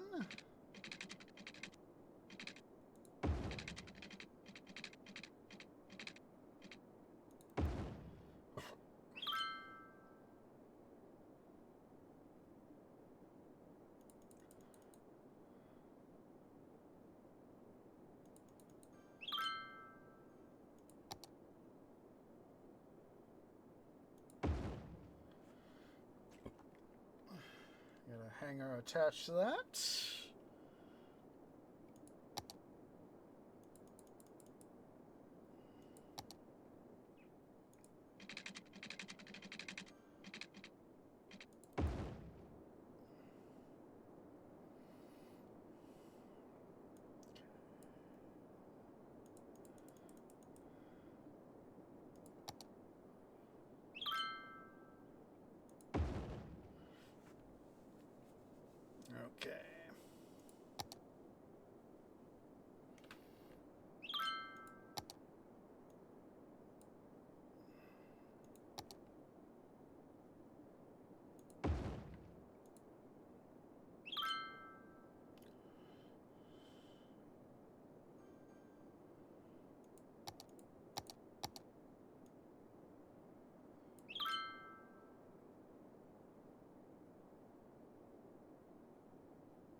Sub.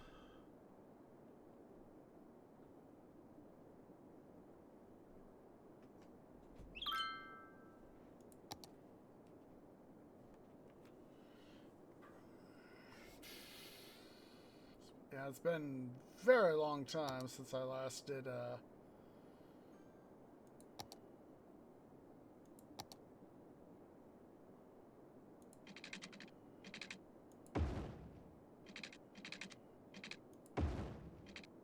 stuff for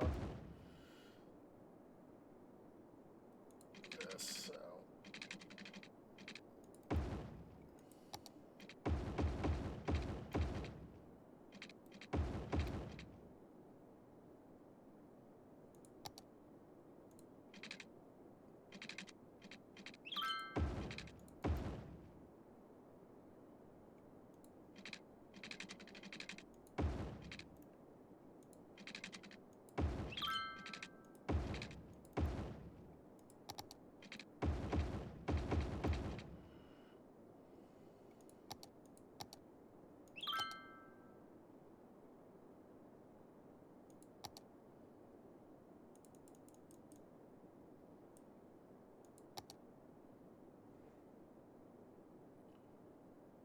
So oh wait, that's right. Duh.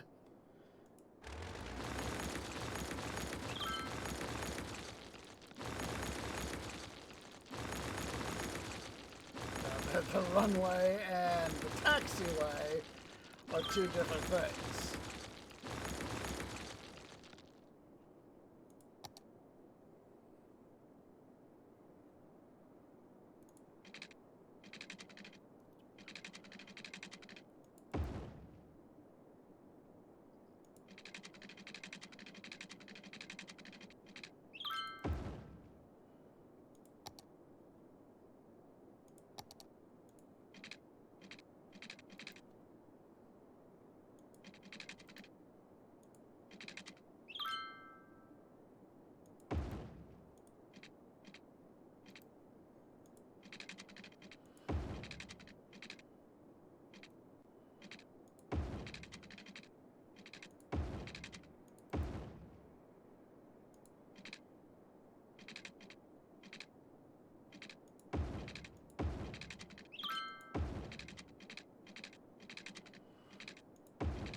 Been many a year since I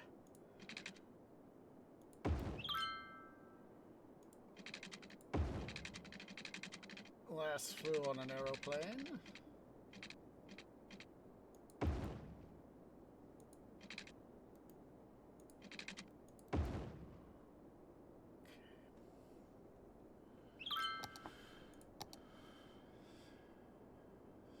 Terminal.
There we go.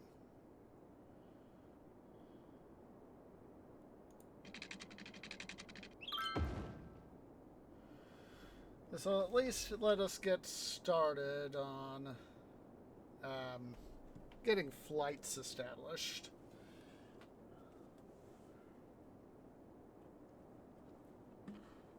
I'll probably do. Just a sec, guys.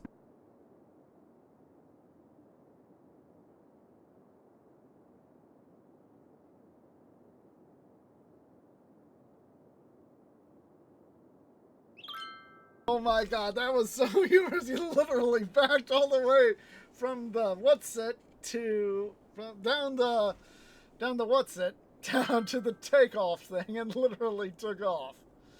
Jeez Louise. Ow. That was so hilarious.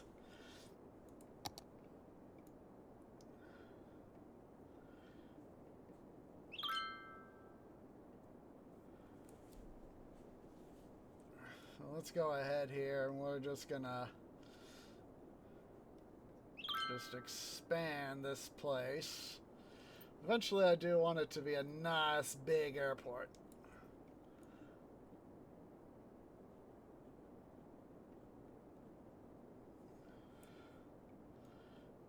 Looks like it is using up at least some soil, so. Alright, let's quickly redo some stuff here.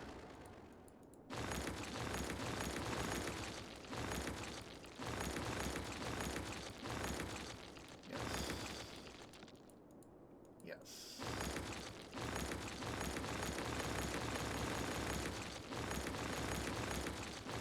That way we can get a little bit better system going on here.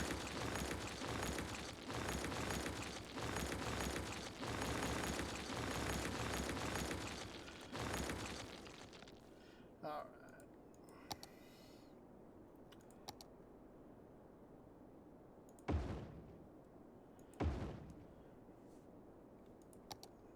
Alright. Actually, let's remove that guy.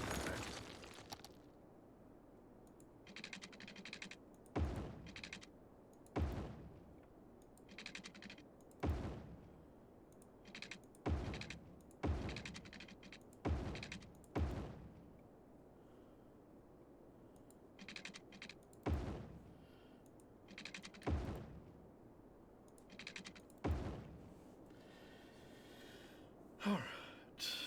Let's see here.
Can go both directions there. That can go both directions there.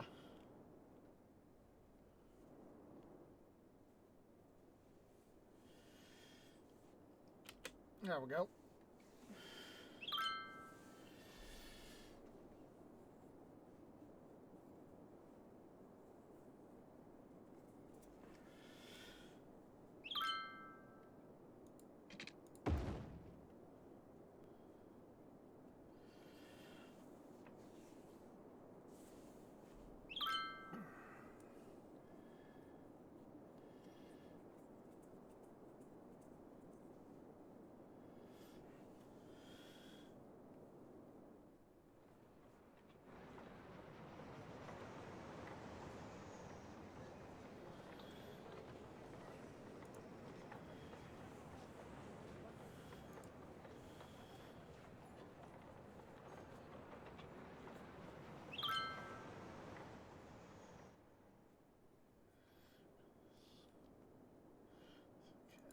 we can add to it to make it a little bit more attractive.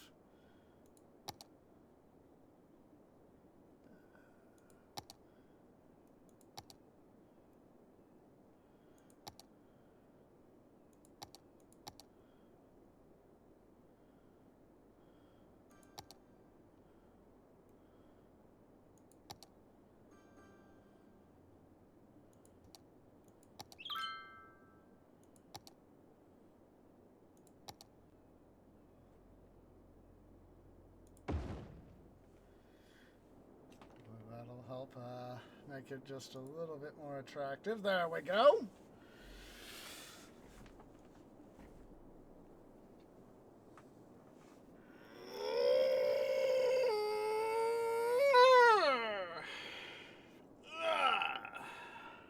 Stretchy stretch. Oh, there we go. 36 passengers.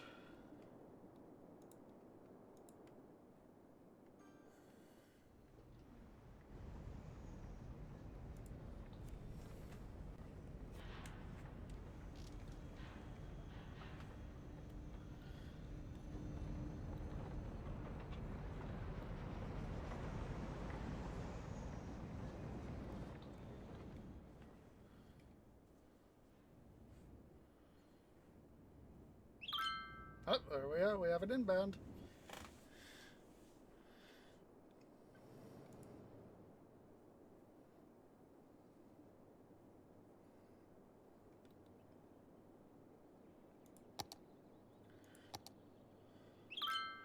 Thinking about it.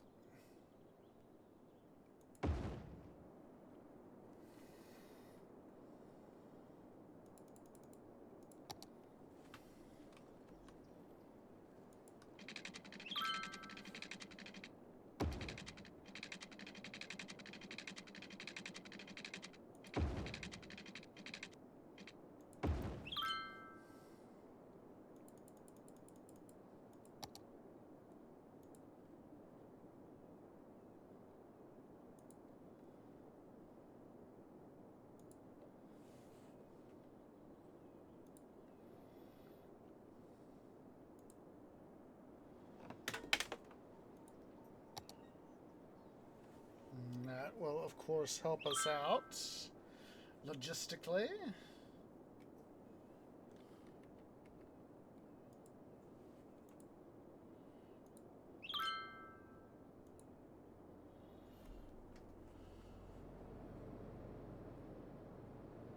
A lot more outgoing than incoming, but I will take that.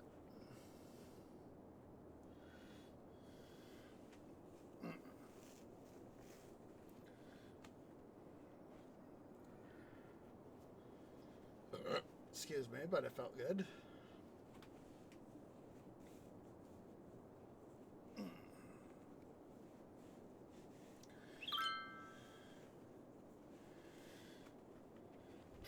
Oh, do I?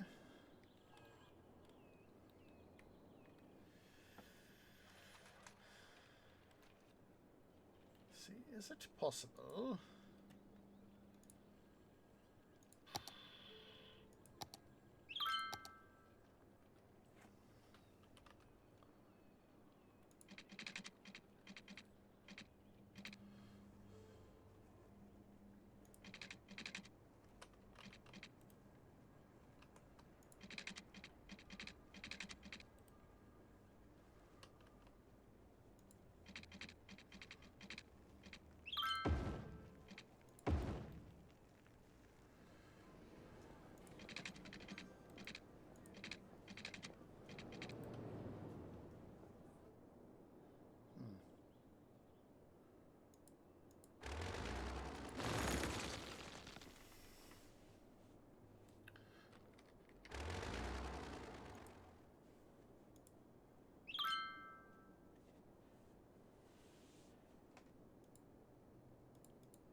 Oh, they're walking up. Ah, hello. You know what? That's still a good idea.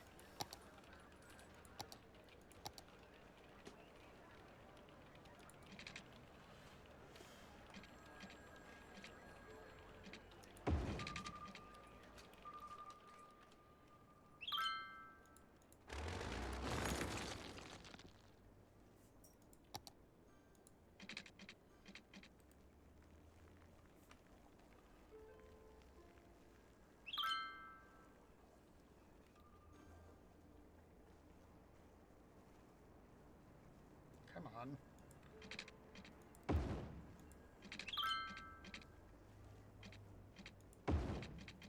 Jeez Louise.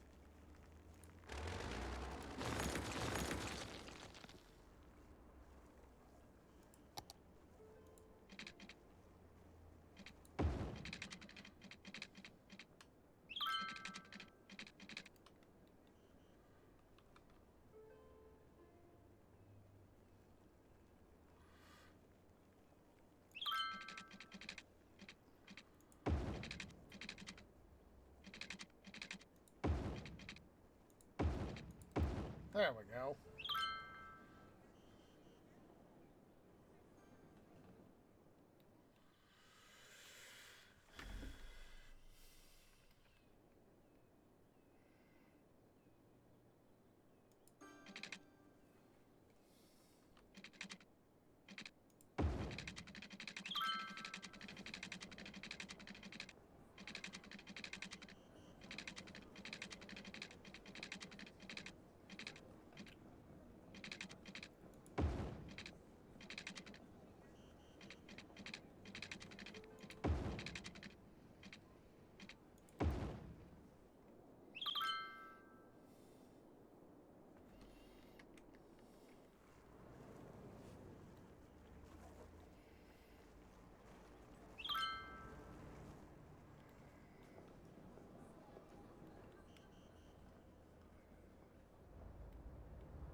Up.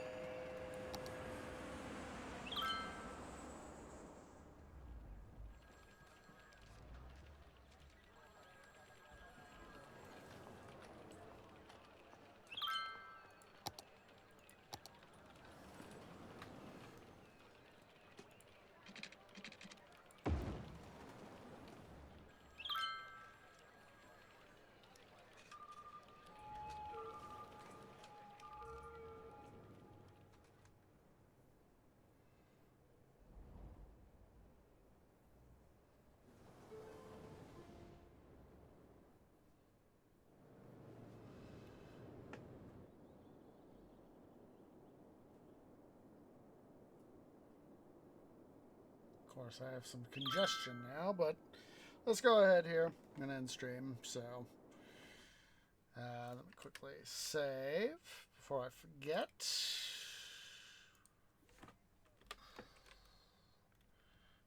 After saving, yes. So, let's see who is live, who is live, who is live. So, not sure who we can go say hi to. I'll take a look-see here. Do appreciate everybody who has come out. So, oh, hello. Maybe someone.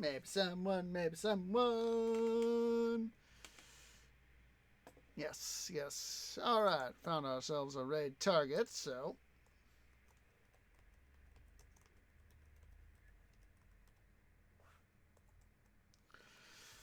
Let's go say hi to Quirky Geek, twitch.tv/QuirkyGeek17. So I'm going to select the tree grove as right to bring you shade and water.